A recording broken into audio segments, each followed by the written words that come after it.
Our protagonist today is Kim Sung-in, the strongest awakener forced by the world to wear the hero's cape in a final, bloody battle against monsters. He was sent to his grave by Fafnir, but perhaps the heavens felt that such talent was too precious to waste, so they pulled his soul back 25 years. Sung-in is reborn in the body of a student named Kim Soo-hyun. Will his mission in this second life be any different from his last? For that, we must return to that fateful rainy night. A voice rang out, "A hero!" Only a translucent hand could be seen reaching forward. The image of a grimy little boy appeared. The mysterious figure tugged at Sung-in's sleeve, pleading, "Please save this world. Everyone is counting on you. Oh, our hero. Save. Please protect us. We're begging you. Our hero. Hero." Countless invisible hands tried to cling to the small figure before them. The boy could only tremble, his lips pressed tight as the voices echoed one after another. "Please save us, O great hero." With tears streaming down his face, Sung-in bit his lip and called out, "Mom, everyone says I'm the hero who will save the world. Why do I have to be a hero?" The woman before him said nothing, her lips just parting into a gentle smile. The boy choked back a sob. "I want it all to end right here. It's too heavy. And it's so scary." Suddenly the woman spoke, "My son, you are the hope of this entire world." And with that, she shoved Sung-in backwards. The boy, not understanding, couldn't react in time as the woman spoke coldly, "Stop this whining. It's despicably weak. Now go and sacrifice yourself like a true hero." Before him, countless arms were pulling the boy down into the abyss. Despair. The image of a raindrop falling on Sung-in's face appeared as a torrential downpour began. Feeling the rain, he slowly opened his eyes. Awakener, Kim Sung-in. Sung-in struggled to sit up amidst the rubble. Sword in hand, he slowly got to his feet. "I think it'd be better if I got a little fresh air." Afterwards, Sung-in stood on a tall building, raising an eyebrow as he looked down. A horde of strangely shaped monsters marched forward in unison. Seeing this, he let out an involuntary smirk. "But these monsters, they won't even give me a moment's rest." Sung-in looked at the massive horde below, unable to hide his annoyance. "You gathered pretty damn fast, didn't you, you annoying bastards?" Magic Power Index 971. Magic Power Level 91. The monsters looked up and at the same time, Sung-in with his red pupils glared down at the grotesque creatures. And then, weapon in hand, he charged fiercely towards them. The monsters, unafraid, rushed forward to meet him. Sung-in powerfully swung his sword back. Title hero, he unleashed countless slashes at them. Sung-in's foot slammed down on a monster's head for momentum, using it as a springboard to launch himself. High into the air. Next, Sung-in, weapon in hand, gritted his teeth and slammed it down. A loud crash echoed as a giant fissure appeared on the ground. After delivering the blow, Sung-in frowned and panted heavily. Suddenly, he coughed up a large mouthful of blood. At the same time, a deep voice rang out. As expected of humanity's hero, the image of a giant hand touching the ruined building appeared. A strange creature emerged before Sung-in. The giant Fafnir opened its mouth. "This is the pull of power." He frowned at the thing before him as strange sounds echoed ceaselessly. "Fafnir, I must admit you are worthy of becoming a part of me." Sung-in narrowed his eyes at Fafnir. Fafnir's voice echoed through the space. "I will defeat you and then I will take that marvelous power for myself." Suddenly, with a loud crash, it unhesitatingly threw Sung-in into a building. Exhausted, he let out a few loud coughs, but a tired, scornful smile still played on his face. Sung-in looked at Fafnir and smirked. "So, this is how it all ends, huh?" "Hero," a gentle voice echoed in his head. My son, he spoke. "Don't make me laugh." Under the rain. The torrential downpour created an apocalyptic scene. Images of monsters flying through the air appeared. The rain showed no sign of stopping, and Sung-in remained on the ground. He gritted his teeth, trembling with frustration. "In the end, I couldn't protect anyone. Hero, my ass." At that moment, Fafnir raised its hand high, preparing to slam it down. The fist was aimed right where Sung-in was. Helpless Sung-in thought to himself, "In the end, I was really nothing at all." A black void appeared. After being unconscious for a while, he slowly cracked his eyes open. An urgent voice called out, "Hey!" A faint light shone down, making Sung-in wince. Then he began to open his eyes to the sunlight. A young man looked down at Sung-in on the ground. Then he spoke cheerfully. "Hey, Kim Soo-hyun. Hey, kid, when you passed out. We thought you were a goner."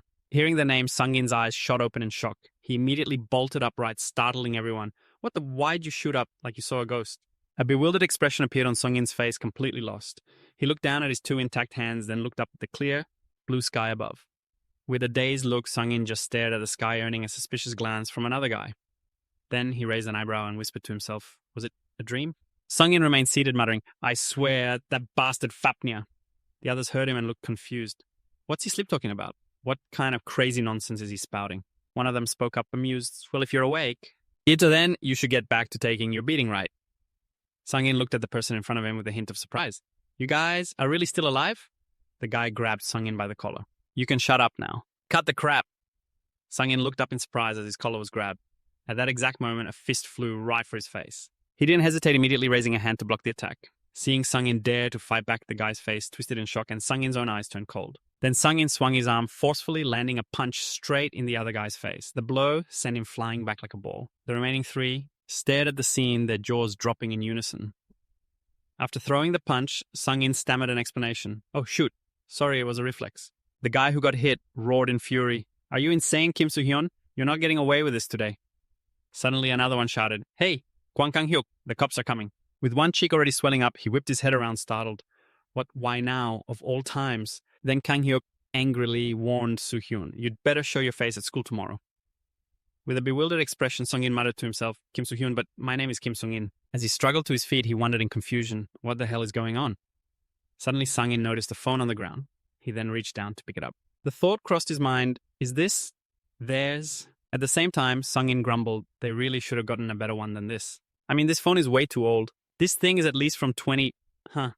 Suddenly his eyes widened in shock as if he'd just seen something important. Sung-in looked at the face reflected on the phone's screen with a bewildered expression. Who's this? This is... The story begins at a point in the future, the year 2042.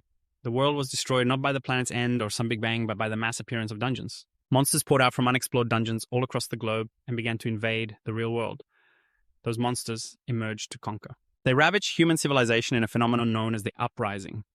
Before long, their armies overwhelmed humanity, and the once peaceful world, it was mercilessly destroyed. Fortunately, humans are strong and highly adaptive creatures. On the other hand, people who received the power to fight this disaster also appeared. With their new abilities, humanity could fight back against the monster legions from the dungeons. They came to be known as the Awakened, and Kim Sung-in was one of them. However, the monster's power was nothing to scoff at. Even as humanity was wiped out, he fought the monsters alone. He was incredibly resilient, holding on until the very end. Standing firm, determined not to give up, he was the last human alive and the strongest awakened. That is, until now. An irritable voice suddenly rang out. The police officer's expression was that of an interrogator. "What's your name?" Soo-hyun still wasn't used to his new identity. "Kim Sung? No, it's Soo-hyun." The officer needed his basic information for the report. "Date of birth." His mind was still a complete fog. "What?" The officer repeated with strained patience. "I asked how old you are. Can you answer a little faster?" To be honest, Soo-hyun had no idea how old this body was. His eyes drifted absently to a calendar on the wall. 2022. A tangled mess of confusion and haze crept into his mind. If I'm not mistaken, it should be 2042 right now. But this is 25 years ago.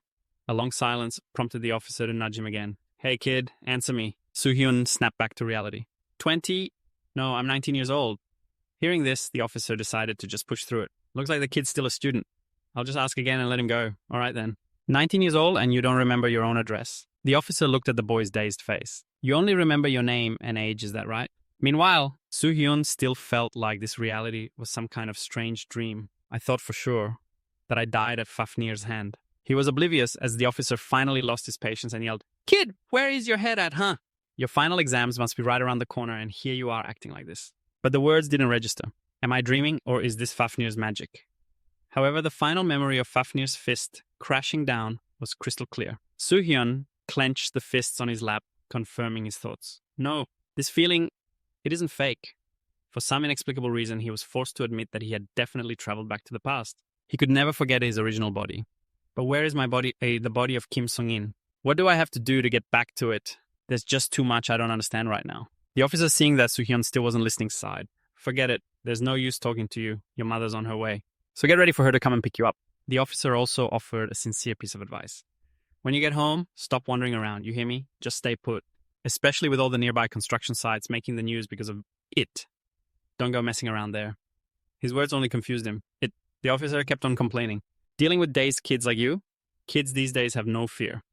Suddenly a trembling voice cut in. Soo-hyun.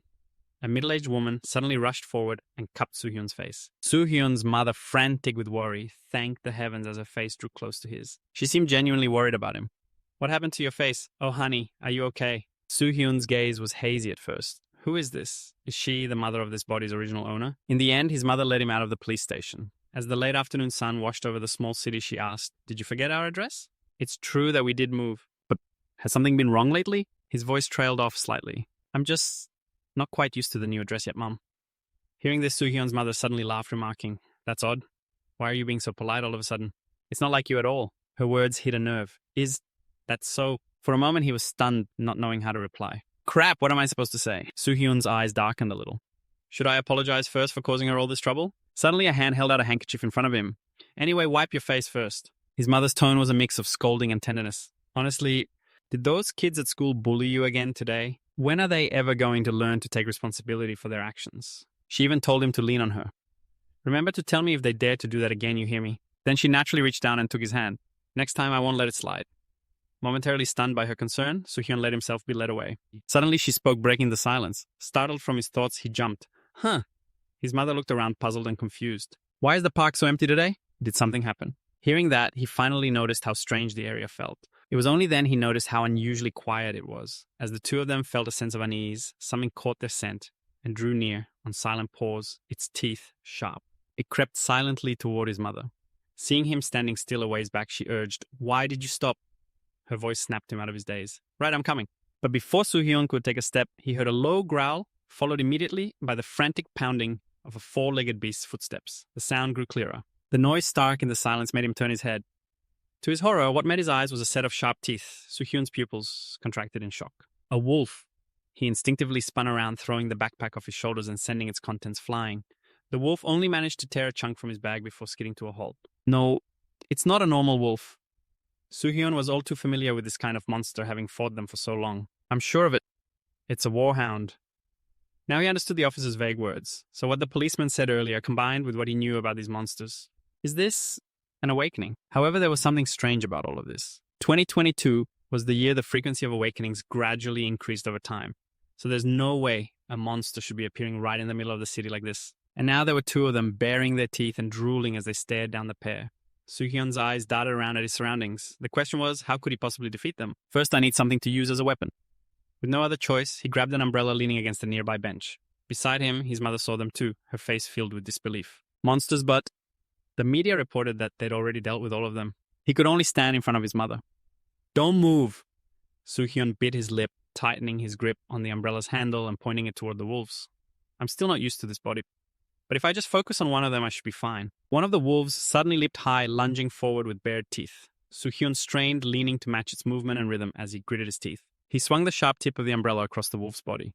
The wolf yelped in pain as a long gash opened up, spurting blood. However, a wound like that wasn't enough to take it down. It immediately spun back around to bite him.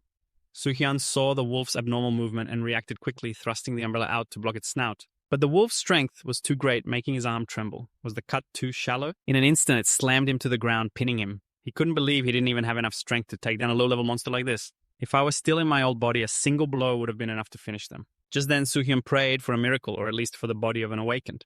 But there was no miracle. Instead, the other wolf seized the opportunity to lunge. He realized it was there too late. There's another one. But just then, in that hair's breadth moment, a figure recklessly threw themselves forward, slamming into the wolf's massive body. His eyes widened in disbelief. It all happened in an instant, something Soo-hyun had never expected.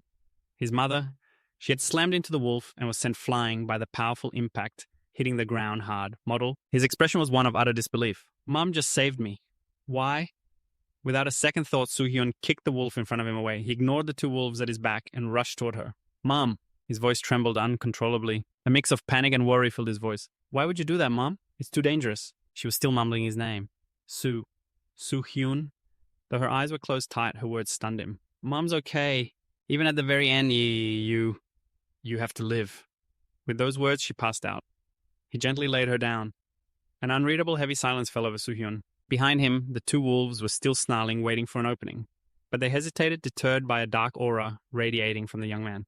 Soo-hyun's voice turned unnaturally sinister. Hey, you filth. In an instant, he seemed to transform into something far darker than them. You're tired of living. The two beasts instantly sensed the danger. Acting on pure instinct, they leaped away without hesitation, fleeing for their lives. Soo-hyun, losing his mind with rage, grabbed the umbrella, ready to throw his life away. I'm not letting a single one of you get away from me. But as he took a single step, his legs gave out completely. He collapsed to the ground, unable to move. A strained smile spread across Soo-hyun's face. Good thing those two wolves didn't see that. The sky was slowly darkening.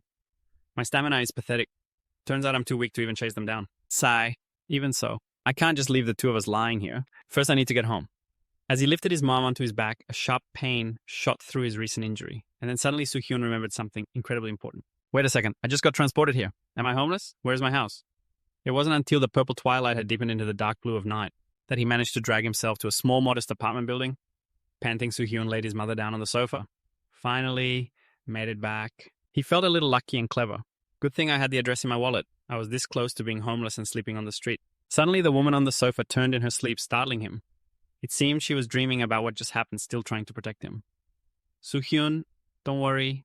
Mom's here. Even in her dreams, she was selfless. Run, my son, run.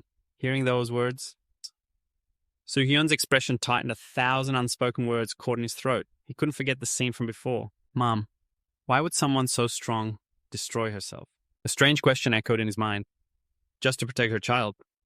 His expression grew distant as he stared intently at this new mother. He wondered as he examined this strange body. Why is this body must weak? This felt completely different from his old body as sung in. He couldn't believe how fragile it was. Just a few monsters and it was already such a struggle. The helplessness he felt turned to frustration. Did I really regress into such a frail body? This breakable thing. Soo-hyun didn't want everything to be like his past life. Is this just so I can repeat that same miserable failure of a past all over again? As he was lost in thought, a faint portal began to open. He didn't notice its appearance yet. No, I need to calm down. No matter how bad the situation is, I have to keep a clear head and stay rational to find a way out of this. A static-like sound suddenly broke the silence. User confirmed. For a moment, that voice sounded strangely familiar. Process complete. Soo-hyun stared blankly at the portal that had suddenly appeared. Valid user Kim Soo-hyun. Opening gate. He couldn't mistake that shimmering thing. The void. This portal was undeniably familiar to him. If the void gate was opening, it meant this body was in the process of becoming an awakened. Does this mean I can start over in Kim Soo-hyun's body? For a moment, Soo-hyun hesitated, looking down at his hands.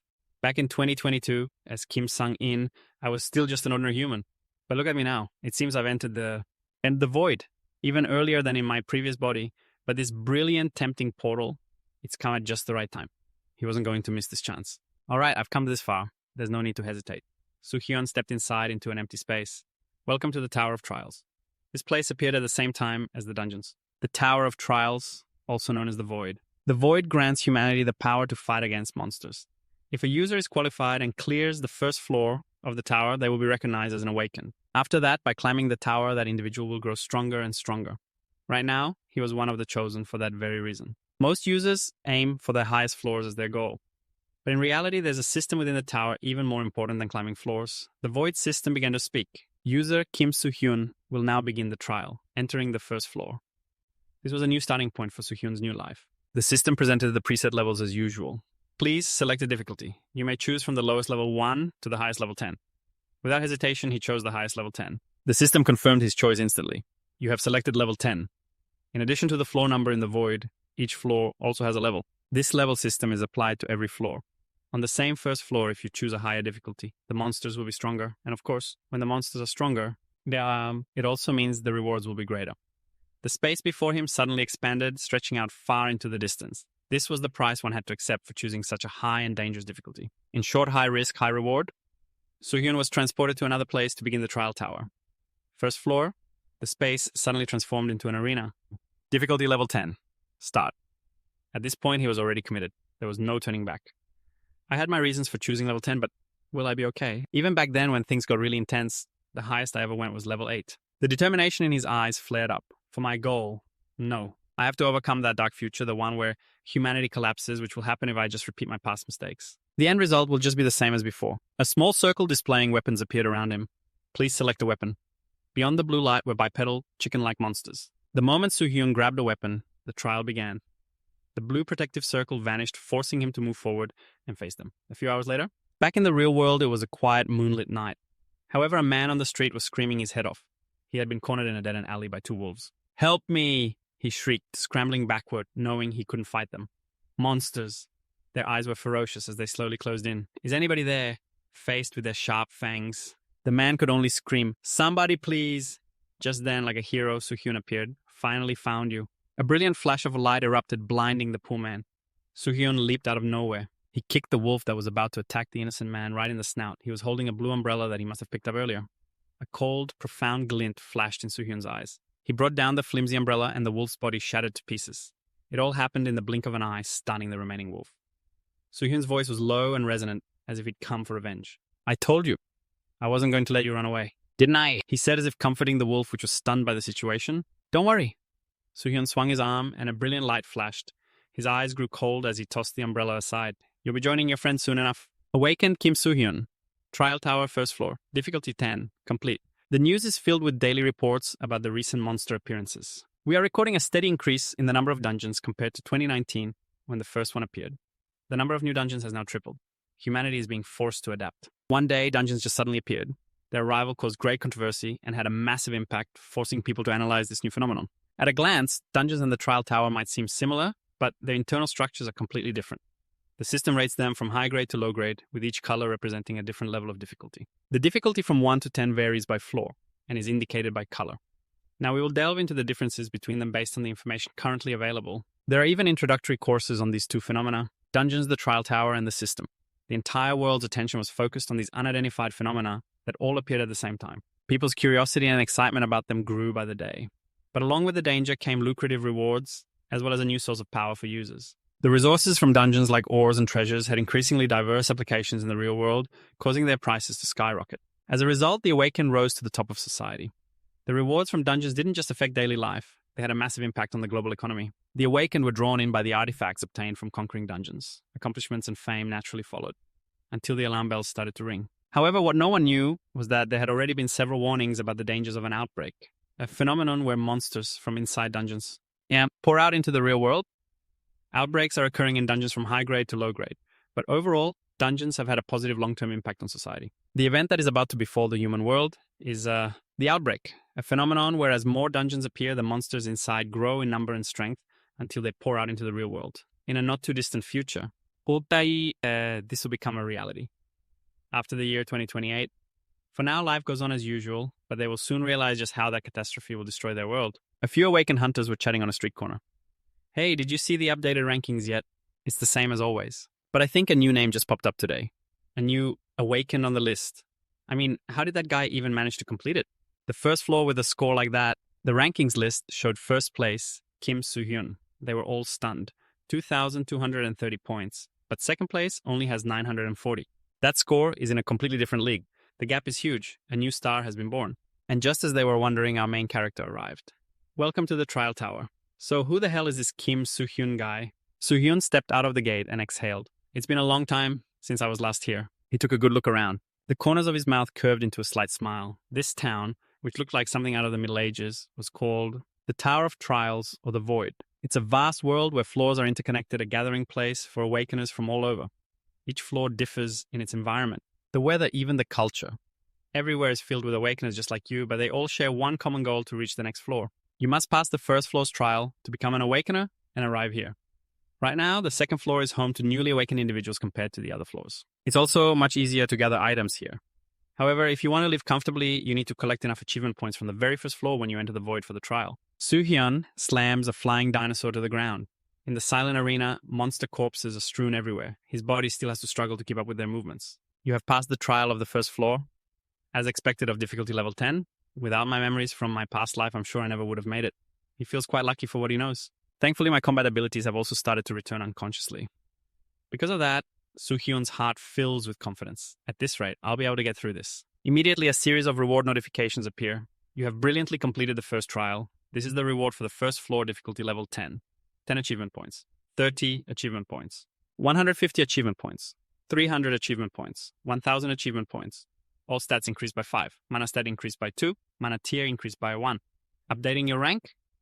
Current rank first. Soo-hyun is a little surprised by this pile of points. I'll admit, for level 10, the rewards are incredibly generous. Compared to my past self, my current stats are growing significantly faster. Achievement points 2,230. For a moment, he freezes silently, staring at the system window. On it is the total number of points he's earned. This should be enough to climb to the next floor, right? Achievement points 2,230. Returning to the present, he feels satisfied. All right then. The more I look at this pile of achievement points, the more satisfied I feel. Now I should go buy some things. Soo-hyun walks up to a sign. The first thing I need. Without another word, he steps into the store without a moment's hesitation. The shopkeeper sees a customer arrive and cheerfully speaks up. Oh my, welcome. She gracefully approaches the reception counter, a professional smile on her face as she looks out. You must be new here, little guy, huh? This woman has long pointed ears, unlike a normal human. I'm the proud elven merchant Belly. Just tell me what you want. If you're not looking for anything in particular, how about I show you a few things, sweetie? Soo-hyun glances over, sizing up the woman. Merchant Belly wasn't it. Her way of luring customers into spending money is exactly the same as before. Sorry, but that's useless on me. I've already decided what I want to buy. He says clearly the skill leap. His words make Belly's body freeze, and I need the skill transformation. The woman lets out a long sigh. Seriously, who did you hear that from? The woman's expression becomes intrigued by his request. But can you even afford it? Leap is 150 points and transformation is 1,000. Soo-hyun responds with a confident, unabashed smile. He places his hand on the table grandly. Make the trade. You have paid 1,150 points. Belly can't help but slam the table and shout at him, What the hell? Where did you get this many points? What kind of trick did you pull? Soo-hyun is a bit confused. I don't think I miscalculated. The woman is extremely agitated. That's not what I mean. It's just so weird. She truly can't believe a newcomer has so many points. No one has ever gotten more than 1,000 points on the first floor. Are you really new to the second floor? His eyebrow raises slightly. He calmly replies, Of course. I'm just a regular customer who just arrived. With the trade complete, Soo-hyun has no reason to stay and leaves immediately. Here on the second floor, the space looks like something out of a fantasy movie. He goes outside and checks the items in his spatial bag to see what he's got. Spatial bags are usually used for storing items. In a flash, Soo-hyun had bought a pile of things. A short sword, a spear, bandages, and medicine. I also bought some food. Looks like I'm not missing anything. I've also acquired another skill. Above are the 2 skills he just traded for among the skills available to every Awakener. Using them requires a certain mana level for activation. Lip, mana level 2, proficiency 0. You have the ability to perform an additional jump in midair. The height and number of uses will increase as proficiency grows. Transformation, mana level 2, level 1. You have the ability to simulate the physique of a target. Depending on the skill level, the simulation ability can be enhanced or changed to a different target. The activated skill will become stronger as proficiency increases. Additionally, some skills grow stronger based on their level instead of proficiency. Soo-hyun is familiar with these 2 essential skills. They are growth type skills, a type that is very difficult to obtain. Transformation, mana level 2, level 1. You have the ability to simulate the physique of a specific target. Depending on the skill level, the simulation ability can be enhanced or changed to a different target. However, there is one such skill that can be bought in the shops of the Tower of Trials, and that is transformation. He takes out a vial of purple liquid. There's something else that's just as important. It's for using this mana catalyst potion. This is something you bought and its effect isn't that great. A low-grade mana catalyst. 7? No. A mana catalyst diluted with water that helps amplify one's mana amount and level. Based on the user's current abilities, this item isn't too hard to buy at an item shop. A mana catalyst potion is an item that helps significantly increase the user's amount of mana. And you don't even have to climb the tower or conquer dungeons. You can find them in regular reward shops once a trial phase is over. Soo-hyun was lost in his thoughts. The reason people rarely come across these reward shops is that most of them are focused on climbing to the higher floors. But if you take a little time to look around, you can find a lot of rare hidden items here. He stared blankly at the potion. Among all of them, the mana catalyst potion was considered the most useful thanks to its ability to increase one's mana, especially in the early stages, even though it tastes absolutely awful. He thought to himself, with the way things are now, it's a damn good thing I still have my past memories. Catalyst conversion. As of right now, I'm pretty sure I'm the only one who has this information. His hand was still unconsciously clutching the low-grade mana potion. Just after he finished using his item, someone suddenly approached and spoke softly. Excuse me for a moment. Soo-hyun jumped, looking over at the person warily. What is it? I didn't sense his presence at all. Who is this guy? It was a young man with red hair who gave an awkward, reassuring smile. Ah, did I startle you? I didn't mean to. As Soo-hyun got a good look at his face, he froze. A memory surfaced of a man holding a sword. Standing on a pile of corpses, his eyes radiating a murderous aura.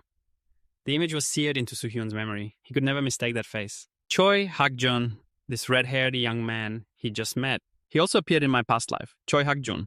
He was once a very promising awakened prospect who came out of nowhere. An ear-splitting scream cut through the silence. However, in the not-so-distant future, that prospect, the one with this innocent face, would become a terrifying monster.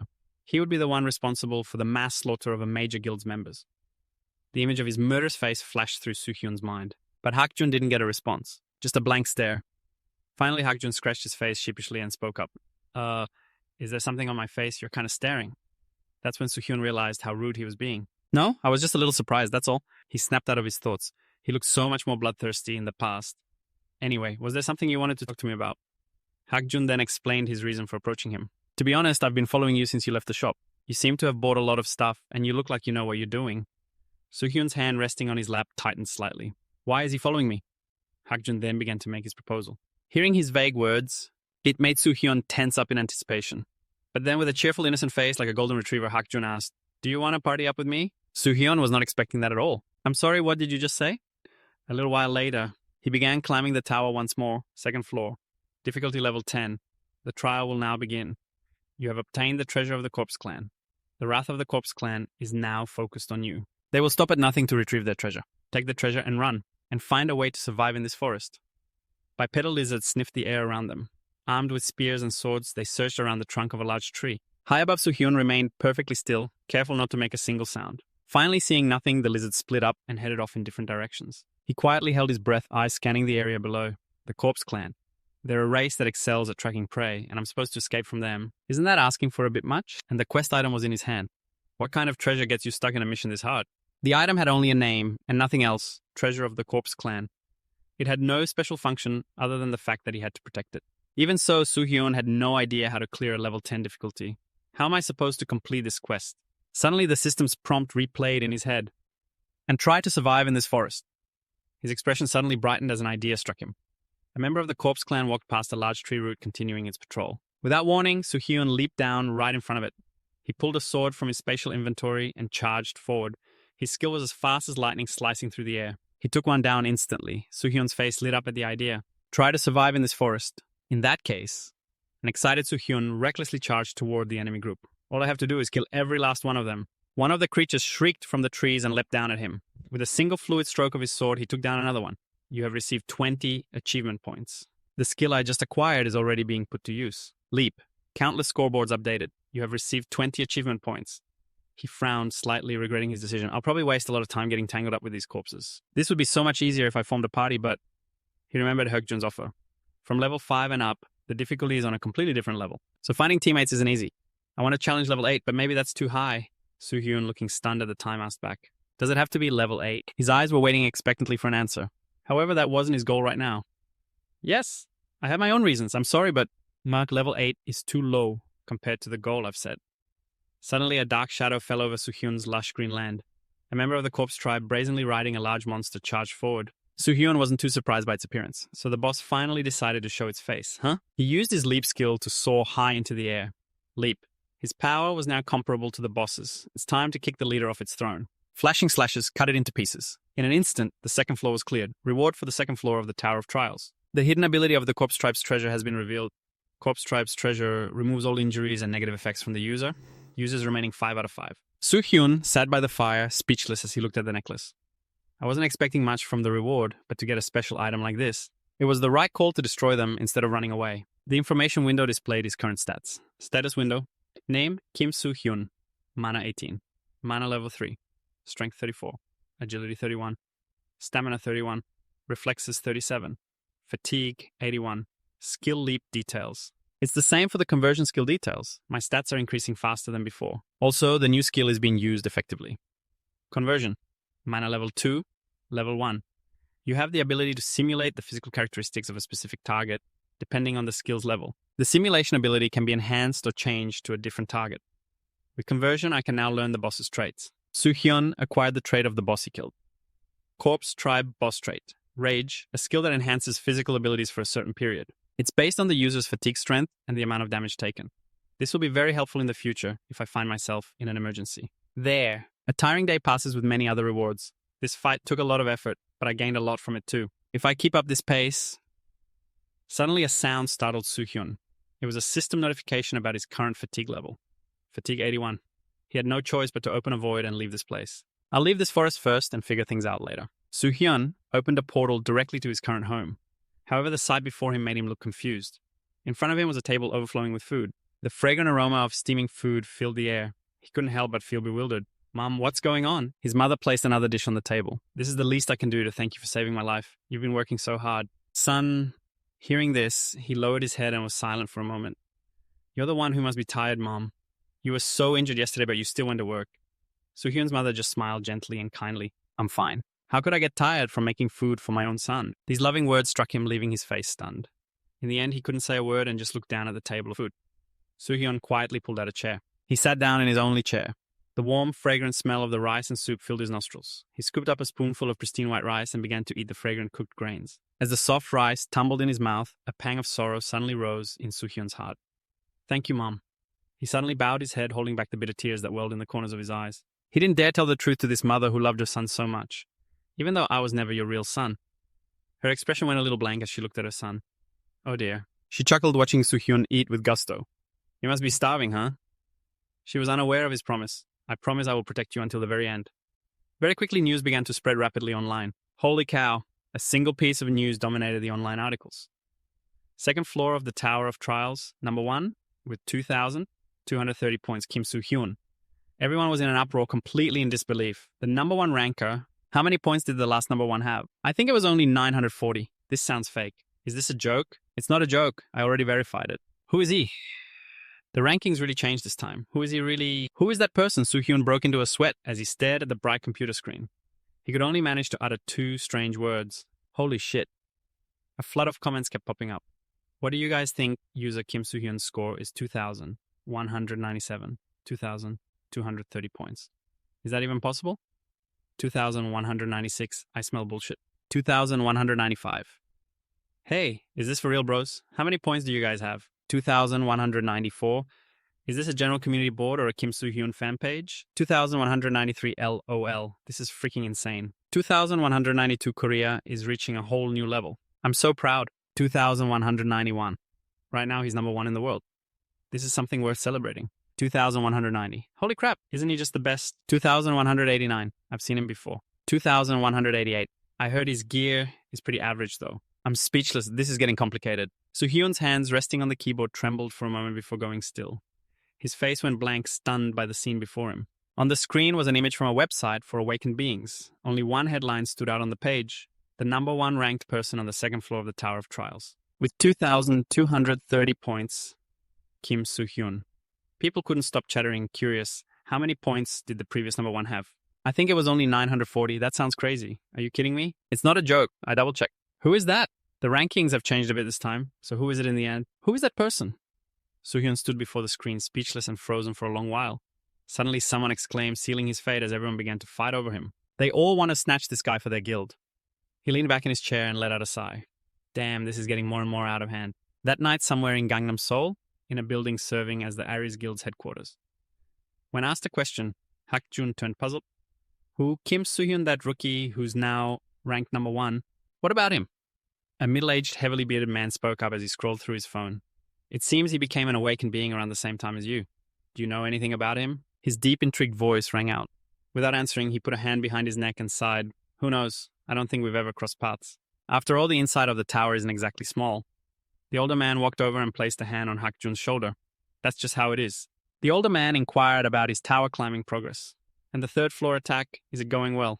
I know you're at level 8, much higher than most, but leaving too early isn't a good idea either. His words made Hak-jun's eyes grow pensive. Besides a worthy rival for you, Kim Soo-hyun has appeared. Hak-jun gave a slight smile, lowering his head to hide his expression. I've been trying to find some level 8s to form a team, but there aren't many. If there's no one else, I guess I'll just have to go alone. Hearing that, the middle-aged man smiled faintly, quietly, satisfied. He turned and went back to his seat. All right, I'll try to find someone for you. Just focus on climbing the tower. His deep, husky voice was profound. And then, he turned his head slightly, speaking with an implicit warning. You know what you have to do? Right. A final reminder that Hak-jun was forced to obey. Report back to me in 1 week, and if you get the chance, defeat that Kim Soo-hyun guy. He walked slowly down the silent hallway. This bastard. The name that was just mentioned in their conversation was utterly unfamiliar. To Hak-jun, Kim Soo-hyun. Suddenly a memory of a confusing situation flashed in his mind. Hak-jun's expression changed as he imagined him. Don't tell me it's that guy. He leaned against the glass door in denial. It can't be him. And even if it is, what can I do? My job right now isn't to find Soo-hyun. I just need to focus on my own tasks. Meanwhile, Soo-hyun had already completed the next floor. You have perfectly cleared the trial of the 3rd floor. How long of a break should I take? Immediately after, he cleared another floor in the blink of an eye, plus 500 points. You have perfectly cleared the trial of the 4th floor, plus 600 points. He was asking his mom for permission to take a break. I'm not sure for how long. I think I'll just hang around some suburban area. Just then, he cleared 2 more floors in a row. You have perfectly cleared the trial of the 5th floor, plus 500 points. You have perfectly cleared the trial of the 6th floor, plus 1,000 points. Despite this, Soo-hyun's mother agreed to his request without hesitation. All right, you must have been stressed studying for your exams. Get some good rest and then come home. Meanwhile, another floor was cleared with ease. You have perfectly cleared the trial of the 9th floor. Soo-hyun, wearing a backpack filled with travel gear, set off. I'll call you often. His face had clearly matured. Okay, I'm off. It was now 1 year later. Saturday, December 2022, a high-speed train had zipped past on the tracks like lightning. Soo-hyun stood on a pedestrian overpass, remarking to himself, I thought time would fly by. It's already been a year. The advancement exam is coming up soon. I'm a little worried about the test, but thankfully, I've already cleared the 9th floor. As he walked, he felt a sense of curiosity. Next up is the 10th floor. This one's gonna take a lot more time. I don't know exactly how long it'll take, so using a break as an excuse makes sense. Clearing the Tower of Trials is just as important for the Awoken. The trial on the 10th floor is one of the most crucial milestones to overcome. The difficulty of the trials increases significantly every 10 floors. For example, the 11th or 12th floors are much easier than the 10th. Even so, the challenges are getting tougher and tougher. Most Awoken choose to challenge it at a level 1 or 2 times lower, but doing that will only make things harder later on. Unconsciously, Soo-hyun's hand resting on his hip clenched slightly. He couldn't bring himself to give up and leave it to fate, not if he wanted to avoid falling into that trap. I have to become stronger than I am now. He had a clear grasp of future events. The Blue Dungeon will appear in Anhyang in another year. That's going to be one hell of a fight. Time to strike some fear into them. However, some things are unavoidable. There are so many things I have to change, like the Gelngi accident on January 1st. Suddenly, a flash of reflected light made Hyun raised his hand to shield his eyes. The sunlight seemed to illuminate his future. I will change the future. He had to force himself to work harder. This time, I'll definitely be able to protect everyone. Today, Soo-hyun arrived at the entrance gate to the Tower of Trials, the path to the 11th floor. The old man lying by the entrance noticed him approaching. You want to enter the 10th floor, huh? He held out his hand, his tone flat. I won't stop you. But before you go in, can you spare me 1 coin? The gatekeeper of the 10th floor of the Tower of Trials. Soo-hyun already knew. He simply held out his hand. Most people would think he was a beggar and walk away, but he played a very important role. A light flashed between their 2 hands. You have spent 5,000 achievement points. The gatekeeper looked back at him again surprised. Usually people just ignore me and walk right past. But you gave me this much. His tone was matter of fact. You're worth that much. The old man chuckled softly. You clearly understand the rules of exchange. Thank you. All right then. What is it you want to know? Unexpectedly, Soo-hyun asked for something else. Information about the 10th floor. The gatekeeper, surprised, scratched his head, looking troubled. Information about the 10th floor is very rare, you know. But since you gave me this much, I suppose I should give you something in return. The old man's tone suddenly became grim as he warned, be careful of the village chief. Soo-hyun was a bit surprised. For that many points, just that one sentence, that's it. The old man confirmed, that's it. Even so, Soo-hyun still felt the gatekeeper was trustworthy. It's a bit vague, but information from the gatekeeper can't be wrong. I think that's enough. The old man left him with a blessing as he stepped through the gate. Well then, take care. As soon as he stepped inside, he was in a dark space with no light or wind. As usual, the system began its prompt. Awoken Kim Soo-hyun, welcome to the trial of the 10th floor. Please select your difficulty. Soo-hyun closed his eyes and took a deep breath. Steeling himself, he opened his eyes and decisively chose a number. Level 10. He was now standing on a cliff overlooking a village shrouded in mist. The trial of the 10th floor, level 10, begins. The system presented the conditions for clearing this floor. To pass the trial, find the target and do not die. Tower of Trials. Difficulty 10. At that moment, in a lush green forest, a small hand was picking strawberries. The forest berries were perfectly ripe. The little girl's eyes lit up at the sight of the food, and she cheered, I'm so lucky, I can't believe I filled my basket today. Has my luck finally turned? With this many, I can try one. The little girl sat on a tree branch, opening her mouth to enjoy the sweet fruit she had just picked. Suddenly, her expression changed. Before her, a giant green lizard was crawling down from a high branch. The strawberry fell from her hand in terror. Then a horrifying scream echoed through the space. The little girl ran from the monster, crying and screaming for help. Mommy! Somebody help me! The small figure tried to run as fast as she could, but the giant monster quickly caught up. Despair filled the little girl's eyes. Suddenly someone appeared and grabbed her. Soo-hyun warned, hold on tight. The system displayed trait transformation. Berserk maximizes physical strength based on HP consumed. The 2 of them, one big and one small, leaped into the air, dodging the monster's attack. His eyes glowing, he swung his blade at it. The monster was knocked back bleeding. The system announced, you have defeated the giant salamander. After the moment of terror, the little girl's face was covered in a cold sweat, her expression pale, as if she was about to faint. Soo-hyun quickly asked with concern, Hey, little one, are you okay? Later in the village, the sky was filled with dark clouds as dusk fell. Soo-hyun stood there with a helpless expression. All right, I'm not a kidnapper. I'm just a passerby who happened to see the girl and came to help. But the family member had coldly slammed the door shut. The woman inside the house replied fearfully, Even if you did that, I know you have other intentions. Using the child as a hostage won't work. You won't get anything from our village. So just go away. Hearing this, Soo-hyun's expression became even more speechless and bewildered. Excuse me, but I think there's been some kind of misunderstanding here. But the person inside stayed silent. Soo-hyun turned away, scratching his head in frustration.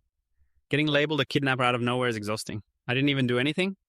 And yet, he then turned and walked away. Meanwhile, the little girl he just rescued was peeking at him through the window, biting her lip nervously. As Soo-hyun walked, he received a notification from the system. You have arrived at a strange village. Help the village escape the crisis and survive. After hearing the mission, he grumbled to himself. The atmosphere is already gloomy, and on top of that, the villagers are hostile towards me. This place is completely different from the other floors. Then again, this is the 10th floor, after all. Anyway, save the village and survive, huh? Is there something hidden behind that? Where should I go to gather information? Then from the hidden corners behind Soo-hyun, several pairs of glowing eyes were staring intently at him. He'd already noticed he was being followed, his expression turning sour. Asking those people is probably not an option. The villagers living in the tower, even though they're set up like NPCs, are identical to real humans in terms of both intellect and emotion. It's as if their behavior wasn't programmed the way the villagers treat strangers. This hostility and this whole atmosphere, it really reminds me of that time. That's right, this is it. Soo-hyun looked up at the sky, which showed a world on the verge of its end. Soo-hyun gritted his teeth, seething with anger. Even though I've never experienced it, those bastards still managed to create this scene. Later, the scene changes to under a tree where Soo-hyun sits down and sighs. I need to find an informant to figure out a solution. But I haven't seen so much as an ant so far. Suddenly, a tiny pair of feet appeared and a voice called out. Mr. Soo-hyun looked up in surprise. It was the little girl he had rescued. She was timidly hiding halfway behind the tree, looking at him nervously. He exclaimed, it's the little girl from before. Hey there. The little girl clasped her hands together. Soo-hyun looked at her surprised. Then, suddenly a few small round things fell into his hand. It turned out to be a few ripe, wild berries. The little girl was sweating even more now. She managed to force out a few words. Thank you. Soo-hyun looked momentarily stunned. Then he smiled warmly and took out a pouch, calling, Hey, can you come here for a second? Soo-hyun took out countless delicious delicacies from his pouch. The little girl's eyes lit up and she started to drool. A moment later, she was sitting and eating with immense joy. As she ate, her face lit up with a slightly exaggerated expression. Heh, so yummy. Soo-hyun watched her with a bewildered look on his face. Is it really that good? Then he changed the subject. Do people in the village often have trouble finding food? The little girl immediately replied, That's right. Everyone is so hostile because they don't want to waste food on a stranger. Soo-hyun speculated, I guess the villagers have had it rough for a while. The little girl smiled cheerfully and said, At least we're still holding on, and it's all thanks to the village elder. The village elder is the hero of this village. He exclaimed in surprise, a hero. The little girl continued while still eating. That's what Dad told me. He spent his entire life protecting the village so everyone trusts and helps him. Soo-hyun looked away. Oh, I see. The little girl looked at him with a questioning gaze. Soo-hyun, it's nothing. I was just talking to myself. The little girl asked again, Why did you come to our village, mister? He gave a forced smile and explained, I just want to know what I can do to help this village. You know, like giving the food I have to the village elder? Or dealing with the monsters around the village, for example. Yeah, like those scary monsters you saw earlier. You never know when they might attack the village. But the girl said, those monsters can't get into the village. They run away as soon as they see the village elder. Hearing this, Soo-hyun's expression turned serious and cold. He was about to say, Hey, kid, tell me more. When two people appeared, one old and one young. You're the outsider visiting our village, aren't you? The old man stepped forward with a friendly smile. It's a pleasure to meet you. I am the elder of this village. Soo-hyun's eyes were full of suspicion as he looked at him. So this is the village elder. He recalled the warning from the guardian of the 10th floor's trial tower. Be careful of that village elder. Meanwhile, the village elder, still wearing that sinister smile, continued. It's unpleasant to have to say this right after we've met, but food is extremely precious in this village. To give it away so carelessly will cause dissent. So as the village elder, I would be very grateful if you would keep that food for yourself and not distribute it recklessly without my permission, he warned. Soo-hyun frowned back at him. The elder continued, I would also appreciate it if you could refrain from bothering me without permission. At this point, the little girl Melly was so nervous she was sweating buckets. Soo-hyun asked cautiously, You're the village elder, right? I've been wanting to meet you for a long time. The village elder. And you are... Soo-hyun continued, I'm just a wanderer traveling around who happened to come across this village. I was hoping I could stay here for a few days. Would that be all right with you? The young man following him was about to say something, but the village chief seemed lost in thought. I apologize, but this small village is quite wary of strangers. Soo-hyun frowned, realizing the chief's wariness was directed at Melly. With a grim expression, he questioned her. Didn't I tell you not to accept food from strangers? The little girl trembled in fear. I'm sorry. Suddenly, Soo-hyun placed a hand on Melly's head, patting it reassuringly. He smiled and said, Everything's fine. Don't worry about it. Melly looked up at him, her smile showing she was less afraid now. Soo-hyun straightened up. I was simply sharing some of my food. This won't affect the village. He immediately threw a large bag onto the ground. A space bag, he continued, and I have plenty more to share. The young man with the village chief peeked inside and gasped in shock. Chief, it's food. So much food. Soo-hyun persuaded, if you give me a place to stay, I can provide enough. Food for everyone while I'm here? And if that's still not enough, then... He was about to add another condition when the village chief interrupted. No, that will be sufficient. He turned to leave. Follow me. I'll lend you an empty house for now. As he spoke, a sinister smile spread across his face. After walking a short distance, Soo-hyun heard a loud shout echo. Almighty God, please have mercy on your lost lambs. Soo-hyun looked toward the sound with curiosity. So everyone is here? I should go out and check my surroundings. The voice continued, please use your noble blood to wash away all of our filthy sins. Watching the villagers clasp their hands in prayer, Soo-hyun thought with confusion, is this some kind of religious belief? The data shows that this is what they resort to. It's not surprising that people would worship a perfect supernatural being. Then his expression turned serious. I've definitely seen this sight many times when people are faced with natural disasters. Desperation can make people do anything. Some use the name of a god to justify erasing everything and committing inhumane acts. Soo-hyun gritted his teeth in anger. I'm sure that back then no one survived in the end. This is really nothing compared to that. At least they're not harming other people. Suddenly, Soo-hyun froze, a look of shock on his face as he saw something. Ahead, a person was holding a knife up in the air, shouting, offer your filthy worldly soul as a sacrifice to God. Please save this sullied soul. Rest in peace. With those words, the person slashed the knife down, severing a rope. A person tied to the rope was then dropped into a pit below the floor. A blood-curdling scream echoed out, but it was quickly silenced as the pit's cover slammed shut. Soo-hyun, horrified, clapped a hand over his mouth at this cruel act of sacrifice. This place is no different. Selfishness never changes. A few other people started talking. It's a bit unfortunate for the Miller family. That's right, but there's nothing we can do to help. This is a sacrifice for the greater good of the village. We should be grateful to the chief. He used the earth god's energy to protect us. Without the chief, this place would surely be a wasteland. But we have to offer another sacrifice in 3 days. What if we are the ones chosen? We don't need to worry about that just yet. After all, only one person will be left.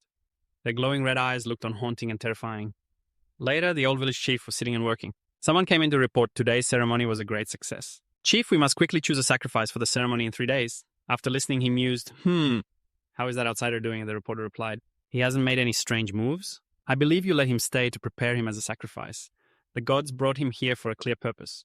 We will make him fall asleep with this divine potion. Then during the ceremony, we will throw him underground at the designated time. Our village is constantly threatened by dangers from the outside. A sacrifice for the greater good of the village is unavoidable.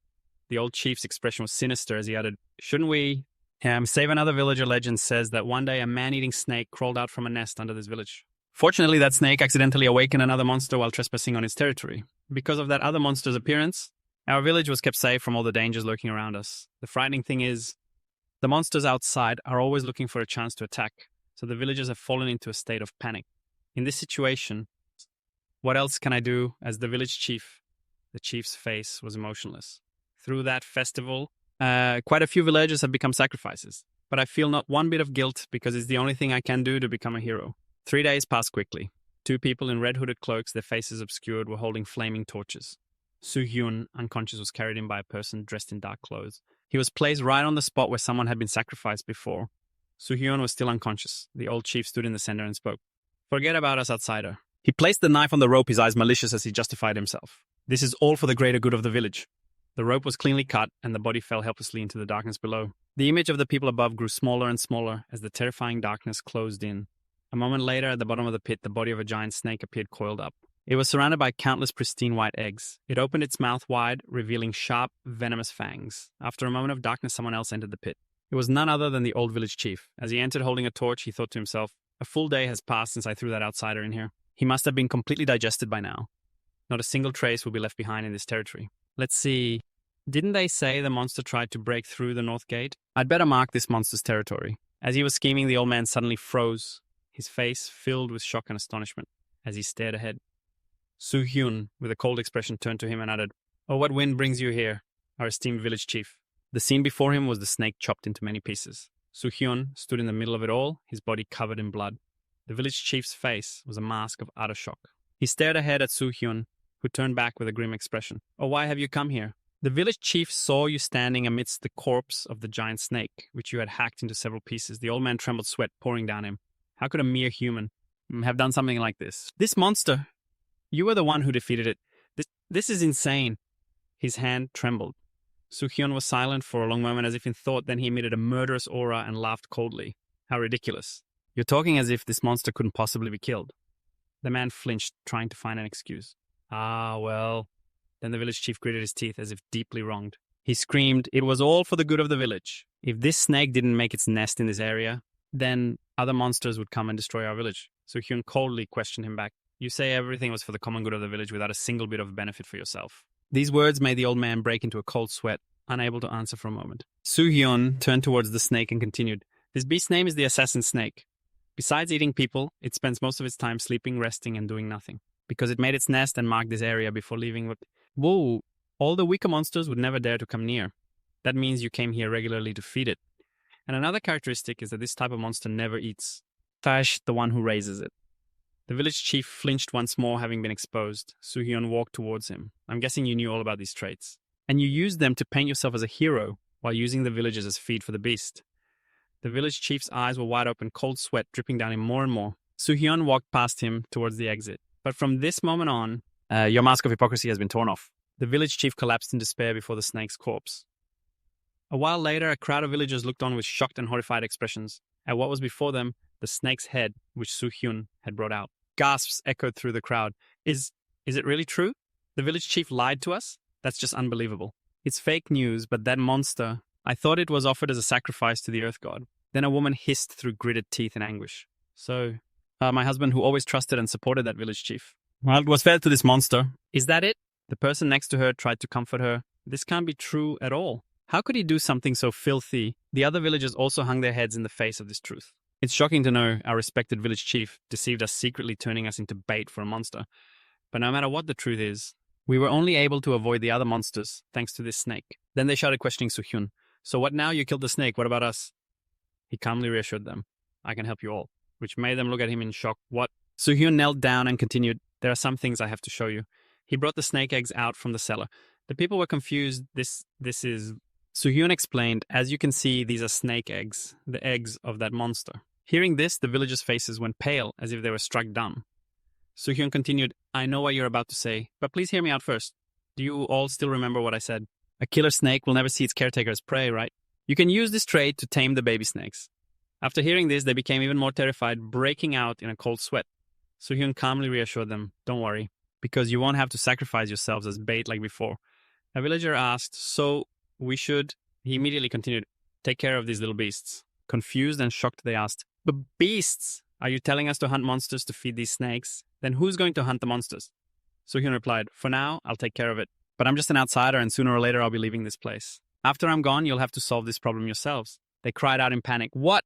One man yelled, "What good would that do? From what I'm hearing, you're suggesting that we farmers use a few measly shovels and hoes to hunt monsters." Seeing their expressions, Soo-hyun nonchalantly said, "Oh, come on, isn't this your village? If not you, then who will step up to protect it?"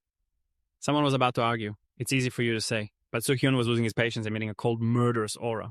"Forget it. Just forget this whole idea. Then just go back to throwing your people in as bait for it." This attitude made them fall silent. No one argued further. Soo-hyun put on a serious expression and thought with annoyance, they have no desire to protect themselves, just trying to rely on someone else. These kinds of people will see the person they depend on as a hero, and a cowardly hero, acknowledged by them, will... But am I supposed to place pointless hope in people who have lost all their will to fight? After thinking for a moment, Soo-hyun sighed helplessly. Is it really that difficult? I have to figure out a way and to solve this problem for good. Suddenly a voice rang out, startling him. "I'll do it." Before him was the little girl, Melly, hiding behind her mother's skirt. Soo-hyun looked over, stunned.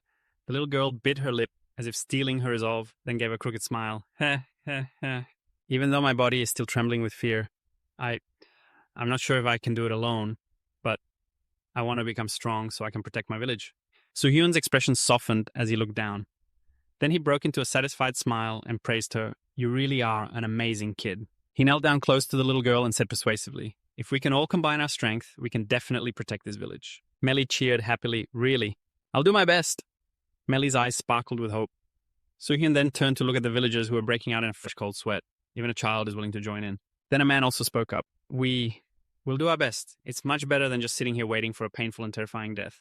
This determination seemed to startle everyone for a moment. But like a domino effect, the others bravely shouted in agreement, "Me too. I'll do my best. I'll give it a try." Then the young man knelt before Soo-hyun to apologize on behalf of the villagers. "We were too weak and cowardly. Even after witnessing everything, we just accepted and endured that cruel fate without doing anything, at least until you arrived. Will you teach us how to hunt and kill monsters?" Right at that moment, a system window appeared in front of Soo-hyun. The villagers have regained their reason success rate, 60%. Soo-hyun smiled and breathed a sigh of relief. He looked towards the forest and said, "All right. Now we officially begin." The scene changes to an underground cellar where someone is walking down the stairs as a voice echoes, "That arrogant brat. He has no idea of his place or who he should respect." It's the old village chief heading down to where another monster, a bird-like creature, is kept. As someone approaches, upon its eyes suddenly snap open. In front of it was the old village chief holding an oil lamp, his expression sinister and twisted. He hissed, "I will release all of you." Meanwhile, outside, the sky was covered in dark, gloomy clouds. A bird-like monster had been tied up by the villagers. Panting, they said, "Got it. We'll have them hatch underground in the village, and then everyone will take turns feeding them if we do it that way. Then we won't get eaten by them anymore, right nearby." Soo-hyun was facing the giant worm monster all by himself. They marveled at how incredibly talented that outsider kid was. The giant worm monster opened its mouth, revealing sharp teeth, while its tail slammed hard against the ground, creating a thick cloud of dust. Soo-hyun gritted his teeth and swung his sword. A glint of light flashed in his eyes, as if he had poured everything he had into this one strike. Soo-hyun successfully pierced through the monster's body, slicing it vertically in half. A villager shouted, "Excuse me, young man from the outside. We should end the hunt here. The sun's about to set. Don't overwork yourself. Let's head back." Soo-hyun looked down and replied, "Yes, I'll return to the village as soon as I finish off this monster." Suddenly, he received a notification from the system. "Trial tower, 10th floor, 90% complete."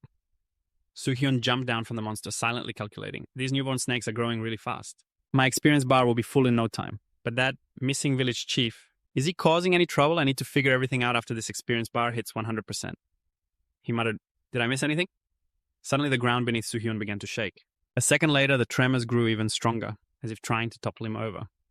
Soo-hyun was stunned by this change. Before he could compose himself, some kind of power erupted from the earth in front of him. What shot into the air was the phoenix monster. It flapped its wings, launching feathers down to attack the only hunter who posed a threat to those young snakes. The blue phoenix opened its great beak as power radiated all around it. Soo-hyun looked up and gave a weary smile. Aha, so it was him. The waves of power from the blue phoenix had lifted large boulders into the air. From a corner, the old village chief laughed triumphantly. He spread his arms and yelled, "Behold, the majestic and mighty form of the phoenix, truly worthy of the deep sleep induced by those tranquilizers with this level of power.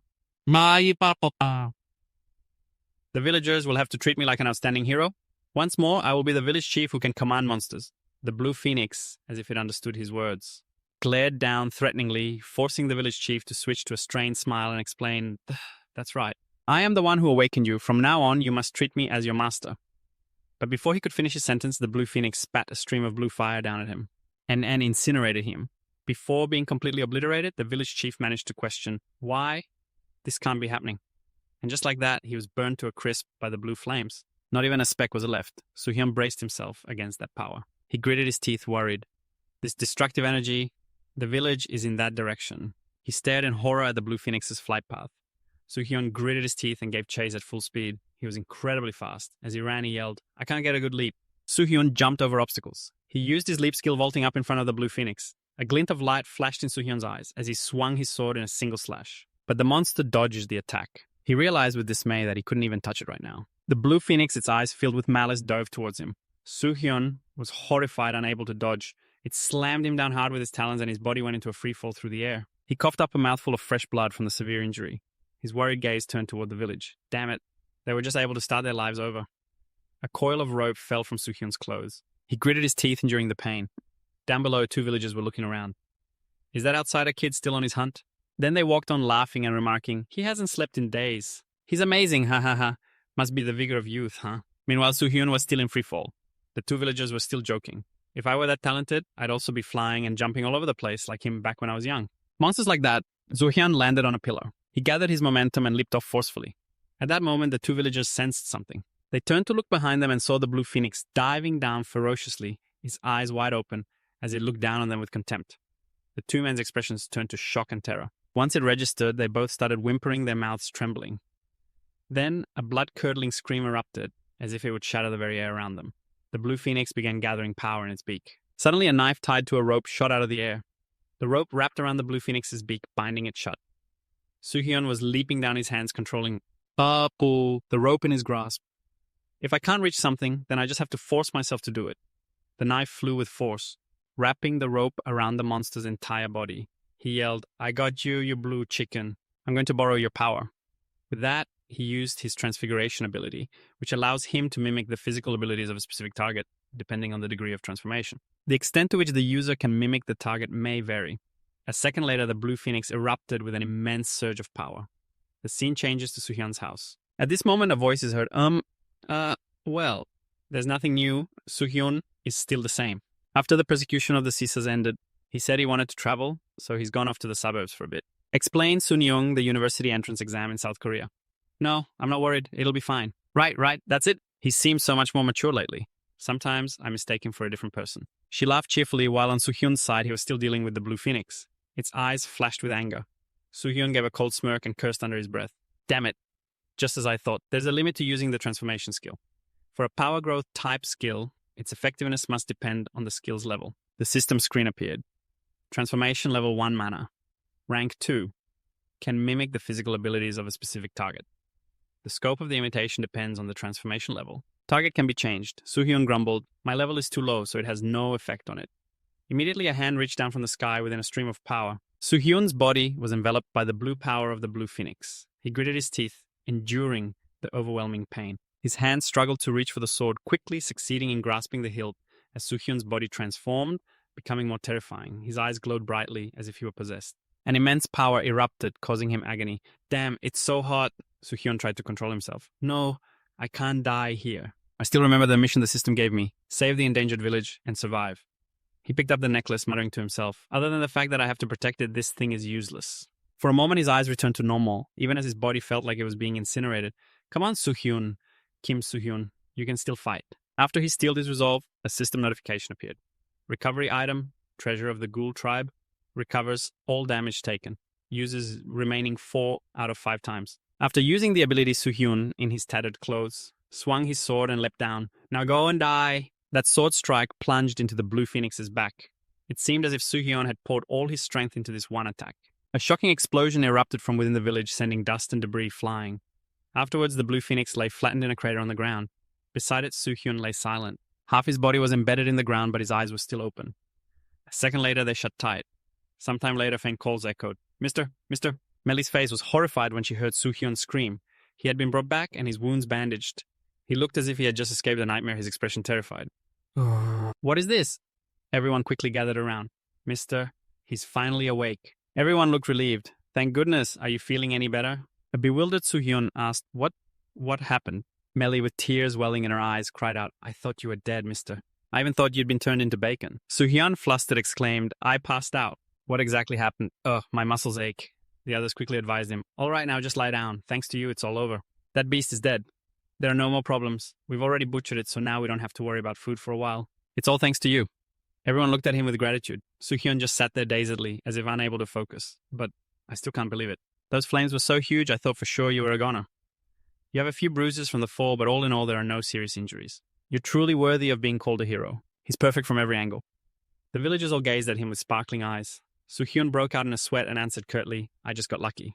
Besides being a little sore, everything's fine. Suddenly, the little girl Melly rushed forward and hugged him tightly. Soo-hyun silently looked down at the surprised little girl.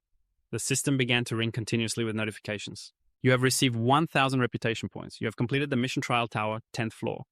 Completion 100%. You have brilliantly conquered the 10th floor trial. Soo-hyun smiled and let out a sigh of relief. 100% completion. There are no remaining threats. Now the villagers can live in peace without worrying about being destroyed anymore. On top of that, my ranking is about to cause a huge stir again. He felt a bit annoyed with the system screen's content. Rank is being calculated. You are now rank 1. Suddenly the people began to express their gratitude again. Startling him, he looked up. From the bottom of our hearts, thank you so much. You're our savior. We will never forget this. Everyone in the village was truly grateful to him. With a bewildered look, Soo-hyun uttered, Savior, scene change. Sometime later, Soo-hyun decided to leave in silence. A pure white gate appeared. Just as he was about to step in, a voice called out, Mister, you're leaving already. Soo-hyun jumped and turned around. Shoot, I've been found. Little Melly ran out asking, Mister, why are you leaving without telling anyone? And what's that? Soo-hyun hesitated, not knowing how to explain. You see, this is... Melly, with a tense expression, asked, Mister, are you going to save another village? He gave a vague reply, yeah, something like that. And here I was thinking I could just slip away quietly. So embarrassing. Little Melly suddenly smiled at him, then held out the cloth bag in her hand. Good luck. No matter where you go, I'll never forget you. I picked some fruit. You can have them as a snack on your way. Soo-hyun stared at the little girl stunned for a long moment. She smiled and continued waving. And my name is Melly. Thanks again and goodbye. Soo-hyun smiled back at her. All right, take care of yourself, Melly. Then he stepped through the gate. The scene changes to a car driving down a road with Hak-jun sitting inside. He rested his chin on his hand, staring thoughtfully out the window as voices echoed in his mind. Jun, Hakjun, Hakjun, I am... Suddenly a voice snapped him back to reality. You worried? Hakjun was silent for a moment, collecting himself, then shook his head and replied, How could I be? The guy next to him, Dongyong, let out a loud laugh. That's right. How could the star of the rookies possibly be worried? A guy like you who's climbed all the way to the 15th floor should at least get a B rank right. Maybe even an A rank. Hakjun's expression remained bored and indifferent. Dongyong glanced over at him with a sinister smile and continued, Oh yeah, speaking of rookies, I just remembered the name Kim Soo-hyun. He'll probably be coming in for his rank assessment soon too. This caught Hakjun's attention. How do you know? The man gloated, just a gut feeling. He just cleared the 10th floor recently. Isn't it the perfect time for an assessment? Hakjun thought to himself, he's even being updated on the number of floors cleared. This Soo-hyun guy. Just thinking about him catching Dongyong's eye. I feel bad for the kid. Dongyong leaned back in his seat, his voice low and grim. Just as a precaution. But if you happen to meet Kim Soo-hyun during a trial or an exam, you must recruit him into the guild no matter what. If you succeed, maybe Kim Soo-hyun can take your place. And I'll set you free. These words left Hakjun completely stunned. You'll never know. On the condition that bastard Kim Soo-hyun takes my place, I'll let you go. Hakjun narrowed his eyes, staring silently at the other man for a moment. The scene changes to the Awakened Authentication Agency. Hakjun got out of the car. He looked up thoughtfully, then turned back to look at Dongyong, who was still inside. The man reminded him, All right then. I've made all the arrangements, so you'll be sent straight to hell right after this is done. Get over here quickly, after the ranking assessment is finished. If you try anything funny, you know damn well you'll be branded a heretic, right? Faced with the man's sinister threat, Hakjun, despite his seething anger, forced a sycophantic smile and replied, Of course. He looked up at the building before him again. As he entered the lobby, Hakjun thought to himself, Choi Hakjun, I really don't know how I'm supposed to deal with him. Just as he stepped inside, another car pulled up outside. Soo-hyun got out of that car. He checked his phone and muttered, What a coincidence. Looks like I got here just in time. It's been a while since I last saw a judgment related to ranks and tiers. The Awakened Authentication Agency. As a government-managed institution, this is where people come to get their rank accurately assessed. From independently trained Awakened to those of foreign races or nationalities, this agency manages almost all matters related to their ranks. Soo-hyun walked into the lobby and told the receptionist, I'm here for a new ranking assessment. She asked back, What is your name? After answering, Soo-hyun stepped forward with a serious expression. His thoughts continued. You could say this is the monitoring system for the Awakened. All Awakened are bound to visit the agency very frequently. They can be sent to a dungeon right after receiving their rank assessment, and they can also earn some money if they're actually sent there. Although my purpose for being here has nothing to do with that small amount of money, it's to make sure I get into that place. A staff member led him into a large hall. Please wait here? He replied, Yes. People with a ranking assessment are all assigned tasks, just like an Awakened with a special body and refined, masterful skills. Therefore, they are fully capable of becoming official Awakened. That's why guild leaders always try to recruit them by any means necessary before another guild snatches them away. Soo-hyun looked at the people around him with a speechless expression. Do they have vulture eyes or something? The staff member instructed again. We will call your name for the test once we are ready. Soo-hyun nodded politely and said, Thank you. Suddenly the sound of an argument broke out nearby. Are you kidding me? Why don't you people do your jobs properly? The worried staff member turned to look in that direction. Oh God. A young man disgruntled about something was yelling loudly. Open your eyes and look. Isn't my mana level a 3? That should correspond to a C rank, so how could I be a D rank? The testing expert tried to explain. The parameters changed suddenly, so there was nothing we could do. He was immediately grabbed by the collar by the young man. He acted aggressively, threatening him. The parameters changing is your fault. How the hell is that on me? Do you guys get a kick out of lowering people's ranks like this? Soo-hyun nervously swallowed. An Awakened's income from dungeons is decided by their rank. Even so, he shouldn't be causing a scene like this. So many supervisors are watching too. That guy was determined to keep causing a scene. But no matter what, I wasn't having it. Suddenly Hakjun appeared, twisted his arm back hard and forced him to the ground. Who even pulls these kinds of stunts anymore? Soo-hyun was startled by the scene in front of him. The young man angrily demanded, Who the hell are you? Get your hands off me. Hakjun, noticing the bracelet on the man's wrist, gave a cold smile. This bracelet, it has the ability to increase your mana for a certain period of time. This is a rare item not available in the exchange zones. I don't know how you got your hands on this. You seem pretty well off for someone whose rank isn't that high, huh? The guy ground his teeth, struggling to break free while screaming, You bastard! Hakjun calmly exposed him. Do you think everyone here is an idiot? If you think it's unfair, why don't you take that bracelet off and get re-evaluated to make it fair? He looked down at the man with a sinister expression, then released a wave of killing intent. I bet you wouldn't even reach rank D. The guy was still defiant, shouting, You think you're so damn funny. A moment later, 2 staff members came to restrain him. We'll escort you out, sir. As he was being dragged away, the guy was still trying to lash out. What? Get off me. I can walk on my own. Leaving Hakjun sighing wearily. Jeez. He scratched his head, looking annoyed. I was already in a bad mood. and I think I went a little overboard. Anyway, suddenly a voice rang out, causing Hakjun to look shocked. Hello? He carefully turned to see where it came from. It was Soo-hyun who approached Hakjun and continued. We met once before on the second floor. Do you remember? Hakjun thought, oh right. Then what was that strange feeling I had earlier? So, is this your first time coming for an evaluation? Hakjun laughed. Ha, why are you so surprised? You're here for the first time too, aren't you? Soo-hyun had an awkward expression. That's true, but he wondered, don't all awakened have to get a periodic evaluation every month? He gave a strained laugh and replied vaguely, I had a few issues. Internally, he thought, I wanted to avoid being the center of attention at all costs. But I can't keep letting my mom live such a hard life. I really shouldn't have stood out. This is unbelievable. After thinking, Soo-hyun asked again, what about you, an awakened who gets certified by the appraisal board, receives a lot of rewards, and can freely enter different dungeons? I can't believe you haven't been evaluated yet, even after clearing 15 floors. That's because Hakjun was laughing in a friendly manner when his expression suddenly turned cold. I also have a few issues to take care of. Soo-hyun stared, bewildered by his sudden change. Hakjun returned to normal and continued, oh right, we haven't introduced ourselves. My name is... Just then an announcement rang out. Mr. Choi Hakjun from the Aries Guild, please come down for your evaluation. Hakjun hurriedly stood up and said with a laugh, looks like I have to go first. I'll be right back, Soo-hyun said, go on. Then he watched the other man go speculating. The Aries Guild, huh? If I'm not mistaken, that's the guild he's going to destroy in the future. It seems he's a member of it right now. I wonder why he would do that. Soo-hyun was lost in thought for a long time. A moment later, the results were announced. Mr. Choi Hakjun from the Aries Guild, rank 4, mana level 44, achieved rank B. Immediately, the hall erupted in astonished whispers. Rank B, he looks so young. I heard he only awakened a year ago. So that's why he's in the Aries Guild. Hakjun walked back to the seats. Soo-hyun spoke up. Congratulations on reaching rank B, but you don't look very satisfied, do you? Hakjun scratched his head, flustered. Well, just as he was about to answer, another announcement came. Next up, Mr. Kim Soo-hyun, please come down for your evaluation. Hakjun looked up in shock and blurted out, Kim Soo-hyun. The whispers started up once again. What, the real Kim Soo-hyun? The one who got the highest score on the first floor. It's probably just someone with the same name. He also got the perfect score on the 10th floor. Hakjun was still thinking to himself, Dong-yong was right. I wonder where Kim Soo-hyun is now. Amidst the commotion, Soo-hyun calmly stood up. Excuse me, I'll be right back. Everyone stared at him stunned. Hakjun was the most incredulous of all. What then does that mean? Hakjun's mind was in turmoil, replaying what Dong-yong had just told him. If you happen to run into Kim Soo-hyun in the tower or the appraisal center, do whatever it takes to recruit him into the guild. If you can do that, then maybe I'll set you free.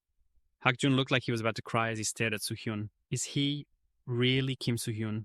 A little while later, Soo-hyun trudged out of the building looking exhausted. He couldn't help but let out a long sigh. Ha! Looking closer, you could see huge beads of cold sweat trickling down his face. I'm so screwed. Rewind to a few minutes earlier in the testing room. A friendly instructor told him to just channel his mana into the measuring device. He replied, okay. Hakjun watched nervously, waiting for the result. Soo-hyun slowly channeled the mana from his hand, closing his eyes as if sensing the energy. The stream of purple power from Soo-hyun's hand flowed into the measurement panel.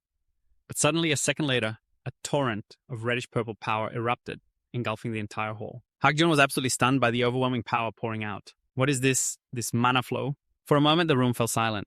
Soo-hyun's power receded. Did he feel something? Why are you so worried? The result announcement rang out. Mr. Kim Soo-hyun, no dungeon raid experience. Mana, amount 29, rank C.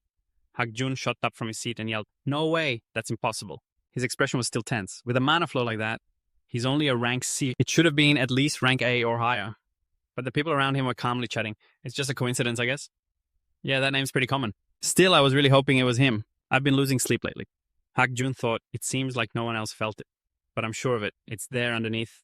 A staff member gave Soo-hyun procedural instructions for receiving his false awakening result. You can go outside and get it.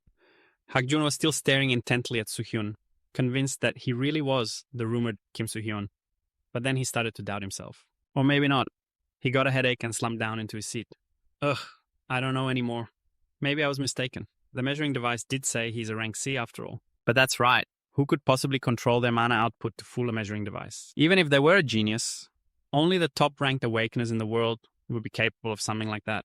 Outside, Soo-hyun walked on, silently praying, I hope they think exactly that. For a moment there, I lost control of my mana adjustment. Remembering the moment his mana flared up, he felt like his heart had stopped right there and then. It's a good thing I managed to correct it in time, otherwise it would have been a huge mess. Is it because my stats increased so suddenly? Soo-hyun rubbed his chin thoughtfully. After brilliantly conquering the 10th floor a few days ago, my stats skyrocketed, and the rewards were just as sweet. He recalled what happened not too long ago. Soo-hyun created a blue flame in his hand. It was the skill he received after defeating the Blue Phoenix. Holy Fire. It's pretty powerful even at this early stage, and it's especially effective against demons. A status window appeared. Holy Fire, mana level 4, skill level 1, proficiency 15.5%. Holy Fire deals massive damage to monsters of darkness, especially demons. Its power increases with mana level. Stats. Name, Kim Soo-hyun. Total mana 52. Mana level 4, strength 55, agility 57, stamina 48, reflexes 64, fatigue 41. In another space, Soo-hyun was now standing in a deserted forest. As he checked his information, he marveled, "My stats have gone up quite a bit. But more than that, I'm interested in the items from the reward shop. Every single item on the list is impressive." The 10th floor is on a whole other level. It's a whole different class compared to elixirs or mana-enhancing potions. I have no idea why I bought this egg out of all the rare items. Soo-hyun picked up an egg with a dumbfounded look on his face. A status window appeared. Egg of an unidentified object. A nameless egg. It is not known what species laid it. His expression was one of pure speechlessness. I only bought it because it looked weird, compared to the other items I've seen before. But that nameless part of the description is a little worrying. It seems smaller than I thought. However, there was a story about a lucky awakener who received a rare egg and gained a huge advantage along with the ancient divine beast. That hatched from it. Back in the present, Soo-hyun continued to ponder as he walked down the street. It's been a while since I brought it home, but there hasn't been any movement from it at all. It's not an artificial egg, is it? Suddenly, a voice calling out from behind made Soo-hyun stop in his tracks. "Mr. Soo-hyun!" He turned around and exclaimed, "Hak-jun, I thought you'd already left." Hak-jun replied, "I was in the waiting room just now. Are you okay with your result?" He answered calmly, "Yeah, it's more or less what I expected. I got a rank C." Hak-jun stared at him with a surprisingly serious expression. After a moment, he seemed about to say something. "Mr. Soo-hyun, are you—" But suddenly the guy with the rooster-colored hair from earlier rushed over, yelling, "You bastard! I found you, you arrogant prick. Do you have any idea how hard I had to work just to get to rank C?" Soo-hyun immediately remembered the situation from before. "It's that guy," he thought. "Is he trying to get revenge or something?" Hak-jun stepped in front of Soo-hyun and said, "Give me a few seconds." Soo-hyun was amazed. "Whoa, model. Nice. I'm also curious about Choi Hak-jun's skills. Let's see what he's got." Suddenly, the body of the young man with the brightly colored hair tensed up as if possessed. His body trembled, confusing the two people facing him. A hand was placed on his shoulder, transferring something sinister into him. The treacherous Dong-yong spoke up. "Hey, Hak-jun, what took you so long?" He had turned that young man with the brightly colored hair into a terrifying purple-skinned zombie-like body. "I've been waiting for you." Both of them were equally stunned. Soo-hyun thought to himself, "What the? Who is that guy?" Soo-hyun's expression turned cold as he called out, "Guildmaster." Dong-yong let go, causing the young man with the brightly colored hair to fall face first. Soo-hyun was startled by this action. The Guildmaster of Ares, Dong-yong, approached, reminding him, "I've told you time and again you don't have to be so formal with me." He then casually kicked the person lying on the ground hard. Soo-hyun glared at him with sharp eyes. Dong-yong then slung an arm around Hak-jun's shoulder, laughing and speaking naturally. "I told you to just call me Hyung Hak-jun." Then he cast a wary glance towards Soo-hyun. "By the way, have you made a new friend?" Hak-jun, flustered, tried to give a vague answer. This person is... I just happened to meet him in the lobby and recommended him for the guild, since his rank was just high enough. But from what I can tell, he doesn't seem very interested." Dong-yong put on a nonchalant expression. "Is that so?" Then he turned towards Soo-hyun. "But for our dear Hak-jun here to take an interest, your skills must be pretty high, huh? Let's see. I'm the Guildmaster of Artists, Dong-yong. What's your name?" Behind him, Hak-jun was frantically waving his arms and legs, signaling him not to answer. Soo-hyun noticed his actions. Hak-jun raised a finger to his lips, signaling for him to be quiet. Soo-hyun understood his good intentions. He cracked a smile. Hak-jun breathed a sigh of relief, wiping sweat from his brow. But surprisingly, Soo-hyun did the opposite of what Hak-jun had advised. His eyes were sharp with a hint of defiance as he introduced himself. "My name is Kim Soo-hyun." Hak-jun jumped horrified, his expression twisting. Dong-yong seemed to freeze for a moment, then his expression turned excited and greedy. Dong-yong asked again, as if to make sure Kim Soo-hyun. Hak-jun quickly tried to refute it. "Ah, yes, but he's not that Soo-hyun. This guy is only C rank, so there's no way he could be the Kim Soo-hyun. Even I, as a judge..." But he was cut off by Dong-yong's grim shout. "Shut up!" He glanced back with a warning glare. "You better keep your mouth shut. I'll be the one to confirm this. If it's not as you say, I can just check his registration card, can't I?" Hak-jun jumped in alarm. A moment later, Soo-hyun's information card was presented. Awakened registration card. Name Kim Soo-hyun. Rank C. Address A72 number 5, Anyang 5, Dong, Anyang-si, Gyeonggi-do. Valid until ID number. Date of issue After reading it, he asked in disappointment, "You're really just a C rank." Then he handed the card back. "Ha ha, my apologies. It seems you're not the person I was looking for." It's such a common name, easy to get confused. Even so, if you really were the person I was talking about, I would definitely invite you to join some major business proposals. Soo-hyun looked at him with a calm expression. Dong-yong turned and waved his hand. "But it would be pretty strange if I invited an awakened who's limited to C rank to be a leader, wouldn't it? My apologies. However, if this interests you, you could come to our guild for an entrance exam." Then Soo-hyun's casual refusal made Dong-yong pause. No, thank you. His eyes were cold as he affirmed once more, "Even if I really were that Kim Soo-hyun, I would never join a guild. Like yours." Dong-yong glanced back at him with malicious anger. Soo-hyun continued, "Because I know exactly what would happen to me if I joined a guild where the leader has no regard for human life." Dong-yong began to emit a murderous aura, but he just chuckled, acting relaxed. "Consider it a test. You're the only one who's dared to pick a fight with my guild members, right? And you'll definitely receive a fitting punishment." Soo-hyun replied, "That person was a D rank. Don't tell me you think he was being unreasonable." And for daring to defend himself. Hearing that, Dong-yong bent over and burst out laughing, his body shaking. "It seems our ways of thinking are a little different, huh? I guess you don't know about the number one unwritten rule. No one is allowed to interfere in a fight between awakened, even if one of them has to die. Furthermore, a powerful awakened is always accompanied by their own justice and reason. The stronger an awakened is, the more power they have. A guild leader must be strong, just like me. Only then can you kill people and get away with it." He walked around behind Soo-hyun, leaned down, and whispered frighteningly in his ear, "Don't you think so? We all want that kind of freedom." Soo-hyun, even calmer now, replied, "Exactly as you mentioned before. Our ways of thinking are too different." Dong-yong looked down at the back of his neck with a confused, suspicious gaze. Then he turned around with a look of helplessness. "Well then, I've got nothing left to say. Let's go, Hakjun." Hakjun, startled, snapped back to reality. Yes, sir." Before passing Soo-hyun, he bowed and gave a forced smile. "I'm so sorry." Suddenly, Soo-hyun grabbed his arm, stopping Hakjun. Hakjun looked down in surprise and saw Soo-hyun holding out a piece of paper. He gave a faint smile and said, "If you ever need my help, you can call me anytime." A moment later, Hakjun had to follow after Dong-yong. Soo-hyun watched them go with a thoughtful expression. Dong-yong is the leader of a mid-tier guild, and also an A-rank awakened. Back at Soo-hyun's home, he was now sitting in front of his computer, typing away.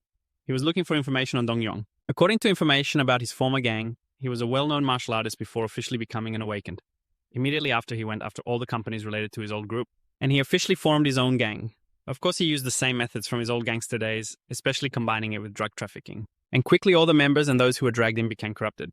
And he didn't hesitate in the slightest to kill. There's an old saying, a leopard can't change its spots. But his nature is hard to change. He's definitely hiding something. That could be why he hates Choi Han-jun so much. He thought, confused as he read the information. But up until this moment, there was still nothing out of the ordinary about Choi Han-jun and that gang. What's the problem between them? That's the only information I could find. There's so much to do. Suddenly, Soo-hyun looked out of the window and saw pure white snowflakes falling. As night fell, the world practically froze over. Yet in some places, there had been no rain or snow for a very long time, and the dry, hot air had been intensifying day by day. Who knows what it was like back then? This peaceful scenery is probably too much of a luxury. Soo-hyun sighed. The new year is coming soon. Suddenly, he seemed to remember something. That's right. He frantically started typing on the keyboard. I almost forgot because of the ranking incident and the whole Choi Han-jun affair. There was another reason I had to come to this city. The reason I had to return to this city. It wasn't just about the rank placements, but also because of the Awakened Management Organization that was set up to protect their clients. As for the Awakeners, they all have to get certified to enter dungeons. And I have no choice but to participate in the screening. I just have to wait for it to be completed. While I'm participating in the screening, I can't let this one go. Because I know after moving the mouse for a bit, a post appeared on the screen. Recruitment post, I'm looking for people who can join me in a dungeon raid. Hey, hottest today, 1 hour ago. Rank orange. Location Gyeonggi Province, Gwangju. Minimum requirement C rank, 1 of 1. 2024. Soo-hyun murmured, this incident will happen soon. But suddenly Soo-hyun's expression went blank. He grew tense, breaking into a cold sweat as he continued to type. What if I don't get accepted even if I meet all the requirements? I didn't think about this. I'm sure I'm not the only C rank awakened. According to the data, I've experienced the dungeon firsthand. I wonder if they'll choose me. Suddenly the scene of meeting that guy Dong-yong from earlier flashed through his mind. Soo-hyun seemed to think of something bold. He gave a faint smile and thought to himself, I hate this idea. But I should probably give it a try, right? Scene changed to a cafe. Inside, people are sitting and working together. The sound of someone reading out people's abilities can be heard. An Min Seok C-rank assassin, experienced in 12 dungeon raids. Lee Yeon-mi C-rank magician, experienced in 8 dungeon raids. Lee Yeon-mi C-rank magician.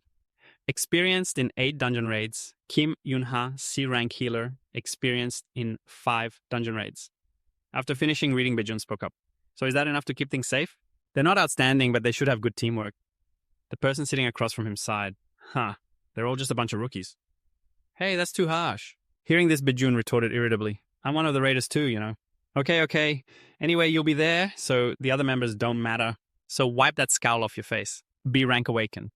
The man focused on the documents was the B rank awakened Lee Juho. He reminded them seriously, even so, we can't go with just this many people. We have to choose at least one more. Baejun, should we really, especially since we'll get a smaller cut of the rewards? Per person, that is. Why are you so scared when you're a B ranker?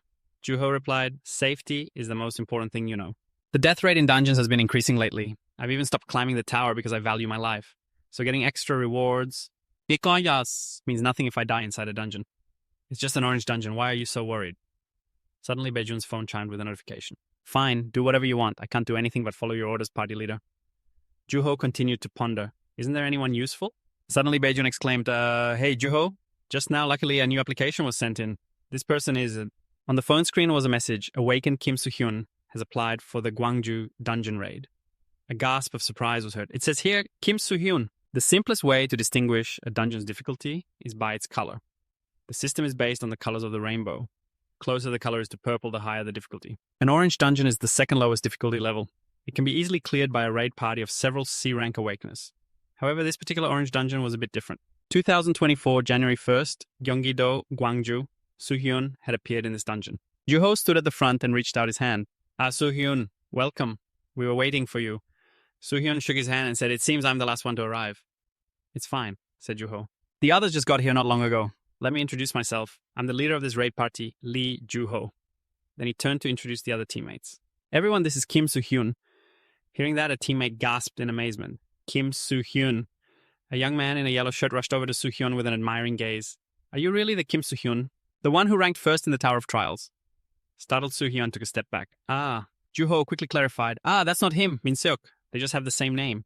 This Kim Soo-hyun is a C ranker, and this is his first raid. Actually, Baejun and I were also shocked when we saw the name. Remembering when he first got the message, he had jumped up in excitement. Is he really the Kim Soo-hyun? I don't know either. Let's just see. Hearing this, Min-seok acted nonchalantly. I see. Kim Soo-hyun quietly sighed in relief. Just as I thought. It's a good thing I fixed my ranking. I'll be grateful if they all misunderstand. It's better if they haven't discovered my abilities. Just then, someone walked up and spoke. What the hell is this? I was really looking forward to this because his name is Kim Soo-hyun, but he's just some random guy. He just happens to share the name. On top of that, he's just a kid who's never seen a real fight. Is he really going to be useful? A short-haired girl approached with a disdainful expression. Soo-hyun gave her a speechless look and calmly retorted, I don't think you should be saying that when we're both C-rankers. The girl, flustered by the rebuttal, got angry and shouted, What? The others covered their faces and turned away in exasperation, as if to say, I don't know this person. The girl flusteredly explained, You think we're the same just because we're both C-rankers? I'm way more useful. Baezeon spoke up, admonishing her, Hey, that's enough. If everyone is ready, let's start moving. Do you two have enough energy to waste arguing before we even enter the dungeon? She gritted her teeth in anger, then turned away sharply. I'll definitely be keeping my eye on you and see how well you do. Soo-hyun thought to himself, she's like some low-level villain. He then glanced towards Baezeon. This woman is Kim Baezeon. She is Lee Juho's friend and the vice captain of the team. Suddenly, a friendly voice called out from behind him. Hey, Mr. Kim Soo-hyun, hello. I'm the group's healer, Kim Yi-eun. A long-haired girl in a jean jacket stepped forward to greet him. Soo-hyun replied, a bit flustered. Hello. Yoon smiled and encouraged Soo-hyun, seeing his weary expression. Don't mind her too much. There are always people like her around. The type of awakened who always likes to show off in front of newbies. I'm sure Youngmi didn't mean any harm by it. So the short-haired girl's name is Youngmi. With her sharp hearing, she turned back with a piercing gaze. I'll be watching you. Feeling this tense atmosphere, Soo-hyun couldn't help but sigh inwardly. If this isn't bad, what is? Anyway, Yoon continued, it's nice to meet you. Soo-hyun replied perfunctorily. Thanks, nice to meet you too. He then pointed to one side and asked, By the way, what about that guy who's always standing alone? She turned to look behind her. It was a person in a hooded jacket, completely covered. Yoon quickly replied, I don't know who that is. And it seems Mr. Juho and Miss Baezeon don't know much about him either. Hearing that, he exclaimed in shock, What? But that's absurd. Yoon continued. He said it's difficult for him to reveal his name, personal information, or even his face. But we checked his awakened registration application, so there shouldn't be a problem. He's also a C rank. Soo-hyun frowned, looking uneasily at the mysterious person. Looks like he's going to be a problem. A moment later, Juho called out, All right, everyone. We're going to enter the dungeon now. A few reminders before we go in. Everyone was discussing amongst themselves while Soo-hyun was thinking, the reason I gave up climbing the tower and came to this color dungeon. His expression was grim, is because soon everyone here will die. January 1st, 2024. All the raiders died inside the prison, an unusual incident. It happened at a time when the dungeon's difficulty wasn't high. The reason this case attracted so much attention was because there were a total of 5 deaths, and the newspapers reported that the raid team that entered that dungeon had a total of 6 members. In other words, there was a culprit among those who entered the dungeon who killed everyone. Now there's a total of 7 people, counting me. But to the killer, I'm just another name on the victim list. While protecting everyone from this situation, I need to find out who the culprit is. Soo-hyun sized up everyone. To do that, I need to... While he was lost in thought, the discussion ended. All right, the briefing is now over. Yoo-ho looked over at the dazed Soo-hyun and asked, Mr. Soo-hyun, were you listening? He chuckled and scratched his head. Of course, Yoo-ho reached his hand into a spatial gate, reassuring them. Don't worry too much, everyone. This is just an orange dungeon. They stepped into the dungeon. Joo-ho turned back, still calm. There should be fewer monsters here. And even if there are, there'll only be beast-type monsters, like wolves. Just then he froze, sensing a giant monster appear from behind. The whole group looked up, startled and terrified. That monster swung its club about to smash down. A cyclops. Soo-hyun was stunned. A cyclops! An explosion erupted, sending thick smoke and chunks of rock flying. How the hell? This is just an orange dungeon, but why? The explosion was so large it shook the space outside. From a distance, a bright orange blast of power could be seen. The Cyclops raised its massive club. Soo-hyun panicked and got into a defensive stance. A Cyclops? How? Why is a monster like that in an orange dungeon? A huge explosion sent earth rocks and dust flying into the air. The whole group slid back to dodge. Soo-hyun gritted his teeth, worried. This is strange. There's a giant Cyclops in an orange dungeon. Giant Cyclopses are only supposed to appear in yellow dungeons or higher. And that means this is a growth-type dungeon. His expression grew more anxious. Just like there are growth-type skills like transformation, there are also dungeons whose difficulty can increase. For example, a growth-type dungeon. He glanced back. Don't tell me the reason the raid team was wiped out was because of a sudden spike in a dungeon's difficulty. Yoo-ho shouted, reminding everyone, check your gear. Soo-hyun was still lost in thought. There were too many unexplained things. A suspect couldn't interfere with a dungeon's difficulty. If the suspect was planning to kill everyone, then a situation like this would be absolutely perfect. His eyes scanned each person's face. So who is it behind these confused faces? Who is the one hiding their joyful expression? Suddenly, Eunmi screamed, What are we doing? We have to run? This is at least a yellow-level dungeon. Someone lamented, but the dungeon rewards. She yelled back at him, Rewards are rewards, more important than your life. How are we supposed to defeat that monster? I'm getting out of here. A shout came from another person who retorted, Wait, what are the rest of us supposed to do if you leave? Forget it. We're not in a position to be arguing right now. Just then, the giant Cyclops continued to charge, attacking everyone. Soo-hyun gritted his teeth in frustration. Damn it. They provoked it. The attack was heading towards Baezoon, whose back was turned. Yoo-ho immediately leaped out, raising his sword to block the attack. Joo-ho. He gritted his teeth, holding his ground. Soo-hyun watched the scene in astonishment. Lee Joo-ho. I guess he's more than just a B rank. But suddenly the giant Cyclops threw up its knee. Joo-ho was kneed and sent flying like a bullet. Soo-hyun, it's definitely not enough to defeat a Cyclops. Joo-ho's body slammed into the cliff face, creating a huge impact that left the whole group gaping in horror. A terrified scream rang out. Lee Joo-ho. He was slumped on the ground as the monster charged again. Chaotic screams erupted. Get up. A B rank awakened, taken out in one hit. That's why I said we should run, it's over. Suddenly there was a flash of light. The giant club had stopped right above Joo-ho's head. His expression was stunned as he looked forward. It was... and Soo-hyun tenaciously blocking the blow. He exclaimed in his mind, Mr. Kim Soo-hyun. Baezoon rushed over. Lee Joo-ho, are you okay? He replied, yeah, I'm fine. Soo-hyun glanced back and saw the two of them happily checking on each other. I guess he's okay. Thank God. Just then, the giant Cyclops swung its fist, aiming to strike him from the side. But before the fist could connect, Soo-hyun suddenly vanished from his spot. He used super speed jumping and sliding across the ground to dodge. Eunmi and the other two gaped in astonishment. He dodged the Cyclops' attack. As if it was nothing, Soo-hyun spoke seriously. How long are you all going to stand there? Everyone calm down. We can't run, even if we want to. Suddenly a shout rang out. What are you talking about? A mysterious figure spoke up. There's no way out. The entrance we came through is blocked. What? Soo-hyun elaborated.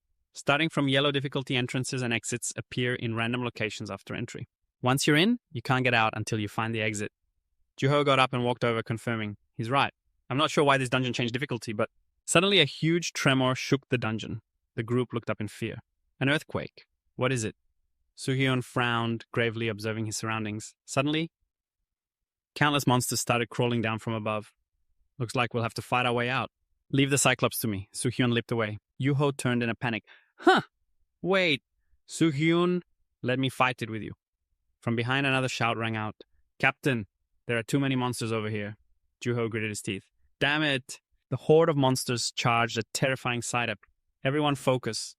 Soo-hyun frowned, calmly calculating. There are about 30 monsters besides the Cyclops. They're all orange difficulty. My companions should be able to handle them. And with these numbers, I can wipe them all out with that technique. But not yet. I'll just have to hold out for now. Normally a Cyclops' weak point is its eye. But what's important is, the eye we're talking about isn't the one on its head. The weak point of a Cyclops is another hidden eye. While calculating, Soo-hyun moved nimbly, leaping behind the giant Cyclops. It panicked, swinging its arm to attack. But unexpectedly, Soo-hyun landed right on its hand. He swung his sword forward and said, "This." Then he swung his sword up powerfully. "Here!" A single strike stabbed down into the hand gripping the club. The reason these Cyclopses hold their clubs so tightly is not just for attacking, but also for defending. There's an eye on its hand. The giant Cyclops dropped its club, crying out in pain. Soo-hyun then leaped off of it. He glanced to the side. This side is clear. They're still fighting over there. They were busy slaying monsters when a shout echoed out, "Joo-ho, Barium, over here, I'm done." Soo-hyun was standing on this side. He didn't notice a giant hand reaching out to grab him. "Soo-hyun, behind you." Immediately he was snatched up. Soo-hyun struggled in panic. "What? It's not dead." Grunts. The one-eyed giant monster grinned triumphantly as it lifted Soo-hyun into the air. "What's happening?" The one-eyed giant raised him into the air, grinning sinisterly.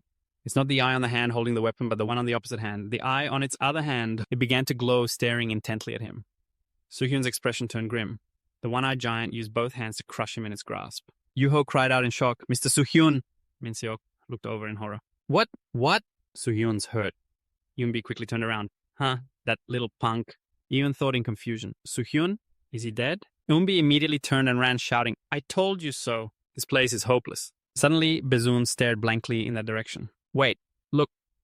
The one-eyed giant was also looking down at its hands in disbelief. It couldn't close its hands, blocked by an immense power. The monster's hands were suddenly forced open. Soo-hyun burst out from within. Joo-ho's jaw dropped, stunned by the sight. Soo-hyun flew into the air, his whole body erupting with a red aura of power. He let out a relieved smile. That was close. Good thing I borrowed that guy's skill beforehand. In front of him was the system's conversion screen. You can simulate the target's skill. Target one-eyed giant. Trade giant's breath. Body regeneration. Just then the monster was still clutching its hand. Trembling in pain, Soo-hyun landed on the ground. He looked down at his own hand, seriously thinking, "The skills I've collected recently have also helped me a lot. The Corpse Chief's Berserk skill and the Blue Phoenix's Holy Fire skill from before. I used to only be able to roughly simulate their skills. Now I can even simulate their power. The results are better than I expected. Everything should go smoothly if things keep progressing like this." Thinking this, he smiled with satisfaction. Joo-ho ran over in a panic to check on him. "Soo-hyun, are you hurt?" But before Soo-hyun could answer, he leaped back into the air at high speed. Yoo-ho once again stared blankly after him. He was charging toward the group of one-eyed monsters, just as they were launching another attack. Soo-hyun transformed into a streak of light zipping past the other monsters. They gaped in fear as countless slashes erupted like a net. A moment later, the monsters' corpses fell and shattered.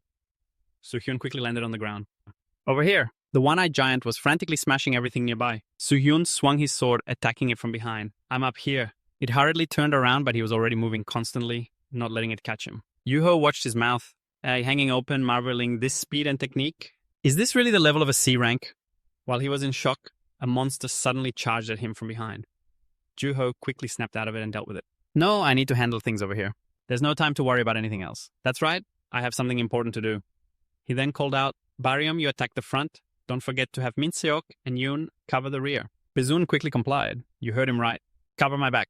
Both Min Seok and Yoon ran over. "Got it." Soo-hyun looked down satisfied, thinking, looks like they're finally cooperating. Then he turned back to the one-eyed giant. "In that case, I should hurry up and finish this." An immense power erupted, causing the monster's expression to turn to terror. In the air, a net made of sword energy slashes was descending. Its body was sliced into countless pieces, which then gradually disintegrated into the air. Rock fragments rained down. Over on Joo-ho's side, they had also dealt with the smaller monsters. "We finally finished." Bazoon leaned on his sword, panting heavily. "I thought I was going to die." Umbi was in a similar state, asking, "Now? What do we do now?" Someone spoke up. "We just dealt with a bunch of monsters that appeared out of nowhere. If more show up, we'll just have to keep fighting. Shouldn't we call for help?" From the supervisor, Yoo-ho turned and replied, "Honestly, this is the first time I've ever been in a situation like this. I don't think there's any useful help for this situation. It looks safe over there. Let's go rest." "All right." As Soohyun was standing alone, Juho approached him. Soohyun, are you alright? He replied, yes, I'm completely... Suddenly he realized he just slipped up sweating bullets. Damn it. I completely forgot I'm supposed to be a C rank. That situation was pretty dangerous, but I think I might have overdone it a bit. Soohyun forced an awkward smile, trying to play it off. Actually, my whole body is a little sore. Juho immediately said, I'll get Yeon to heal you. I'll discuss our next plan with Berum over here first. Yeon quickly ran over. I'm here. Then Soohyun's treatment began. Are you badly injured? No, it's not that bad, Yeon. I'll use my healing magic on you. He replied, thank you. While healing him, Yoon praised him. You fought incredibly well back there. You took down a Cyclops all by yourself. Even B-rank Awakeners struggle with those things. Soohyun replied humbly, I just got lucky. I just happened to find its weak spot. Suddenly, Yeon fell silent for a long moment. Soohyun, aren't you worried? Soohyun looked at her confused. Huh, you mean about this dungeon's difficulty? She looked towards the others. Yeah, that's part of it. But what I really mean is them. Seok can't fight because he's scared and Yoonmi is always complaining. And we don't even know who that other guy is. And most of all, those two. She gestured towards Berum and 444 and continued, I've heard a few things on the forums recently. A lot of people don't get any rewards from dungeon clears, or the people in charge of distribution scheme them saying that certain party members didn't contribute much. So they get nothing. It's possible that after we clear this, they won't share any of the items with us. Soohyun followed her gaze and replied, I see. And Yeon added, and you're the one who contributed the most to this party. Soohyun smiled, acknowledging it internally. That's true. Then he suddenly spoke up. Don't worry. I think I have a handle on the current situation. Suddenly, Juho walked up and called to him. Soohyun, I need to talk to you. Can we speak over there? Soohyun replied cheerfully, of course. Yoon's face paled as she looked at Soohyun. Actually, I have something to discuss with you too. Juho glanced at his sharp expression with a question mark. Sometime later, they were still inside the dungeon. The group started moving again. Yoon looked around nervously as she walked. It's a good thing there are no monsters. Soohyun speculated, I'm sure we've killed all the monsters in this area. I think we'll be safe until we reach the next section. As Juho was focused on walking, Berum approached him to ask, did your talk with Soohyun go okay? And what about that plan? What's happening with it? He recalled their earlier conversation. Anyway, there's something I wanted to ask you. Juho closed his eyes and replied, the plan is off. Berum asked, puzzled, why? He explained, there might be something more terrifying waiting for us. Very quickly, they arrived before a tall iron gate. Everyone looked up at it in silence. Soohyun glanced to the side, thinking to himself, now, the culprit will slowly reveal themselves. The iron gate quickly opened and everyone followed heading inside. Seok looked around and wondered, where are we? Juho speculated, it looks like the center of the dungeon. Is there an exit? And Eunbi suddenly saw something and called out, oh, isn't that the exit? Her voice rose as a golden door appeared up ahead. That's right, that must be it. Eunbi excitedly ran towards it. Finally, we can get out of this damn place. Juho urgently warned, wait, if we just rush in without thinking. Suddenly a tremor ran through the space. A system screen appeared. Dungeon system activated. Welcome, travelers. The dungeon trial will begin shortly. They exclaimed in panic, a try? This is the voice of the tower, speaking right in front of us. What is this? Soohyun remained calm amidst the shock. Ever since the yellow dungeons appeared, just fighting monsters hasn't been the end of the raid. He remembered a previous mission save the troubled village and survive. Just like with the tower's trials before, only by meeting these conditions. Can you clear the dungeon? The system continued its announcement. Please choose how you will overcome this trial. Method 1, fight the monsters head-on. Monsters will be summoned in 30 minutes from the rear gate. Method 2, open the door on the other side and escape from the monsters within 10 minutes. Monsters will be summoned to chase you. If you do not make a choice within 10 minutes, a random trial will commence. Berum exclaimed in confusion, What does this mean? What kind of system just activates on its own like this? Eun offered her theory. So, doesn't this mean that we can't escape if we fail one of these trial methods? The mysterious person chimed in. Looks like it. Eun's voice was booming. Exactly, we have to run. Think about how hard this dungeon is. We can't win against them. Seok scratched his face. But don't you think the reward would be better if we chose to fight instead of run? Besides, before, we were fighting really well. She immediately whirled around and snapped, You think you have any right to say that? You didn't help at all.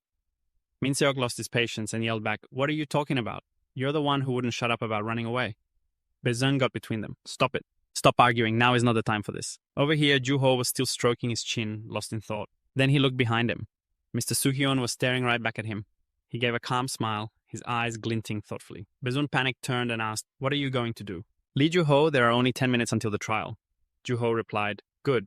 I think that even when we were fighting those Cyclopes earlier, the only reason we made it this far was all thanks to Soohyun. So I think we should ask for his opinion. All eyes turned towards him. Hearing this, Eunbi clicked her tongue. Tisk. He's just a C-rank leader of some low-level raid party. Yoon added, But you have to admit he was incredible in that fight, wasn't he? Soohyun calmly replied to everyone, I think we should fight. Eunbi stunned shrieked, What? She immediately pointed a finger in his face and yelled, "You must be feeling pretty confident. Just because you beat a bunch of cyclopes, do you have any idea what kind of situation we're in?" He just said nonchalantly, "You heard about the reward already. We either run or we face them and fight." Yunbia was even more shocked by his cold attitude. "He's completely ignoring me." Soo-hyun continued, "Of course running away sounds like the better option at first, but to say there's no other choice but to run. In other words, that could mean there are monsters that we have absolutely no chance of defeating. But who knows what's waiting for us behind those other doors. So, it's better for us to focus on our formation and hold our ground here for as long as we possibly can." Juho thought seriously considering the situation. That actually makes sense. Then he drew his sword and said to everyone, "All right, if no one has any objections, we'll decide on this. Everyone get information. All of you form a circle. Facing outwards, highest alert. System notification. You have chosen the first method to face and fight. It will begin in 30 seconds. Good luck, travelers." A torrent of power poured down from the space, and from within it emerged monsters with bizarre appearances. They were terrifying. Their 2 eyes were bloodshot. Some even had 2 wings. But just like that, countless types of monsters emerged from that curtain of power. Soo-hyun yelled, "They're here! Everyone be careful!" Juho was quickly attacked by a monster's long tail. He hurriedly raised his sword to block it. How are they so fast? Suddenly its tail changed direction. It wrapped around his neck. GHK, I can't breathe. Soo-hyun quickly appeared and sliced off its tail. Soo-hyun. The purple monster furiously charged at Soo-hyun. Gritting his teeth, he slashed its stomach. His eyes were sharp, calculating. By now, 1 minute has passed. Yeon was still holding her healing staff, channeling power to the mysterious person. Minseok and Unmi worked together to handle the other monsters. Baezoon and Juho, gritting their teeth, stabbed them one by one. Soo-hyun charged straight into the center of the enemy ranks, sending them flying. He glanced around with a cold look. It's time. What's next? Suddenly, a shadowy figure was hiding nearby. They observed the situation confused, wondering to themselves, should I reveal myself or just stay like this? As everyone was fighting the monsters together, something drew their attention, making them all look in one direction. Soo-hyun and Juho also wore stunned expressions. The door? Yeon had a horrified expression, her body trembling at the sight before her. Light emanated from the doorway, and in the center was the image of the mysterious person impaled by long spikes. Their body was lifted into the air. Just like that, a member of the group had been eliminated. Juho gritted his teeth and hissed, "What is happening?" Over with the 3 of them, Baezoon was stunned and shocked, his movements faltering. Juho quickly turned back and reminded everyone, "Stay calm. The attack isn't over yet." Suddenly, the monsters turned transparent and faded away. Everyone was bewildered, not understanding what was happening. The system screen appeared again. The first route has been forcibly terminated. The second route will begin in 10 minutes. "Run through the door to escape safely." Umbi screamed again. What is happening? This trial was supposed to end in 5 minutes, but someone opened the door. Eun collapsed to her knees, burying her face in her hands in despair. I don't know. That person suddenly opened the door and ran off. Damn it. Baezoon turned back and asked, "Can we block the monster?" Juho replied, "Impossible. As you heard before, it seems the monsters will be many times stronger than the one we're facing right now. And because we've already fought a monster, we don't have the mana or strength to keep fighting." Baezoon was extremely anxious, but to escape the trap, Soo-hyun calmly walked to one side. There is no other choice. "Let's go." Onbi pointed in that direction and yelled, "Do you see that corpse over there?" "What do you mean, let's go? Are you trying to get us killed?" Soo-hyun stopped. "You all really don't know anything, do you? This is what the system said about the second method. The summoned monster will chase after all of you." There was no mention of avoiding traps and escaping, but there's clearly a trap over there. 3 minutes left. The system doesn't lie. Maybe it only applies to those who go against the chosen route. All of you have climbed the tower, and even have experience in dungeons, yet you don't know any of this. At the same time, think about it. It's obvious we're all going to die when the 3 minutes are up. So isn't it best to at least give it a try? Immediately, Juho stepped forward to vouch for him. "Let's go. Anyone who disagrees is free to stay behind. But just as Soo-hyun said, I think it's best we get out of here." They were about to say something, but Juho continued. "If you want, you can curse me out if you think I'm not worthy of being the leader. For now, let's think about how to survive this together. Whatever happens..." Finally, Unbi scratched her head and spoke up. "Fine, then I'm in. It's better to go with the group, and you don't want to be left behind in a situation like this." He then urged them on. "Then hurry up, let's go. There's not much time left, and once we get out, we have to close the door." Everyone ran outside. Seeing Soo-hyun standing still, Yen turned back and asked, "Soo-hyun, aren't you coming?" Soo-hyun calmly replied, "I'll stay behind." She gasped in horror. You're going to stay behind here? But why?" Once outside, everyone looked back in astonishment. Umbi exclaimed, "He's crazy. Completely lost his mind. Why? Why would you plan on fighting the monsters that are coming here all by yourself?" Soo-hyun replied, "Of course I'm not staying alone." This statement both confused and alarmed everyone. He continued, "It's because of one person that I have to stay here. Isn't that right?" Miss Kim Yeon forced a smile, feigning confusion. "What?" Soo-hyun looked inside and just said, "Let's go." Eun quickly refused. No, I want to get out of here. Why? Why do I have to be left behind with her? She panicked, spinning around just as Juho from the outside suddenly started pushing the door closed. Seeing this, little June yelled in alarm. What are you doing? What did Eun do wrong? He asked. Juho replied, I'll explain everything later. Eun spun around trying to run out. Wait, Captain, I don't want to stay here. Let me come with you. Soo-hyun also spoke up. Juho, you haven't forgotten that promise, have you? Before the door slammed shut, Juho replied grimly. Right, I remember. Eun watched in horror as the door closed. No, what just happened? Don't go. Hey, everyone. She collapsed to the ground, trembling as she cried out. Soo-hyun, then why would you do this? We're all going to die if we stay in here. I want to live you. You want to live too, don't you? Soo-hyun looked down at her and asked coldly, I want to live. Huh? How can you say that? But yes, after you put down the thing in your hand. At that, Yeon looked up with a twisted expression, her hand pulling a sharp dagger from her clothes. Soo-hyun raised his sword, exposing her. Did you really think I didn't know that you're from the Murderer Guild? With a single slash, his sword tore open her shoulder sleeve. Revealed on her skin was a symbol. Yeon was stunned that he had exposed her so easily. The Murderer Guild, the worst guild that ever existed. A society filled with every kind of deranged criminal and killer, a group that will commit countless atrocities in the future during this era. The guild's name isn't officially known at this point, but in a few years they'll become a threat to humanity as dangerous as the Awakening itself. You could even say they hastened the apocalypse. And that's why, to prevent this world from collapsing, their very roots must be destroyed. Soo-hyun frowned, laying out her crimes. After killing all the targets in the dungeon, you planned to claim an achievement that suited your guild's lineage, didn't you? Ye-yun glared up at him with annoyance as he continued. Your calculations were pretty good. Lee Eunbi didn't want to cooperate, but I knew she valued her own life. Even during the fight, I could see she was looking for a chance to escape. Min Seok was ambitious about fighting in the dungeon, but his combat skills weren't good enough to handle everything.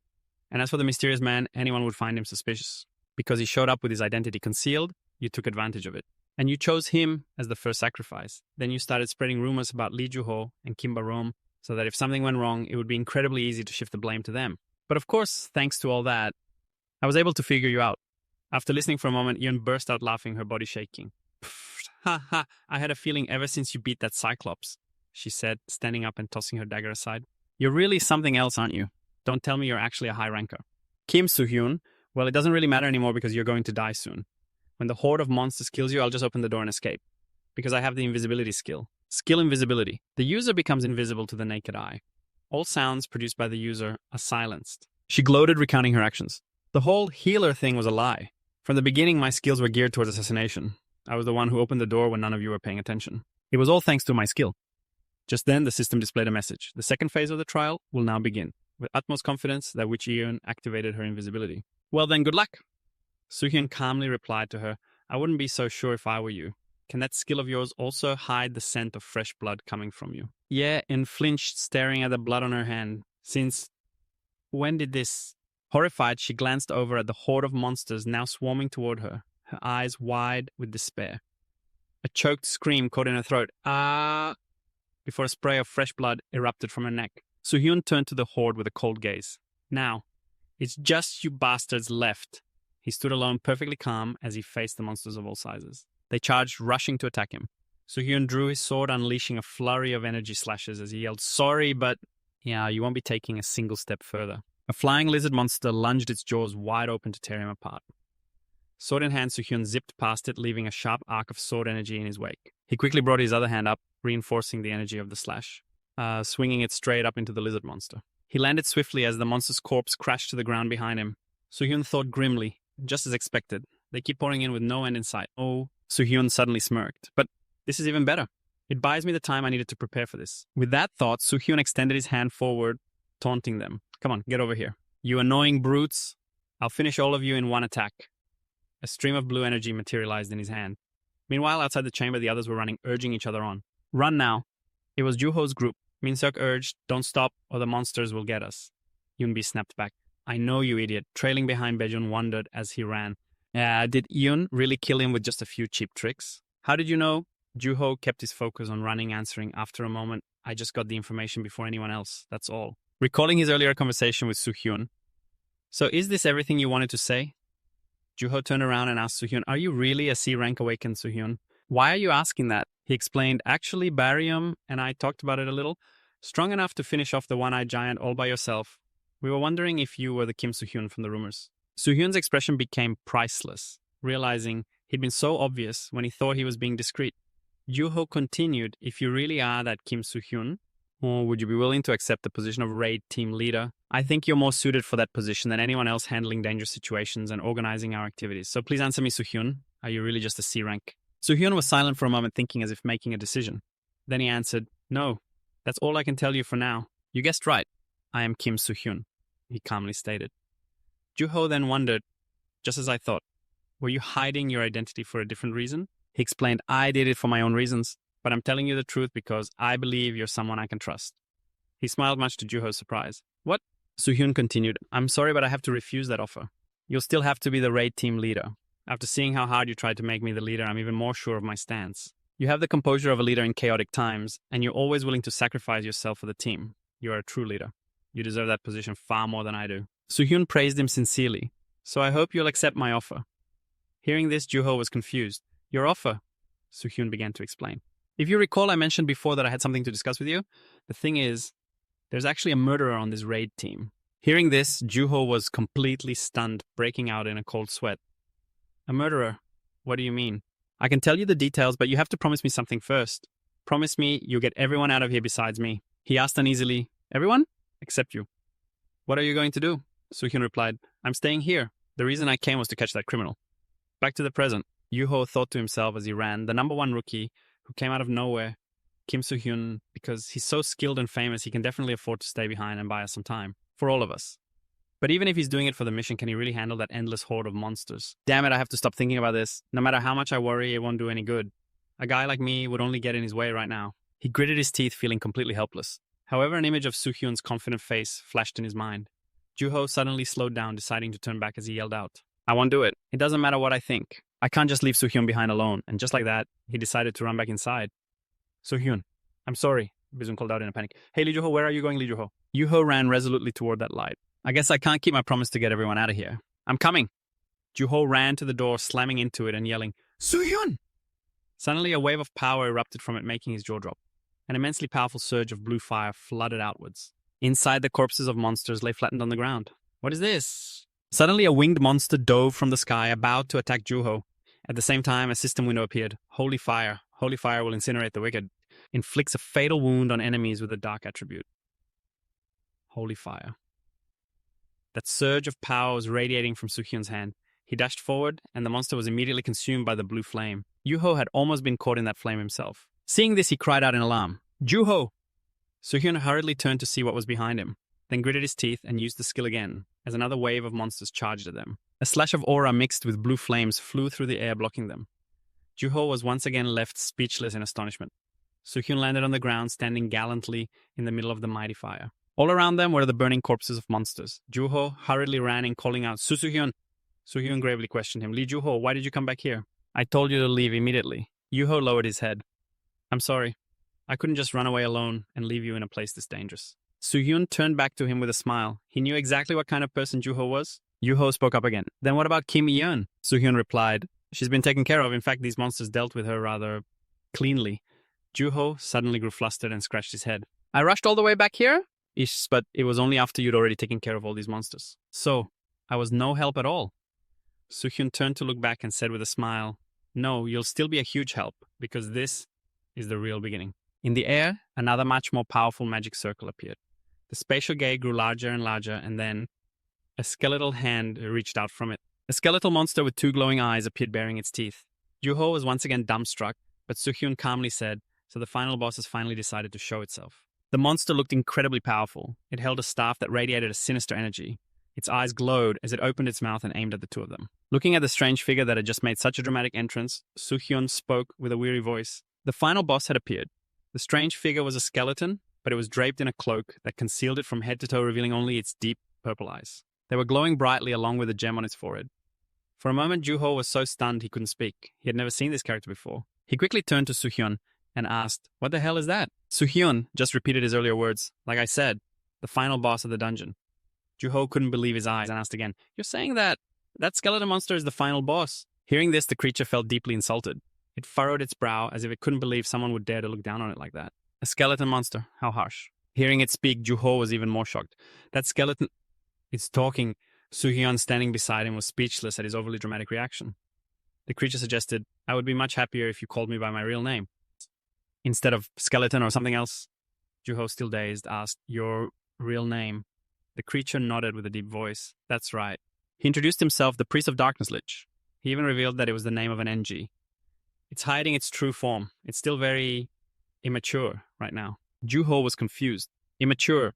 Soo-hyun continued to explain to him, right, it's not a real lich. To put it bluntly, he just wants to become a real lich. A real lich has completely different magic coefficients and concentration levels. Hearing that, the lich scoffed.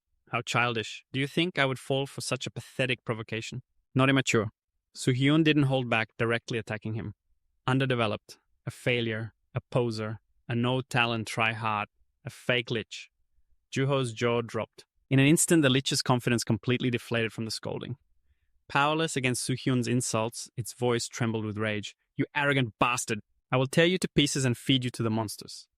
With that, it flew high into the air, gathering its power and forces, preparing to attack immediately. Countless dead monsters rose from their graves, becoming the living dead.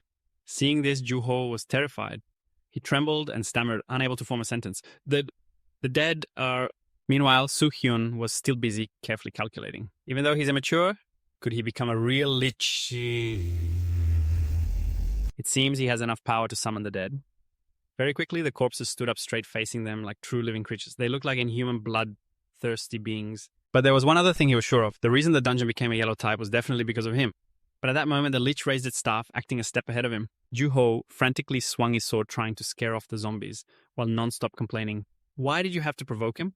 Was that really necessary? Soo-hyun just answered calmly. I had my reasons. Soo-hyun then gave an even more shocking reply. Because this way he'll attack me first. Juho snapped his head around, giving him a look of utter confusion. Unexpectedly, the sword in Soo-hyun's hand suddenly erupted in roaring blue flames, illuminating the dark space. Soo-hyun pointed the tip of his sword to the wide, empty ground around them. Before the zombies could attack, the sword drew a circle on the ground, perfectly enclosing the two of them. After his sword made one pass, they were both standing inside a safe circle of fire. Juho was still dazed, not understanding what was happening. Only after he was done did Soo-hyun turn to him and say reservedly, Mr. Juho, I'm not trying to offend you, but... He hesitated for a moment before continuing. You're still not strong enough to fight those monsters alone, and it's not easy for me to fight while also protecting you. Mr. Juho bowed his head in agreement. Yeah, I know. Soo-hyun instructed, the dead won't be able to enter this circle. So don't step out of it and try to draw the monster's attention towards you. He was stunned. What about you? Soo-hyun just stared grimly at the lich high above and answered quietly, My opponent is that thing. With that, he shot up from the floor toward the high ceiling, launching himself straight at the lich. The lich itself was startled by Soo-hyun's reckless move. Soo-hyun decisively swung his sword down at its figure. He thought he had succeeded. But the lich's figure flickered in and out of sight. His last slash had of course missed its mark. For a moment, Soo-hyun was shocked, but he quickly regained his balance. He twisted around to observe the lich's position. The creature was lounging nonchalantly in mid-air, as if lying on a soft mattress, taunting him in a loud voice, You're fast, human. But it's also useless, Soo-hyun was briefly surprised. Was that teleportation? He reasoned, liches aren't the type that are strong in physical combat. They use the undead to keep their distance and avoid close combat. Their main purpose is to hide their fatal weakness. He had long known that key weakness was in the stone. Their life is on their head. That magic stone is the foundation of the life they possess. To protect it, liches need to maintain a distance between themselves and their opponent. Teleportation is also an ability developed to suit this specific trait of theirs. He thought, but that means as long as I can keep up with its speed, I can definitely take its life. He charged decisively toward the lich, but it was so contemptuous, it didn't even bother to react. Because when Soo-hyun actually attacked, slashing across its body, it once again escaped with ease. But from this, he noticed something new. It uses its cloak to... He moved to a blind spot in an instant. And then just a few seconds later, it was once again above his head, looking down at him with an even more disdainful gaze.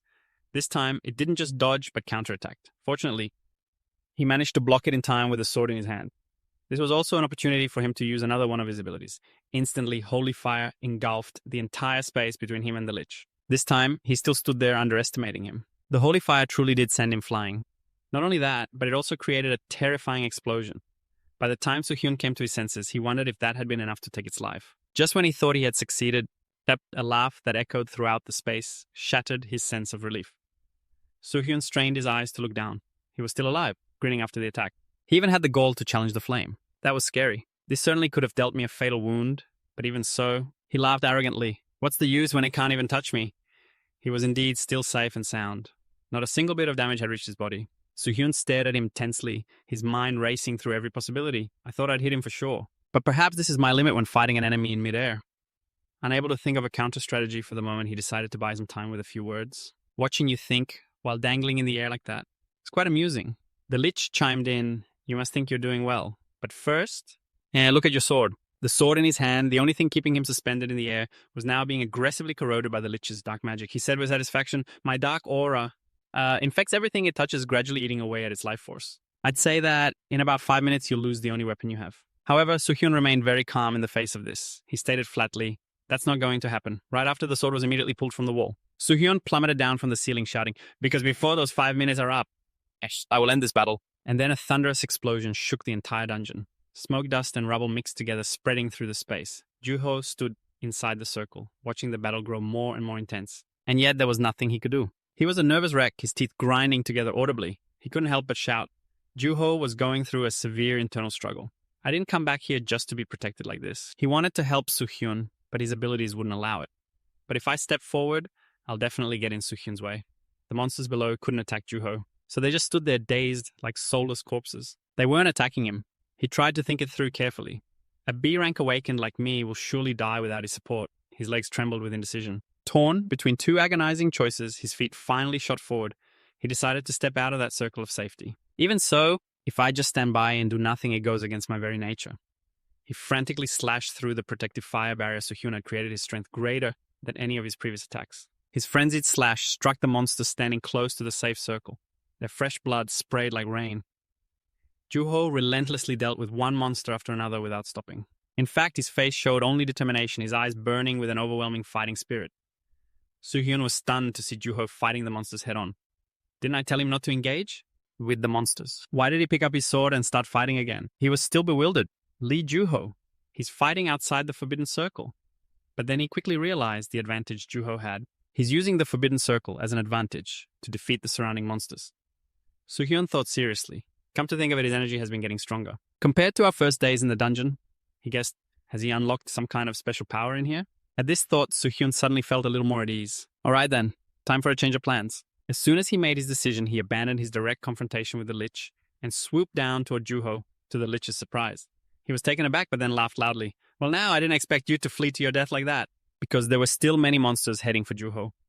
Soo-hyun decided to take a shortcut.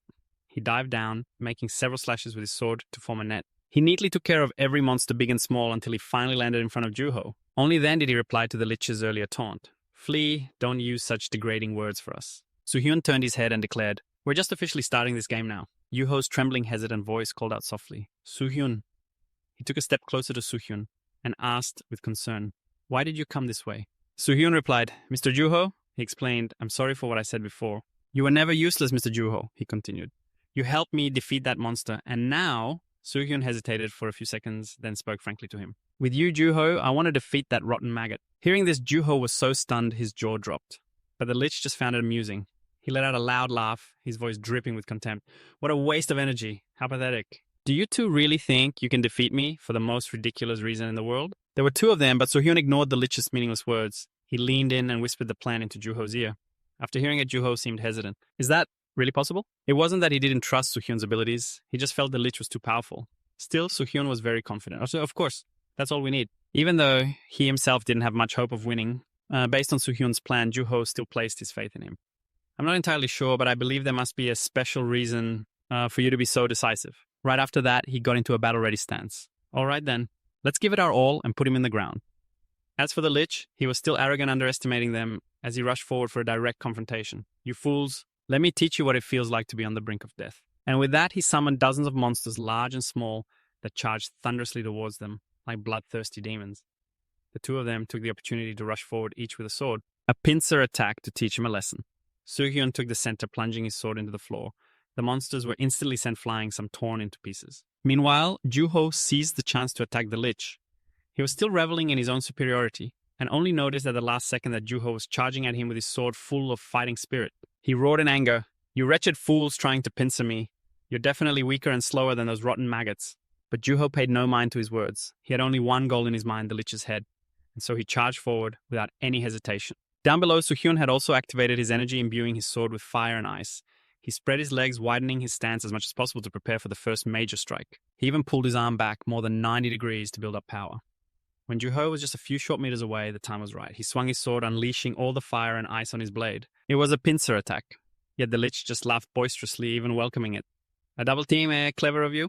But no matter what the two of you do, you can't do a thing to me. He swung his arm, releasing countless tiny particles and invisible weapon to attack his opponent's vision.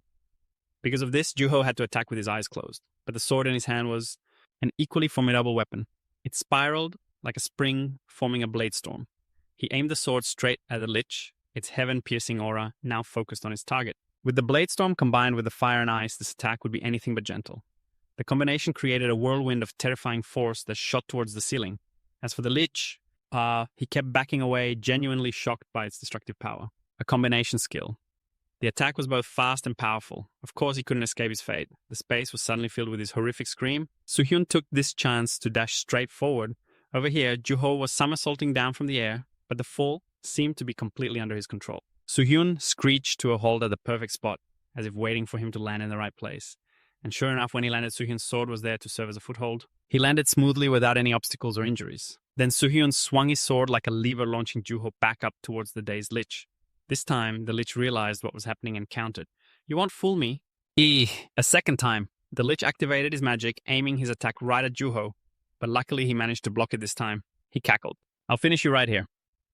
He didn't notice that Soo-hyun had already appeared behind him, preparing a surprise. However, his every move was easily detected by the Lich. Before the sword was even swung, the Lich knew he was behind him and turned his head.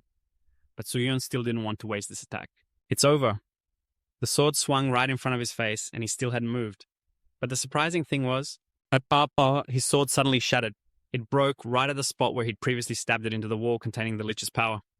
His sword had broken in two, shattering into countless fragments. And the Lich's head was too hard to be damaged by such a sword. Broken in two, the sword had shattered.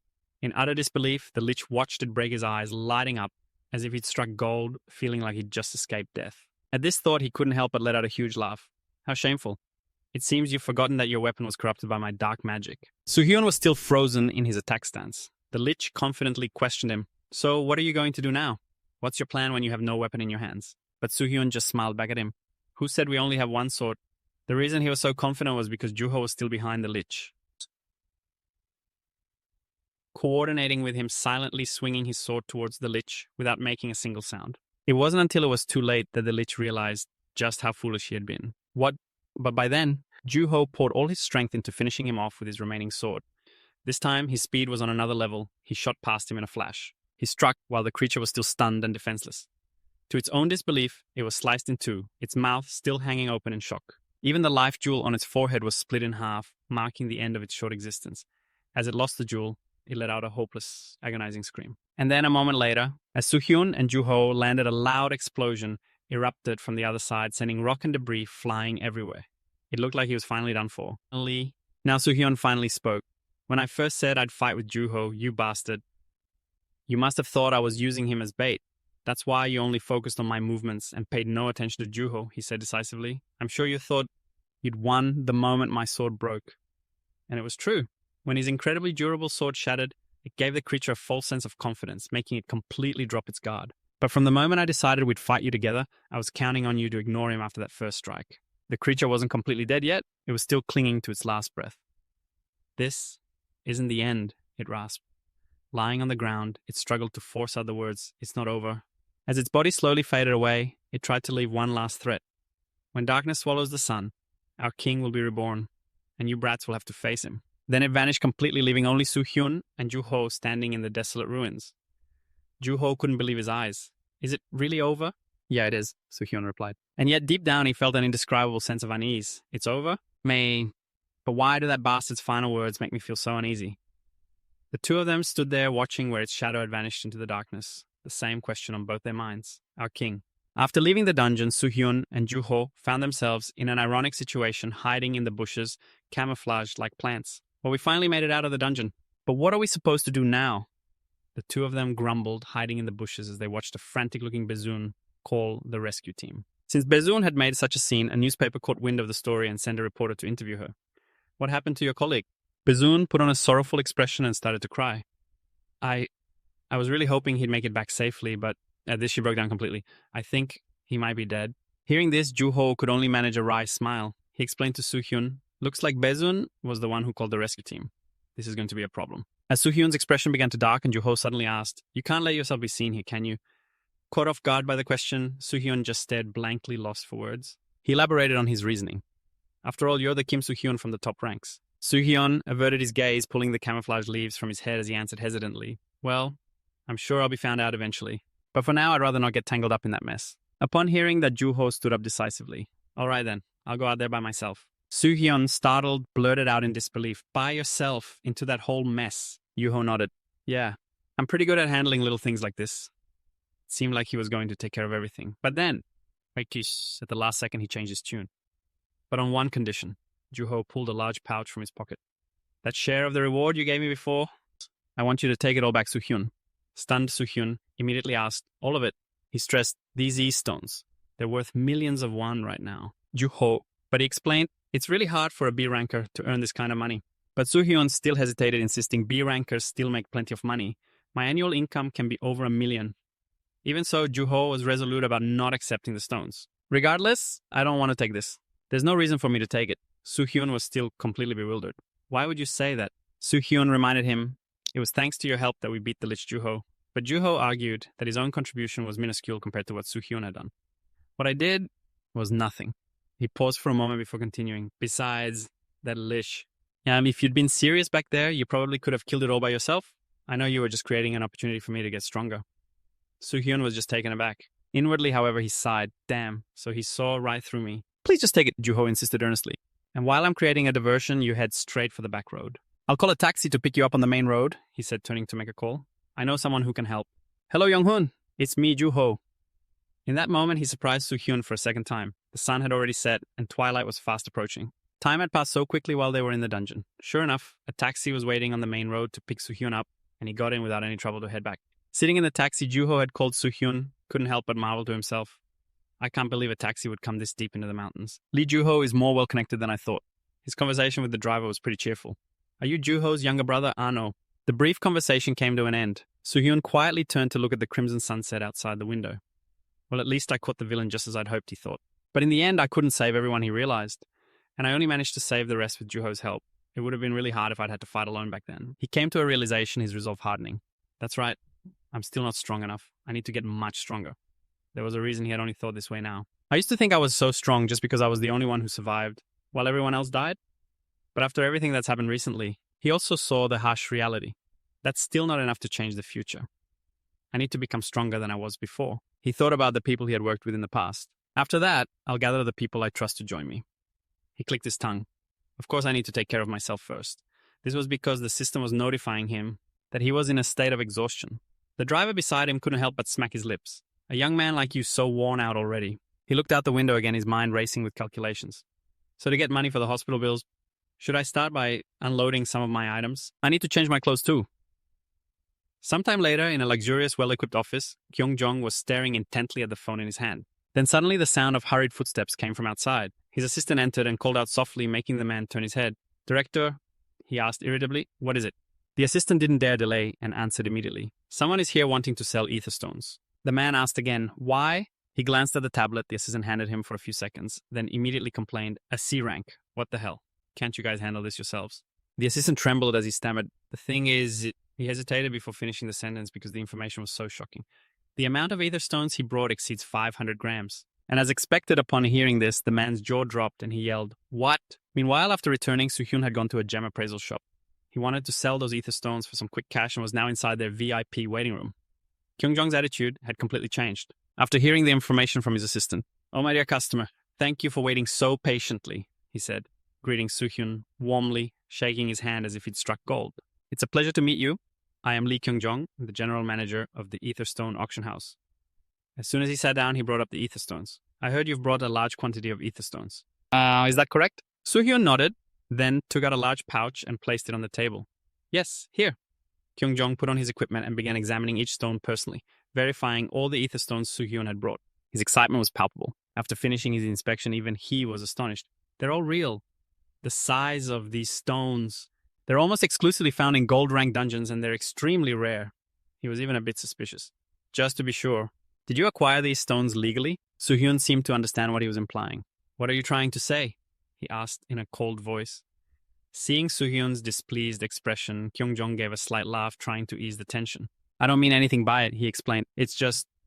He crossed his arms, acting as if he had the upper hand, and said in a patronizing tone, Dear customer, I'm just a bit concerned. You're only a C-rank awakened, so the fact that you received a reward from a gold-rank dungeon gives me some pause. But with just that petty little trick of his, Soo-hyun had already seen right through him. So they're trying to find an excuse to buy them for much cheaper. He clicked his tongue turned and rummaged through his pocket. I got lucky. Thanks to that, I also received this as a reward from the dungeon. He took out the stone he had gotten from the fight with the lich and placed it on the red cushion. The moment they saw it, both Kyung-jong and his assistant were stunned for a few seconds. They stared in amazement, their mouths agape. Kyung-jong's hand slowly reached out to touch the brightly glowing golden stone, his voice trembling. The reason they were so shocked was because that stone was no ordinary item. It was a high-grade ether stone. Its attribute was life stone, and it was the very life stone of a lich. Although many people didn't know it, it was also a type of ether stone. Obtaining the stone wasn't easy, since the only way to kill a lich is to destroy its life stone. It gets added to the reward box, but the drop rate is extremely low. Soo-hyun realized this was a much bigger source of income than he'd anticipated. With that thought, he didn't hesitate to stand up. If you're still going to doubt me, then I'll just find another buyer. Hearing this, the man was startled. He hugged the stone tightly, pleading desperately. But please wait, dear customer, don't be so hasty. Please just hear me out again. But a second later, he looked bewildered, realizing something was wrong. His hands were empty. He screamed, Since when? By then, Soo-hyun had already reached the door, the stone they were looking for now in his hand. Soo-hyun suddenly stated his condition. One time, as he clutched the stone, he laid out the terms of the deal. You get to make one offer. Both Kyung-jong and his assistant's faces turned pale, their minds racing with calculations. After their business was concluded, the sky outside had grown completely dark. Soo-hyun was on his way home. With his pockets full of cash, he headed home. The number 600 million kept repeating in his head, but a harsh dose of reality snapped him back to his senses. Even so, once this world ends, this pile of cash will just become scrap metal. Still, he brushed the thought aside. But I really need the money right now, so at least I won't have to worry for a while, he thought with a sigh. Plus, I won't have to ask Mom for money anymore, he thought as he opened the door and called out, I'm home. A middle-aged woman rushed out from inside, her voice full of warmth. Oh, my boy. Soo-hyun's mother greeted him happily, but his attention was immediately drawn to the new set of scratches on her face. His expression instantly darkened. Welcome home, Soo-hyun, his mother said with a smile.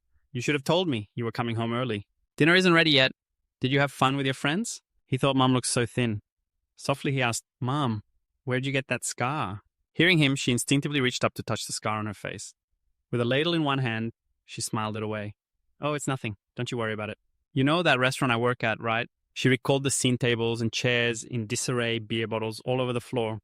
I just got a small scratch while I was trying to break up a fight between some customers. Hearing this, he clenched his teeth, anger erupting inside him. Why don't you quit that job? He said, his voice rising. I don't think you should keep working in a place where you could get hurt like that. Seeing his reaction, his mother froze for a moment. Honey, what are you talking about? She came closer, taking both of his hands in hers. You're about to start college, right? At the very least, I have to be able to pay for your tuition. Her expression was gentle and kind. I can't give you a life of luxury, but as your mother, I want to help you as much as I possibly can. After all, Soo-hyun, you've always been a son I can be proud of. So I want to be a mother you can be proud of too, she said with a smile, her eyes filled with affection. Looking at the son she had worked so hard to raise. Hearing his mother's words, Soo-hyun was taken aback, his gaze distant, as he fell into thought. He remembered the past, papers scattered on the floor as that woman scolded him. You think you can become the strongest awakened with this much mana? He could only look down at the floor, the pressure crushing him. Try harder, that woman had said, touching his face. You need to become a son I can be proud of. After all, you must become a hero. She had always pressured him like that.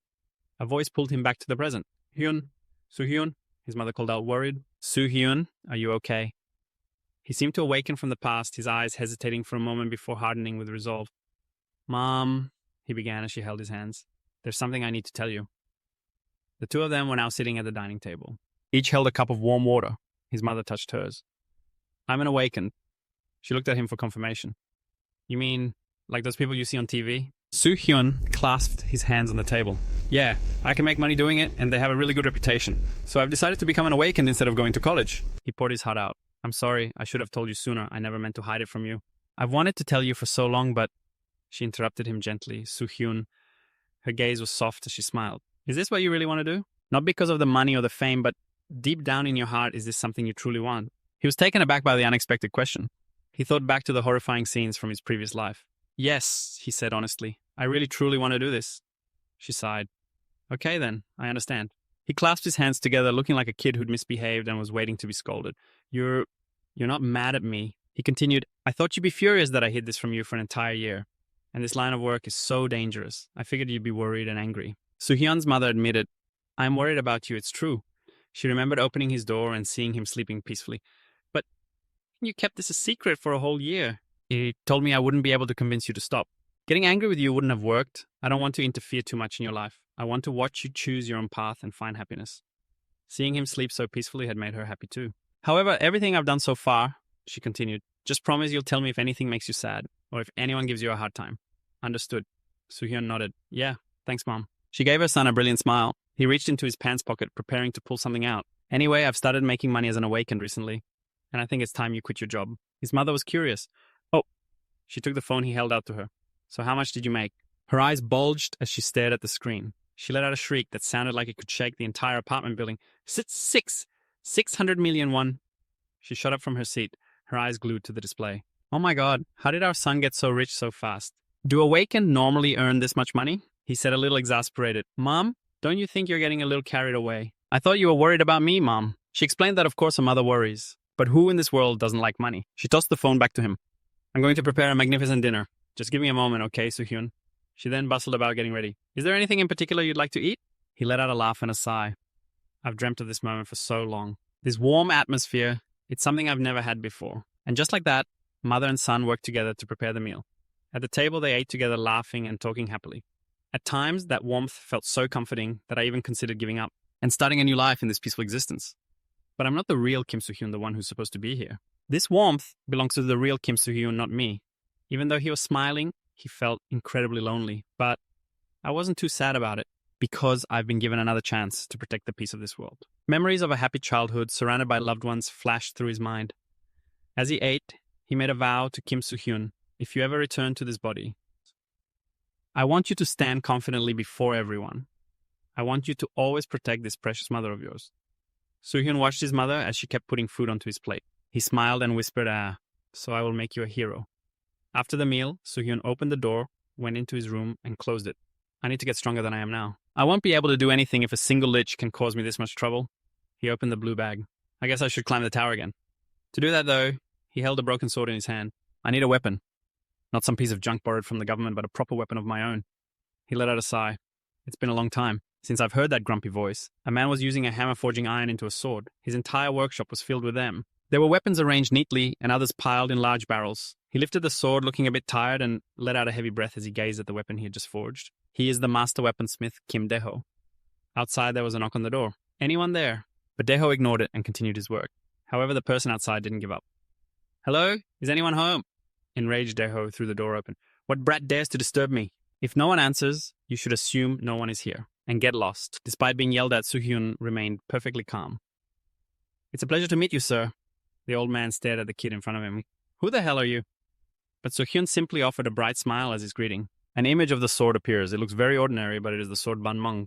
This is the name given to the sword after it was used by the hero Siri. But the sword's true name is the dragon-slaying Holy Sword. It was Sung-in's companion on his journey. This was Sung-in's former weapon, a treasured artifact forged from the rarest of materials. And it was created through the efforts of an awakened one. The creator of Banmong was none other than the master artisan Sir Kim Dae-ho.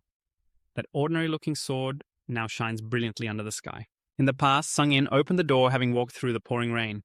He looked up. Before him was an old man engrossed in forging a weapon. I've returned, sir? It was Mr. Dae-ho. He turned his head. Is that you, Sung-in? The boy walked closer to him. Is the item I ordered finished yet, sir? Dae-ho looked at the young man who had just entered. It's finished. Sung-in's eyes suddenly widened in disbelief. It was a long sword lying neatly on a stone table. Dae-ho said proudly, It looks perfect, doesn't it? This is one of the masterpieces I've forged in my entire life. Sung-in suddenly called his name. Mr. Dae-ho. He bowed his head low. I cannot accept this treasured sword. Just that sentence made him stand up in shock. Why?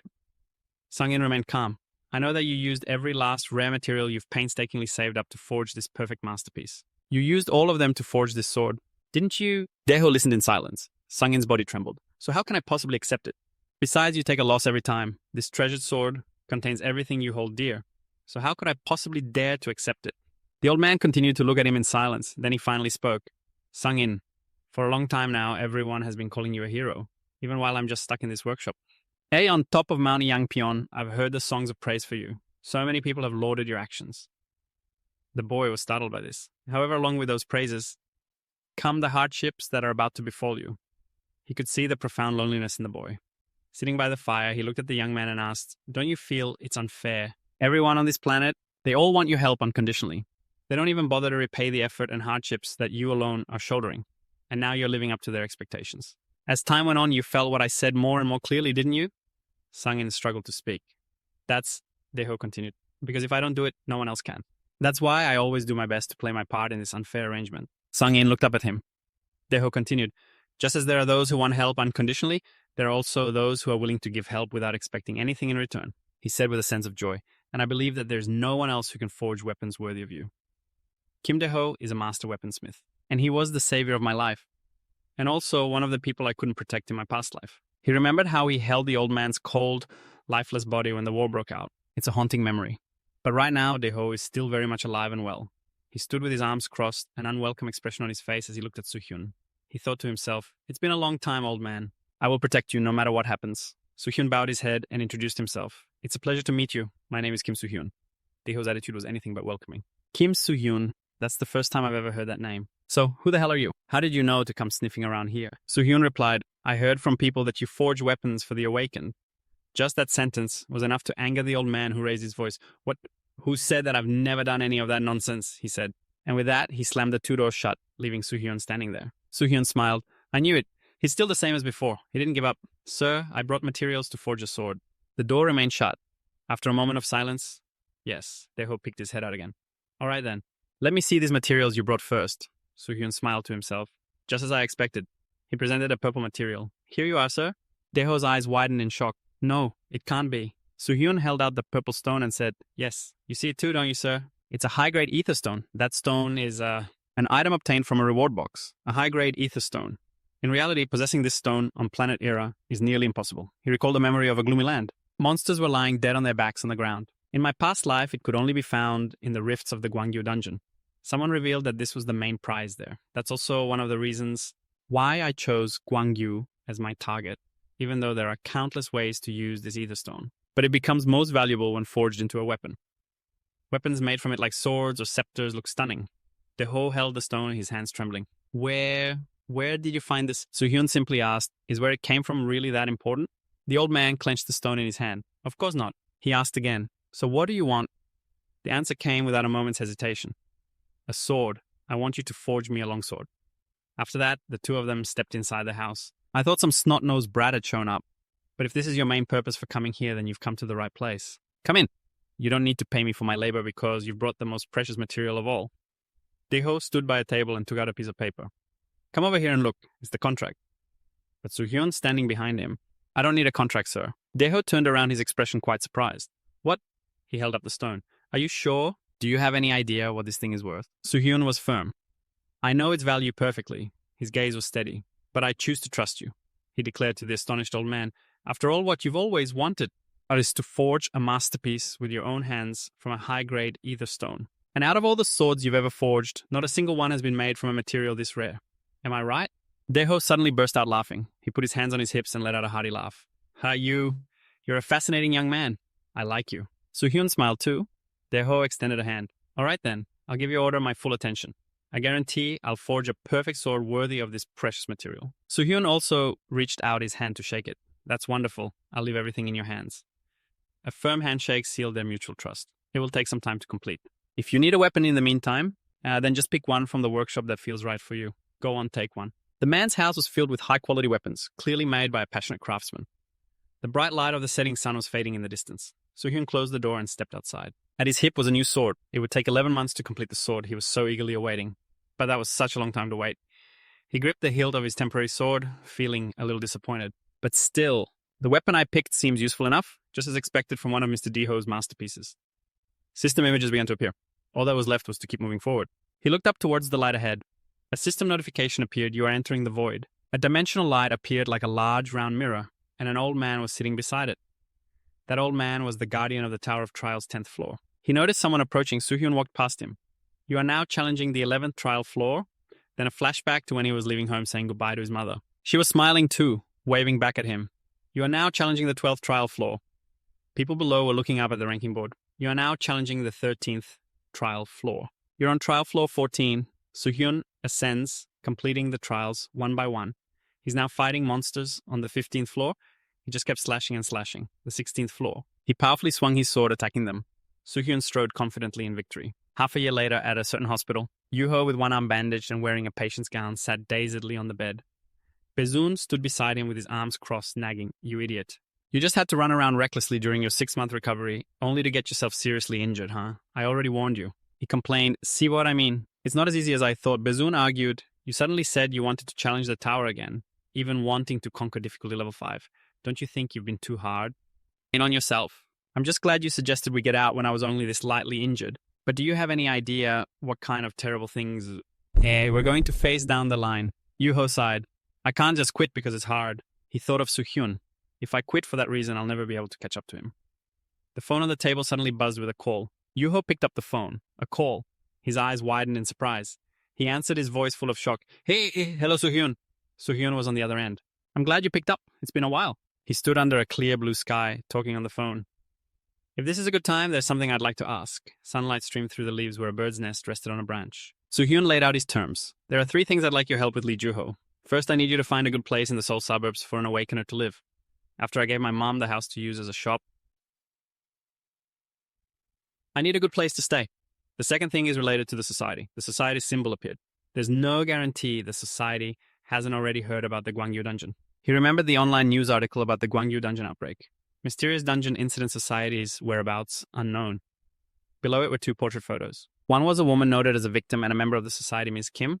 The other was a man noted as another victim, Kim Jeon. She was one of the lowest ranking members of the guild, but her fellow members will definitely question why she died before completing her objective. And because of that, I'm afraid it'll be extremely dangerous to tail them.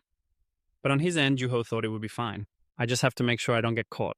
I don't think I need to worry about that anymore. Joo-ho affirmed, "Don't worry, just leave this to me." On the other end, Soo-hyun said thanks, and finally my third request. This request was so unusual that Joo-ho had to ask, "Are you serious?" Yoo-ho's expression turned grim. He could already picture those monsters, vicious and ferocious. "You're saying there will be a major uprising on October 24th in Anyang City?" Soo-hyun confirmed, "That's right. The death toll will be at least 10,000 people. This will be the worst tragedy in human history." He was a bit bewildered. "But how do you know this?" He didn't answer directly.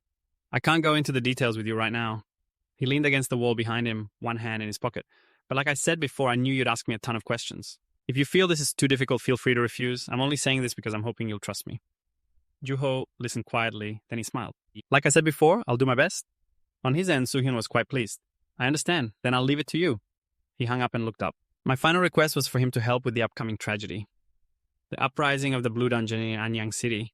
Christmas is less than 6 months away. I need to get stronger before then. The sky before him was still clear and peaceful. He thought of the sword. I'm about to get my weapon from Mr. Daiho, and I also have to complete the 20th trial floor of the tower.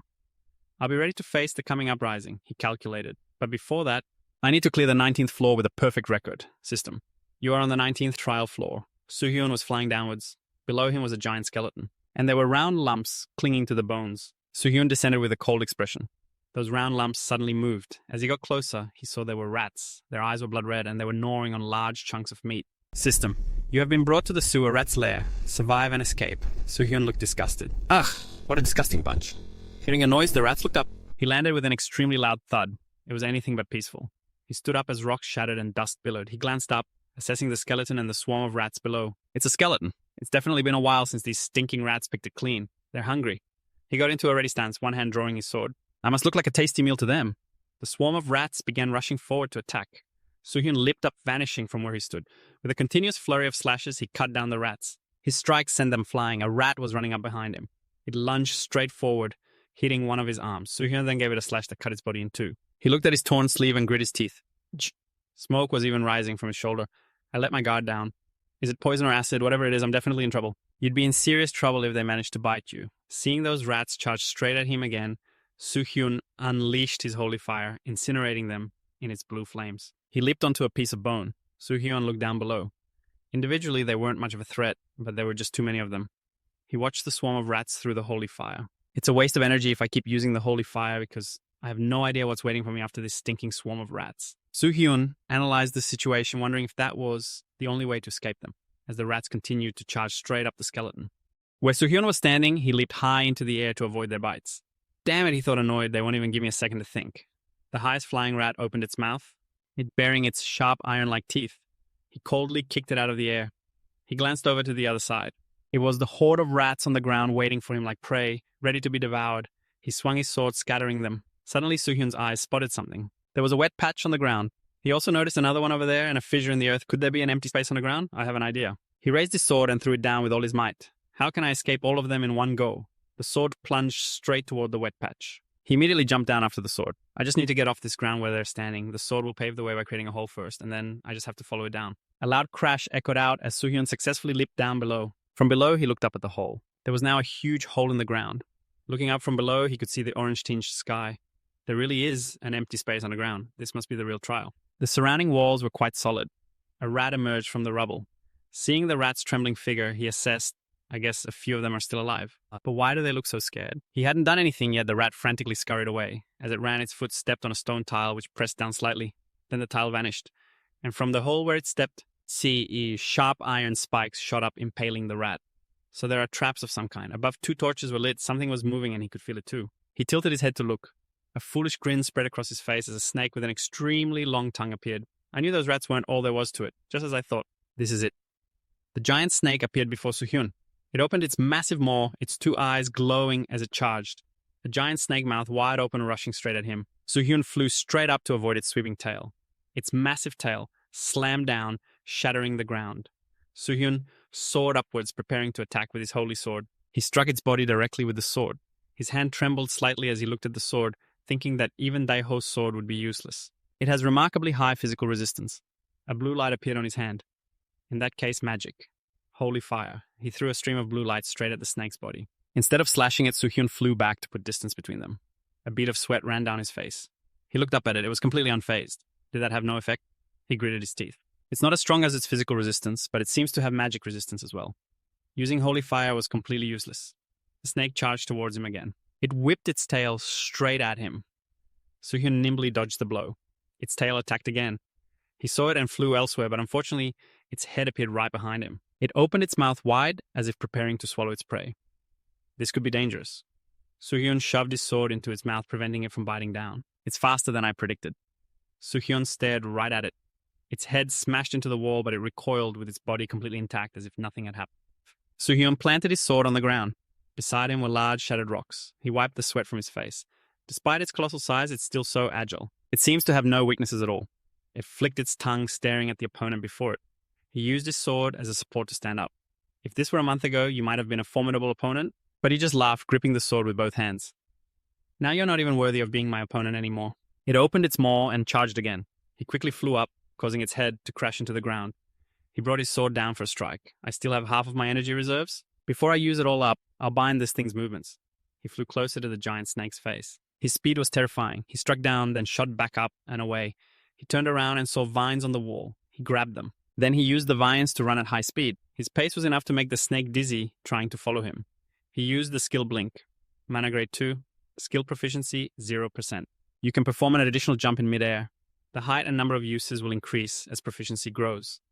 Soo-hyun continued to use his strength no matter how high his magic level was. He landed a direct hit on the side of its face. It'll still hurt a little if I hit it here. The snake slammed back against the wall, its body entangled in vines. Gotcha. Its tail slammed onto the ground, then shot straight upwards. It was trying to attack him with its tail, but he pressed himself flat against the wall to dodge. Its tail shot past in a straight line. Power flared from the sword in Soo-hyun's hands. He gripped the sword with both hands, preparing to strike. Soo-hyun slashed down hard onto his body. It seemed to be a critical hit, and the snake opened its mouth wide as if screaming. Soo-hyun quickly flew far away. Below, terrifying explosions erupted, and he landed on the ground. The snake, still with its mouth wide open, charged forward. Soo-hyun smirked. The snake's eyes seemed to register a shock. Its entire body was tightly bound by green vines. Other parts were also entangled. Its whole body was suspended in the air. Caught you. He looked up at it. Physical resistance. Boptua, magic resistance. And on top of that, regenerative powers. You're the first monster I've faced that has all 3 types of resistance, but you still can't defeat me. Power gathered in his hand. Because my destructive power is still greater. He sent his power upwards. In the round hole above, something was spreading its wings. A blue phoenix-like bird was flying straight towards them. The phoenix flew down and hovered beside where he stood. It's the Holy Fire Phoenix, the unique summon of Holy Fire. I got it not long ago on the 18th floor. I obtained this skill through the advancement of my Holy Fire. He held out his arm as if waiting for it to land. It's not a simple skill that just summons a beast. I can command and control it. Although its main drawback is consuming more energy than expected, it's still worth the cost. The phoenix flew over and landed on his arm. Because, Soo-hyun smirked, he gestured for it to fly off. Its destructive power is 10 times greater than Holy Fire. Go. The snake was still struggling fiercely. Its maw opened as the phoenix flew straight at it, piercing through its body. The phoenix flew straight through, leaving a massive hole in its torso. The snake's body went still. The phoenix was completely victorious. System notification. You have received 100% achievement. He held out his arm for the phoenix to land. I've already cleared the 19th floor. He thought back to the previous times. The difficulty of the Tower of Trials spikes every 10 floors. Just like on the 10th floor before, I'll probably get my butt kicked on the 20th floor. He tilted his head back, looking towards the light. For the past half year, I've done everything to prepare for this moment. And the only thing left now is the blue sky stretched above Daeho's house, where a sword lay peacefully on the stone floor. Beneath the blue sky, there were murmurs. Have you seen the ranking board? The people standing below chattered endlessly. Looks like he's done it again. Is that Kim Soo-hyun guy even human? How can anyone clear the 19th floor with a score like that? That means he cleared 9 floors in just half a year. I wonder who he is. He ignores all the calls from the Awakened Association. Rumor has it he doesn't respond to invitations from the famous guilds either. A red car was parked on the side of the road. Inside, people were talking. Joo-ho was sitting there. The gossip continued, fueled by the mystery of no one knowing who he is. Joo-ho looked down and saw Soo-hyun arriving in the red car. Soo-hyun stepped out of the vehicle. He walked with a cool demeanor. Joo-ho pushed open the shop door to welcome him. Soo-hyun. Soo-hyun smiled. It's been a while, hasn't it, Joo-ho? It seems you got here before me. Joo-ho replied modestly. Not that long ago. More importantly, do you like the car I gave you? Joo-ho's expression was incredibly excited, as if waiting for a compliment. Soo-hyun glanced at the other people. They were staring curiously at the red car. I was just wondering if it might be a little too flashy. Joo-ho didn't think so at all. Flashy, please. A guy like you should be driving at least something like this. He remembered his initial question. When I asked what you normally use for transportation, he recalled the answer. I take the subway and the bus. Joo-ho's face made it clear this was no small matter. You have no idea how shocked I was. Joo-ho believed that an awakened needs to travel a lot anyway. This sports car has an 8-cylinder naturally aspirated engine, and its acceleration reaches Soo-hyun cut him off. All right. Let's talk more inside. Meanwhile, the passers-by couldn't stop praising the car. Wow, what kind of car is that? It's so sick. On the table were a glass of water, a cup of coffee, and stacks of documents. Joo-ho held a tablet in his hand. So how are you? Are your preparations for the 20th floor going well? Soo-hyun simply replied, yeah. He picked up his glass of water. I had to delay a lot because I was waiting for one thing, but thankfully I got a message today to come pick it up. By the way, thank you for helping me find a house and a shop for my mother too. Joo-ho sipped his coffee and smiled. I'm glad I could help you. Where did you say you lived before? Soo-hyun told him Ansan. He heard the location and seemed to be thinking about something. Ansan? That place isn't far from Anyang. Soo-hyun's hand, holding the glass of water, suddenly froze. Joo-ho explained, I can set up an appointment with the director of the certification agency for next month. If you tell them what's going to happen, you might even get some support. Soo-hyun thought, next month? That means there will be 2 months left until the uprising occurs. The situation isn't looking good. Then Soo-hyun asked a question. What about the murder guild? He put down his coffee cup. An image of those people flashed through his mind. I have people investigating, but we haven't found much. It seems they're very good at hiding their identities. The number of awakened who have died or disappeared is increasing. But that's just a result of the more difficult dungeons that have been appearing lately. So there's nothing suspicious about it. The two of them focused on their work in the rather quiet atmosphere. Joo-ho looked at his tablet. However, a rather strange case appeared recently. An awakened suddenly dropped dead in the middle of the street. The autopsy report indicates it's related to poison. Soo-hyun's expression stiffened. He immediately thought of Dong-yi's malicious face. Poisonous fangs, Uvyit, he suggested. Can you try searching for that term? I have a feeling we'll find something if we follow this lead. He agreed. Yes, I understand. In the evening sunset, the two said their goodbyes. Take care on your way home. He walked out to the red car parked in front of the shop. He looked up at the sunset sky. In just 3 more months, there will be an uprising in Anyang. He thought back to the catastrophe from that time. Joo-ho tried his best, but the overall situation was still devastating. He spoke aloud. It seems stopping it myself is still the safest course of action. His eyes were filled with determination. At Daeho's house, as the evening sun set, the weapons he had forged were hung up neatly. Soo-hyun crossed his arms, looking at the weapons and silently appraising them. They're all high-grade items. Daeho opened the door, carrying something on his shoulder that was carefully wrapped. Thanks for waiting. Daeho presented the object. This thing was tough to forge because the material was just too good, but that just made the job more interesting. He took out a cigarette. I can guarantee the stats will be amazing, so don't you worry about a thing. Go on, give it a try. Soo-hyun's eyes widened in surprise when he saw the sword. He held the sword up. He looked straight at it. It looks even more ordinary than Ban Monk. But the moment I held it, I knew instantly. This sword is alive. He gripped the sword. It felt like a radiant light was shining from it. With his other hand, he drew his previous sword. Soo-hyun tossed his old sword into the air. He gripped the new one. His eyes focused. The old sword fell, struck the new blade, and shattered into pieces. Looking at the new sword, Soo-hyun assessed it. The highest sharpness and durability, and it can react to mana, asterisk. It's mine, and it can distinguish precisely between what I want and don't want to cut. He smiled, completely satisfied. This is the perfect sword. Daeho, holding a cigarette, asked, have you thought of a name for it yet? It's your sword now. You should give it a name, Soo-hyun quietly agreed. Yes. He gently spoke the name Ram. I will call it Ram, the dragon-slaying blade. Mr. Daeho looked confused. Ram, what's that? You don't mean like 100 grams, 200 grams, do you? What kind of name is that? It sounded old-fashioned, but to Soo-hyun, it was different. Ram is another name for Balmung in Norse mythology. I can't use the name Balmung again, he thought, recalling that horrifying scene. But I don't want to give up the meaning behind that name, the dragon-slaying sword. In the darkness, the two parted ways. All right, uncle, I'm heading out. Daeho was reluctant to see him go so quickly. What, you're leaving already? Why don't you come in for some tea before you go? He smiled. Maybe next time. There's somewhere I need to be right now.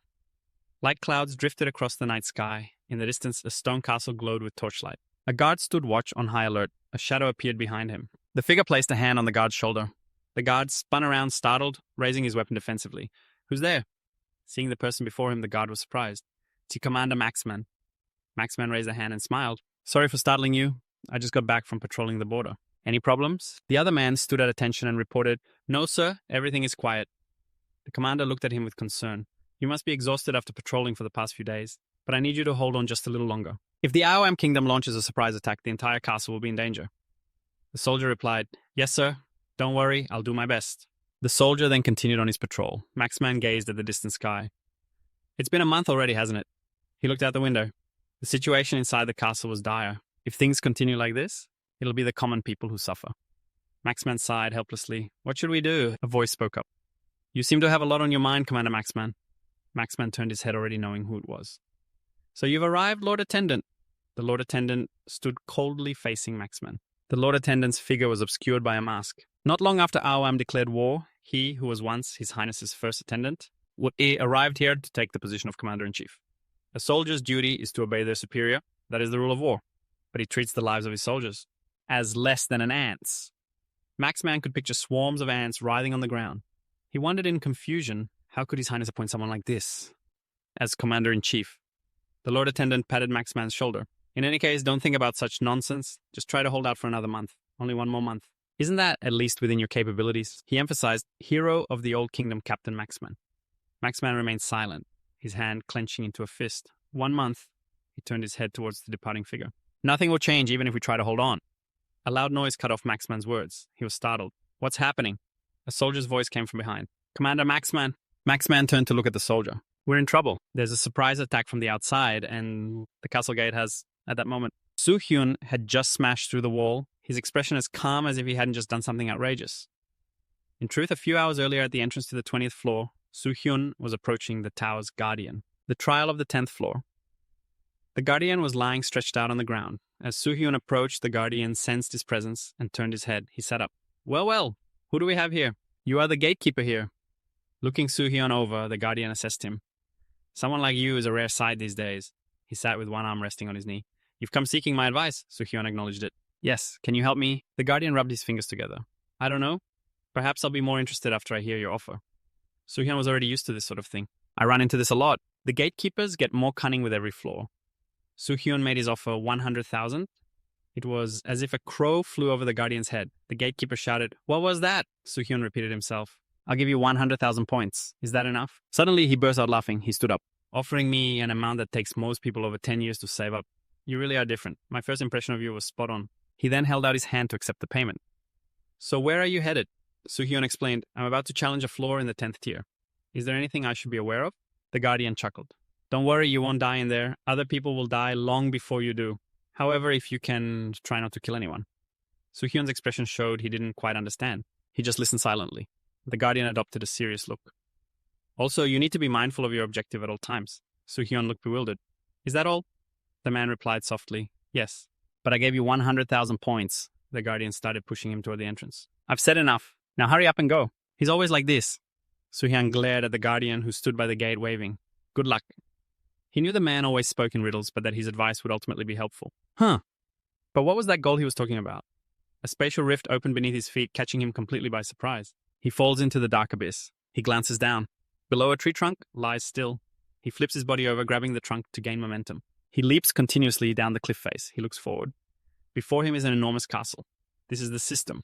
The 20th floor trial, belonging to one of the 10 systems, begins. It explains the Kingdom of Grandalom is an iron fortress protected by thousands of soldiers. Your task is to take down the castle within a 1-month time limit. It also added a warning, but remember this well. You are not their enemy. You can gain allies during the trial. Discover the secret within the castle and survive. He glanced at the system screen. Today's explanation is a little wordy. He thought again, but because it was so long, I was able to catch a few things. He looked down below at the soldiers on guard. The system said, I need to take down the castle and discover its secret. That means this won't be a simple, straightforward confrontation. The thoughts kept running through his mind. It also told me not to become their enemy. If possible, I shouldn't kill anyone. The gatekeeper said something similar. I guess this means I should avoid meaningless fights. He crossed his arms, staring at the castle before him. But how can I take down a castle without fighting? Night fell. He sat looking at some drawings, lost in thought. He pictured the castle's ramparts. The thick walls were worthy of the name Iron Fortress. The soldiers and mercenaries on guard looked pretty tough. Some can even use magic. They must be at least C rank. He fell back helplessly, lying down. There are so many of them, and they have a huge geographical advantage. I have to take down the castle, but without killing anyone, and I have to find a secret.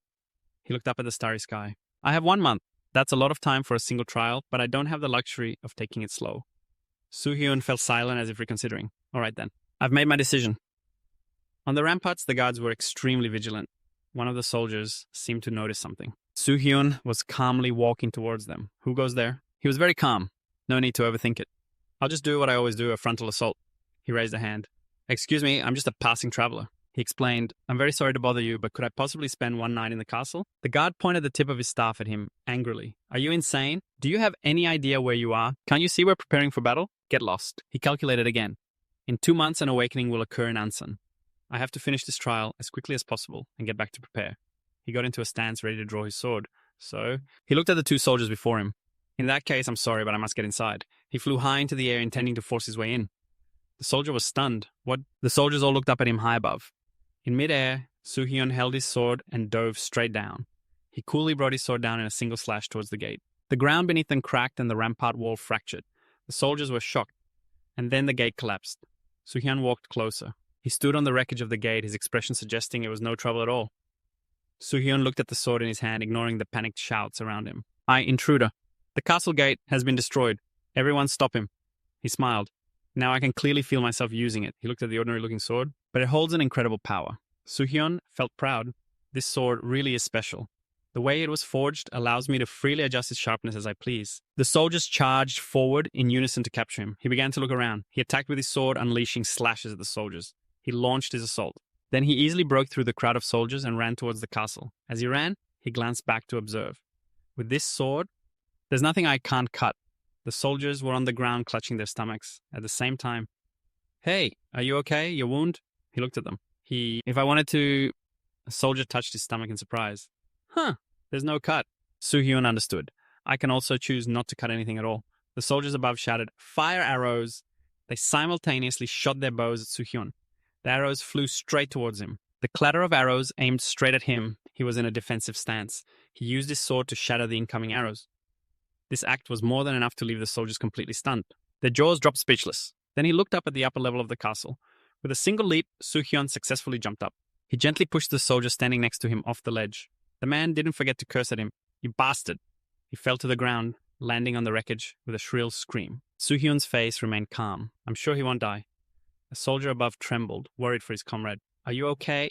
A commotion from somewhere caught his attention. Soo-hyun looked into the distance. There was a group of people on the opposite side. What's going on? Maxman was being held back by his soldiers. Let me go. Protect the ramparts. Let me fight that man myself. The soldiers did their best to stop him. You can't, Commander. If you fight and something happens to you, what will become of the Empire's future? Hearing the conversation, Soo-hyun realized Commander Wow. He watched the situation as the soldiers desperately stopped the man from fighting him. The soldiers held Maxman tightly. "I'm sorry, Commander Maxman." Everyone escorted the commander inside. "Let me go," Maxman insisted, but the soldiers held firm. "Watch over him in the safest place." Soo-hyun assessed the situation. Even though he's their superior, they're ignoring his orders and doing everything they can to protect him. He lowered his stance, preparing to jump over there. "I'll stir things up while assessing the situation. It'll probably be faster than trying to persuade him." Soo-hyun launched himself into the air, soaring high above the astonished soldiers. Someone recognizes him. Don't let him get near the commander. One of them fired an arrow at him. The arrow, tied to a rope, flew and wrapped itself around one of Soo-hyun's legs. He lifted his leg, pulling the rope taut. The soldier was yanked along by the force. Soo-hyun kicked his leg up to keep from being pulled down by the rope's tension, but at the same time, the soldier holding the rope was pulled by his strength, flying right towards him. It seems this was all part of the plan. Soo-hyun caught the soldier and jumped down to the ground. The soldiers on the other side saw this and tried to intervene. He's got one of our men. Seize the attack." Maxman and the soldiers on his side heard the commotion and turned to see Soo-hyun pushing the soldier away as he flew towards them. He used his sword to cut the rope from his leg. You can see it clearly as he faces the man. He raises his sword high and Maxman charges forward with his own weapon. This man is incredibly strong. The two are now clashing swords one-on-one. Their strikes were a chaotic blur, sending soldiers and objects flying from the force. Billowing smoke filled the area. The soldiers were on the ground while Maxman and Soo-hyun stood facing each other amidst the swirling smoke. A soldier asked worriedly, "Commander Maxman, are you all right, sir?" Maxman looked at his opponent. "Don't worry." Seeing Soo-hyun's ready stance, the commander said, "I'll take care of him. The rest of you go check on the situation at the castle." This guy isn't a spy from the Awam Empire. He must be acting independently. Soo-hyun was slightly surprised to hear the man's assessment and let out a silent chuckle. Impressive. Excellent situational assessment for a commander. His level and skills are that of an A-rank awakened, just as I expected. He's a real professional. The soldiers behind them continued to worry. "Be careful, we'd be lost without you, sir." Commander Maxman reminded them, "How many times have I told you all not to say such weak-willed things?" But the soldiers truly depended on him. That was the truth. They looked as if they couldn't survive without Maxman. "We all believe in you, sir." They thought, recalling Maxman's heroic figure from that time. 25 years ago in the battle against the Awam Empire. Just like how you brought us victory then. As long as Commander Maxman fights alongside us, we can definitely stop the Aom Empire. Hearing this, Soo-hyun began to understand. I get the feeling they trust him completely. It's because he's the hero of the Empire. His eyes hardened. But looking at the large shadows of the soldiers cast over Maxman who stood before them, the truth was that no one realized that title. Wusei would become the shackles that bind him. He thought of himself, of the hands that reached out to him for salvation. Just like me, back when I was Kim Sung-in. Soo-hyun finally spoke. "Commander, I sincerely apologize for breaking the gate without permission, but it was due to an urgent matter. Could you please let me inside the castle?" Maxman was firm. "Silence. Your request is absurd. My empire is preparing for war. I cannot allow someone who has destroyed our gate and endangered my soldiers to enter the castle." Soo-hyun swung his sword and lowered his stance. He then dashed straight ahead. "In that case, I suppose I'll have to commit another crime." Soo-hyun threw a punch. The best way to take a castle without bloodshed is to convince the person with the highest authority. At that moment, the two of them clashed swords. As the two swords clashed, Maxman suddenly looked stunned. It was Soo-hyun. He had taken out the rope from before and tied it to Maxman's arm. The commander recognized it as the same rope that had been on his leg. Soo-hyun bit down to tighten it, then used the transformation skill, Gigantomachia's arm trait transformation. It makes arm movement slower but grants incredible power. Gigantomachia. He yelled and a giant arm appeared. This was all part of Soo-hyun's plan. If I can use this man to uncover the castle's secrets, I can clear this trial perfectly. Maxman, meanwhile, was dumbfounded. What is this? Soo-hyun's teeth were still clenched tightly on the rope. "And maybe I'll free you from all your shackles." A massive explosion erupted. Through the thick dust and smoke, only the calls of Commander, are you all right, could be heard. The soldiers were all stunned. Through the hazy smoke, there was no sign of anyone. Amidst the rubble, the men below shouted, "Search everywhere, find the commander." The captain gave orders, "And don't neglect the castle's defenses." The soldiers formed neat straight lines obeying their captain. He tried to scan the surroundings again. He was just standing here a moment ago. Where could he have disappeared to? Elsewhere, in a quiet space, lit by torches, a black portal appeared on a wall. A hand reached out from within it. Maxman was pushed out and arrived in this place. Soo-hyun also stepped out the rope connecting his hand to Maxman's arm. The commander knelt on the ground, struggling to breathe. What in the world was that? As for Soo-hyun, he remarked to himself, "It seems spending my points in the 15th floor shop wasn't a waste at all." He looked at the shadow on the wall. Skill meld with shadow. It's a skill that allows teleportation from one shadow to another. It's a shadow manipulation skill commonly used by assassins. He also recalled that when he used this skill to trick the soldiers, it had a long preparation time. It uses a lot of mana, is a difficult skill to master, and is limited in the number of uses and its range. But it's perfect for infiltration. He glanced back at the shadow portal. I prepared it in advance, just in case I needed to sneak into a place like this, or to evade watchful eyes upon entering the tower, and it seems it was the right thing to do. Then he tilted his head, looking around at the quiet, illuminated space. I'm definitely inside the castle now. I can smell a foul stench around here. His smell. He thought of the mysterious person he had sensed earlier. Soo-hyun raised his sword. There's only one thing left to do, dig up the secrets of this place from this man. He approached Maxman. Are you all right, sir? Maxman struggled to speak. The young man reached out and untied the ropes on his arms. I'm sorry it had to come to this. This was the only way I could speak with you alone. My apologies for attacking you. The old man was confused. What, aren't you here to attack the Empire? The young man denied it. Not at all. Maxman raised his voice. Then why did you have to break down the door and attack my soldiers? While untying the ropes on the man's hands, he explained I had no other choice. They wouldn't let me in. The young man also stood up and untied his own ropes. I'm in a great hurry. I don't want to waste a single second. Maxman was puzzled. In a hurry for what? The young man looked up at the castle. Something is about to happen here. Maxman was stunned. He seemed both convinced and worried. What is it? Is the Awam Empire attacking? But the young man wasn't sure. I'm not certain myself. That's why I came here to find out. But if something really is happening, he looked at the man sitting on the ground, it will be far more serious than the war between the two empires. Has anything suspicious been happening in the castle lately? Maxman was taken aback by the question. The old man recalled the words his aide had once told him. Under no circumstances should you overthink things. Just try to bear with it for another month. Just one more month. Maxman also stood up. Even if it's true, how could I trust you enough to tell you, what if you're a spy? The young man put a hand on his hip and sighed. If I were really a spy, I wouldn't have done it so openly, because I could have taken this castle all by myself. Maxman looked sternly at the person opposite him. He was silent for a moment as if reminiscing. He remembered the sword fight from earlier and had to admit, to be honest, I watched the sword fight earlier. There isn't a single person in the Empire who could stop him. So you're saying I have no other choice because I can't stop you. And even if I don't trust you. The young man listened to the old man's words, then asked again, so can you tell me now? But Maxman wasn't ready. I have a few questions. In return, the old man stood before him. I will go with you. Soo-hyun smiled. It's a pleasure. The lights shone on the wall. Soo-hyun walked behind. Is it much further? Maxman held a torch to light the way ahead. We're almost there. The old man pushed open the door before them. Before them was a vast space with a very long staircase. This is it. Maxman remembered the gaunt, miserable people who had once been here and began to explain. This place was used as a prison for over 100 years. There might still be a strong aura of death around here. But so many prisoners died, the old man carried the torch down, that they eventually abandoned this place and built a prison elsewhere. Not many people know the location of this place, however. Soo-hyun, walking behind, asked, is there any dark place in the castle to hide where no light can reach? Maxman was confused.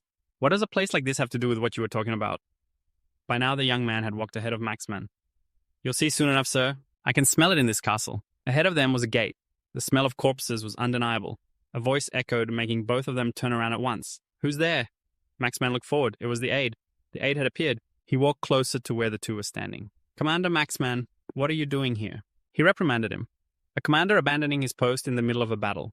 And isn't that the intruder standing next to you? Soo-hyun stepped forward, shielding Maxman. And what are you doing here? The young man stood facing him. This prison was sealed shut before the commander opened the door. How did you know to come here? The man fabricated a story. I was just passing by and sensed the presence here. We must be vigilant during these times. The young man exposed his lie. The timing is a little too convenient for that. Could it be that you were following us? The man's expression turned cold. He wanted to manipulate Maxman. Ridiculous, Commander Maxman, say something. He's an intruder. How could a commander like you let yourself be controlled like this? Soo-hyun slowly drew his sword. Get away from him quickly. Before he could finish, Soo-hyun struck him down. Maxman's jaw dropped in horror. The aide had fallen to the ground from the young man's slash. Maxman, horrified, questioned him. You! What have you done? The old man also began to draw his sword, murdering His Highness's aide, who is also the commander-in-chief. Are you really an enemy spy? The young man tilted his head. The Emperor's aide? What an interesting disguise. Isn't that right? The young man turned around. The aide he had just cut down stood up. Maxman was now beyond astonished. The gash had torn his clothes, revealing the skull underneath. It was a lich. The leech's eyes glowed menacingly. Maxman, looking at the creature before him, also realized. A lich? Are you saying he wasn't human, but a monster? Soo-hyun was perplexed. What is wrong with this country? A strong aura of death and darkness has enveloped the castle even before the war has broken out. This smell proves he's been hiding in the castle. The lich emanated power before the two of them. The young man recalled the previous lich. I've encountered something similar in the past, so I was able to recognize him sooner than usual. However, this time is clearly different. This thing is a genuine lich. This lich seems much more ferocious and powerful. He looked at it and assessed it. It's on a completely different level than the hybrid I saw in the Guangyu dungeon. Maxman looked at the strange being before him, completely baffled. I knew it, Suhyun said. You're not the real commander-in-chief. Where are you from? Another castle, a neighboring country. Who knows? The lich said calmly, as Suhyun held his sword at the ready. I could be from a place whose name you wouldn't even know. Tisk, I don't need to answer you. Change of plans. The older man was confused. A plan? The creature raised a finger. That's right. And so... Purple light flared up, engulfing Maxman and Suhyun. The creature with a menacing look aimed its empowered finger at them. You two will die here. The lich raised its hand, unleashing a terrifying power. As the blast of energy shot towards them, Suhyun charged forward with his sword, ignoring Maxman. Hey! His sword met the light. With a single slash, Suhyun cut through the vicious purple energy. Maxman and the lich were both stunned. Suhyun smiled as if it were nothing. This thing, he said, raising his sword proudly, is pretty damn good against magic. Maybe it's because I used the highest grade ether stone. This sword definitely won't shatter as easily as the last one, he thought, recalling his previously cracked blade. He then looked at the lich's menacing figure. But just because the sword is good doesn't mean this will be easy. Liches are creatures of darkness. Unless I use a holy ability or strike their lifestone, no other attack will work. He glanced at the man standing behind him. Maxman was it. He could see the older man's serious expression. He seems pretty strong, and that sword of his radiates power. But I can't expect much from someone who doesn't have any holy skills. In that case, I'll take him down with holy fire. He shot up into the air, his sword glowing with blue light. He lunged at the lich, but it flew back, dodging the attack. The lich pointed its finger, conjuring a swirl of dark purple energy. The blast shot down from above right where Suhyun was. Suhyun countered with his own blue light. The blue and purple energies clashed violently. The two intense beams slammed into each other, resulting in an explosion. Suhyun raised an arm to shield his face from the blast. Unbelievable. He looked up at the lich, who was radiating a malevolent aura in the air. My holy fire had no effect. This lich's death aura, compared to that amateur lich from before this guy, is on a whole other level. He tightened his grip on his sword. I could probably survive if I keep using holy fire, but I don't want to waste the mana. Running out of stamina in the middle of a fight would be disastrous. It seems I have no other choice but to aim for that. It's Lifestone. Their eyes met in a direct confrontation. Suhyun charged forward again, slashing his sword straight at the lich. But the lich leaned away, dodging the attack. Suhyun glanced back, then stabbed his sword into the wall for leverage and launched himself towards his opponent. But the lich was too fast-moving, as if he were creating afterimages. Its purple beam shot towards him, but Suhyun, anticipating it, had already moved. The spot he just left exploded. Suhyun appeared behind it, landing a solid kick. As the lich fell through the air, Suhyun was already on the ground waiting, where it was about to land. The lich turned its head and saw Suhyun's sword in hand, ready to charge. It unleashed purple rays of energy that erupted from its back. The rays shot downwards. Suhyun raised his hand to block. It's parrying my attack by releasing energy from its back. Its power seemed to be growing stronger. It pointed a hand towards Suhyun, as if ordering the purple energy to attack. Suhyun deflected it with agile sword strokes in an instant. But then, up in the air, it unleashed that terrifying purple aura once more, now having landed on the ground. Maxman, standing behind him, called out worriedly, "Hey, are you all right?" His condition was normal. "Yeah, I'm fine." But in his mind, he sensed something was off. Suhyun stared at his opponent. He's strong, but it feels like he's not focused on fighting me. He's still holding back. His gaze intensified. He has a plan. It remained silent, as if waiting for something. A stream of dark energy began to emanate from the gate behind them. The lich suddenly spoke. "It seems the preparations are complete." Its eyes turned menacing. "Playtime is over." The dark energy continued to pour from the gate, growing thicker and more powerful. It shot straight towards Maxman.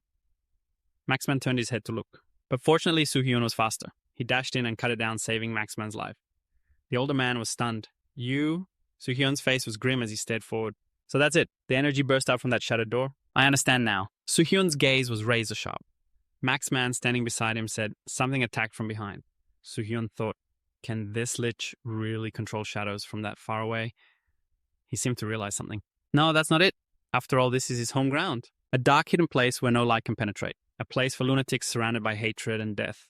He could feel the purple energy of that lich still lingering all around this place. "So you finally realized," the lich said, as if admitting it, walking closer.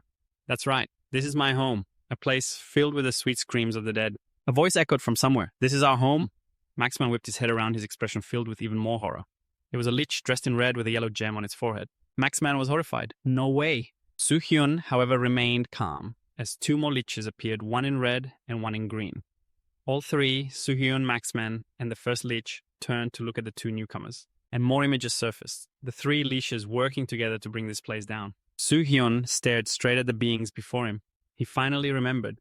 He recalled the scene: a line of soldiers, 3 leeches, and thousands of guards inside a castle. Located in a vast yet isolated area, the leeches had infiltrated it, posing as the emperor's attendants. And there were 3 of them? It all meant only one thing. The thought surfaced in Soo-hyun's mind. The red-robed lich complained, "You're taking way too much time. Stop wasting time on these flies." A slightly timid blue-robed lich added, You should have killed them the second they came down the stairs. Do you really think the plan will go smoothly if you keep being so careless? Maxman, still in a daze, asked, "What are they talking about? What is this plan they mentioned?" Soo-hyun stood calmly beside him. "Sir, did you know that the lich race also has a king?" The old man tilted his head and looked at him. "What?" Soo-hyun explained, "The lich king of the netherworld. There are very few ways to summon him, and one of them is through human sacrifice." Hearing those words, Maxman was horrified. He seemed to understand. "Then, don't tell me." The old man remembered the attendant's words. "I'd rather we all sacrifice ourselves here than even consider abandoning the castle." Soo-hyun confirmed, "That's right. They intend to sacrifice the Empire's soldiers."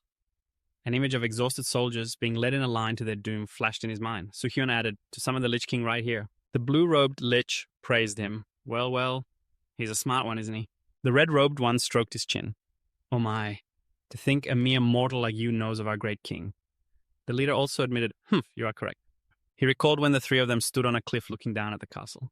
"While searching for offerings for our king, we found this castle." They pictured the emperor lying in a pool of blood. After we assassinated the emperor, we controlled his corpse to disguise ourselves as his attendant. To them, the emperor was just a puppet they could control. Hearing this, Maxman grew enraged. You wretched lowly monsters." He ignored Maxman's hand, which was trembling with rage, and continued, "The ritual was supposed to be performed next month, but now we can complete the altar much sooner than expected." Soo-hyun, who was standing in front, put out an arm to stop Maxman. The lich only grew more excited as he spoke. "As soon as we're done with you, we will begin the summoning." At that moment, power flared from their bodies. They stood on either side of Soo-hyun and Maxman. He glanced around. 3 leeches, huh? This won't be an easy fight. But I can still handle them on my own, as long as I manage my mana carefully. The leader held out his hand, preparing to unleash his power. A bright purple line appeared on the ground at Soo-hyun's feet. Then that purple line shot around them, forming a small square that trapped the 2.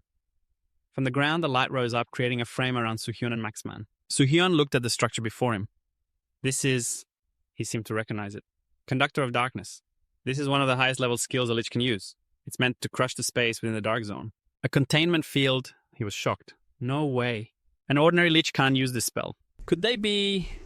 Soo-hyun watched the leader approach the other 2 and concluded with certainty, apostles of the Lich King. The leader extended his hand towards Soo-hyun and the old man. "Farewell, mortals." He clenched his fist. The light activated, engulfing both of them. "No, not even the holy flame can counter this spell." Damn it. He reached out his hand as if seeking a way out, but the darkness was closing in tightly. Slash. Suddenly several slashes appeared, tearing right through the encroaching darkness. The 3 leeches who had started to walk away came into view. All 3 of them turned around at once, likely alerted by the sound of the spell shattering. Soo-hyun, also completely astonished, looked at Maxman, the conductor of darkness. He stared at the old man holding his sword. "He broke it."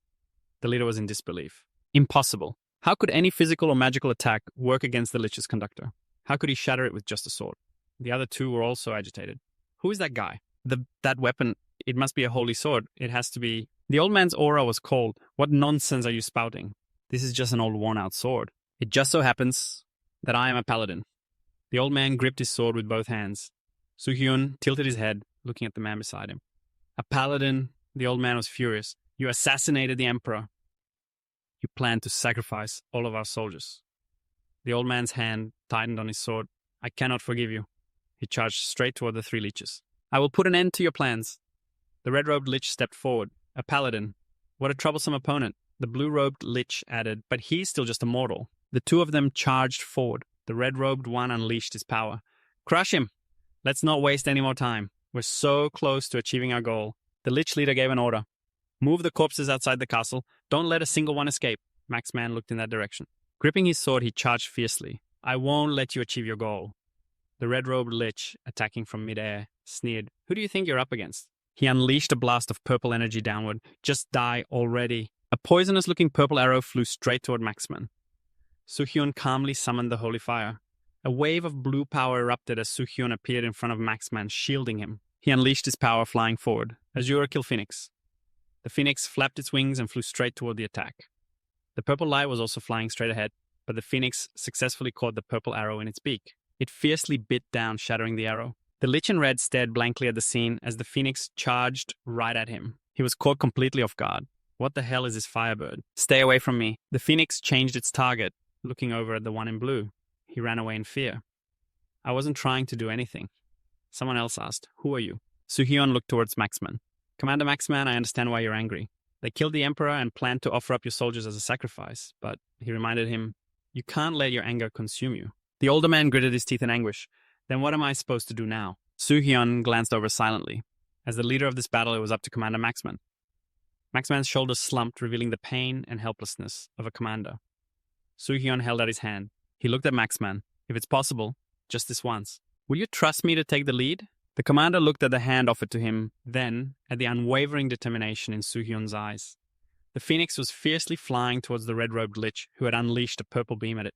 In the sky above, the battle between the Phoenix and the Red Lich raged on. Down below, Soo-hyun looked up. "Commander Maxman, are you ready?" Maxman was silent, thinking carefully. The older man gripped his sword tightly. "I'm still not sure if I should do this. Should I leave you here?" Soo-hyun tilted his head, looking at Maxman. "I already owe you so much. At the very least, I should fight alongside you." Soo-hyun cut him off. "We don't have time. You need to make a decision now. This castle or the lives of your soldiers? Which is more important to you?" It was as if Maxman had been jolted awake. The older man gritted his teeth, struggling with his decision. Soo-hyun smiled. Maxman ran up the stairs behind him, having chosen to save his soldiers. Soo-hyun raised his sword and got into his stance. The old gatekeeper had mentioned this to him. He remembered the old man's advice. At every moment, do what you must do. He understood what that meant. There's a clear distinction between what I must do and what others must do in this battle. He remembered the system's message. You are not their enemy. You can gain 1 point in the alliance trial. I'll leave protecting the soldiers to Commander Maxman. He raised his sword high, preparing to strike. And we will do what we must do. He brought his sword down with a powerful slash. The leader tilted his head up. The area suddenly became strangely quiet. He was confused. What was that? What did he just do? He stared at Soo-hyun's back in the distance. Soo-hyun brought the sword back to the scabbard at his hip. He sheathed his sword as if he had just completed some task. A line of light appeared on the wall. Suddenly, rock and stone exploded everywhere. Soo-hyun walked through the crumbling castle wall. The Liches panicked. That madman! A crack had formed on the wall, followed by a loud explosion that echoed outside. The soldiers standing outside were also shocked. What was that? A part of the castle had just cracked open. The castle was collapsing. Above, a hole had opened up, letting light stream inside. Below the rubble was the purple power of the Liches. The leader was hovering in midair. "You pathetic fool, you're so annoying." He looked at the green-robed Lich down in the rubble. "I won't say it again. Go summon the undead. Otherwise," his tone was terrifying, "I will kill you myself before he gets the chance." The other Lich flinched in terror. I understand." Then he looked over at the red-robed Lich. "And you go check on the altar. We can only continue the ritual if the altar is intact." That one also hurried to obey. "Understood." But the Phoenix was already charging straight for him. A streak of blue light slammed into the ground. A massive explosion sent dust and debris flying. The Lich clutched his chest to calm himself. Soo-hyun appeared behind him. "And where do you think you're going?" Before he could even turn his head, his body was sliced clean in two from head to toe. "When did you get there?" The leader watched his comrade get cleaved apart in midair. He ground his teeth in rage. You! He let out a furious roar. Arrogant human! A chaotic torrent of purple energy shot straight towards Soo-hyun. Soo-hyun glanced over and quickly used his own power to block the attack. Soo-hyun was hovering in the air while the Lich stood below. The Lich brought his hands together, creating a sphere of power and forming a purple, cage-like frame behind Soo-hyun. Hyun frowned. "Damn it, I'm still stuck in the air." The Lich clenched his fist just like with his previous spell. The box began to close in. Soo-hyun shouted, "Phoenix!" The Phoenix dove down, attacking the strange box. He landed on the ground with an explosion of light behind him. His face was covered in sweat. "Have I pushed myself too hard? Resistance is futile." He heard a voice as he was feeling exhausted. The Lich sounded confident. "I know full well that the flames from that bird are draining your mana. If you surrender now, I'll make your suffering brief." Soo-hyun smirked. "You're right. That thing really does consume a good chunk of my mana." He reached his hand toward his own blue aura. "Time to take it back." The sword in his hand also began to emit an aura. However, whoever said I'm useless without mana? The Lich's expression turned to horror. He remembered back to when Maxman was leaving. "Wait." The man asked if there was anything I could do for you before he left. You tilted your head reassuringly. "I'm fine. I already owe you so much." Maxman was confused by your words. You raised your sword and activated your skill. "All right then. Holy attribute conversion. The sacred blade attacks with a holy attribute." Your expression was full of excitement, completely ready for the next battle. "Let's have a proper fight." Later, after everything was over, a soldier was guiding the evacuation. "Are there any casualties?" Don't underestimate the importance of monitoring the enemy's movements. But still, What happened inside the castle? Just as he finished speaking, a dark shadow burst through the wall and flew straight into the sky. The commotion caught everyone's attention. The soldiers stared, bewildered at the skeleton hovering in midair. What is that? As the newly appeared skeleton observed the soldiers below, it seemed a little bored. That guy talked way too much anyway, but if you all disobey and make him angry, it's going to be terrifying, you know? No more joking around. From its hands, countless mysterious red threads appeared. Rise. Those threads spread out in all directions. The ground then began to crumble, and from beneath it, staggering figures started to rise as the soldiers looked on. Terrified by the sight, they watched the skeleton slowly advance toward them. Everyone panicked and screamed, "Monsters! They're monsters!" Some of the calmer men pointed to the skeleton in the sky and yelled, "That's the one who summoned the monsters, attack him." However, looking at their current predicament, everyone felt a wave of despair. Damn it, what is that thing? While everyone was panicking, a firm voice called out. When the soldier saw who it was, he couldn't hide his joy. "Commander Maxman." After a moment of shock, the man rushed excitedly to Maxman, rambling, "Thank heavens you're all right, sir." But after the gate collapsed the castle, he cut him off. "I've already accounted for all soldiers nearby, so there shouldn't be any casualties." After cutting his subordinate off, Maxman got straight to the point. "Have you finished repairing the gate?" The question made the man stammer, "Well, it's still not quite ready." Just then, the newly summoned undead had nearly climbed up to where they were. Damn it. Maxman also realized something was wrong. He moved forward, determined to block the entrance. "We have to rebuild this castle. I'll take care of that bastard." "So you watch over everyone," was the commander's decision. But the subordinate chose not to obey, standing his ground and earnestly requesting, "Let us provide rear support, sir. As for the undead outside the castle, the frontline troops can handle those weaklings." Fearing the commander still wouldn't agree, he began to plead, "This time we won't let you fight alone, sir." Witnessing his firm resolve, Maxman had no choice but to agree. "Fine. Form a defensive line and follow me closely." Hearing his approval, the men were ecstatic. "Yes, sir. Yes, sir. Yes, sir." They cheered while waiting for their comrades to get ready. He carefully observed the enemy he was about to face. "I don't have to go all out. I need to protect them. That boy will take care of the rest."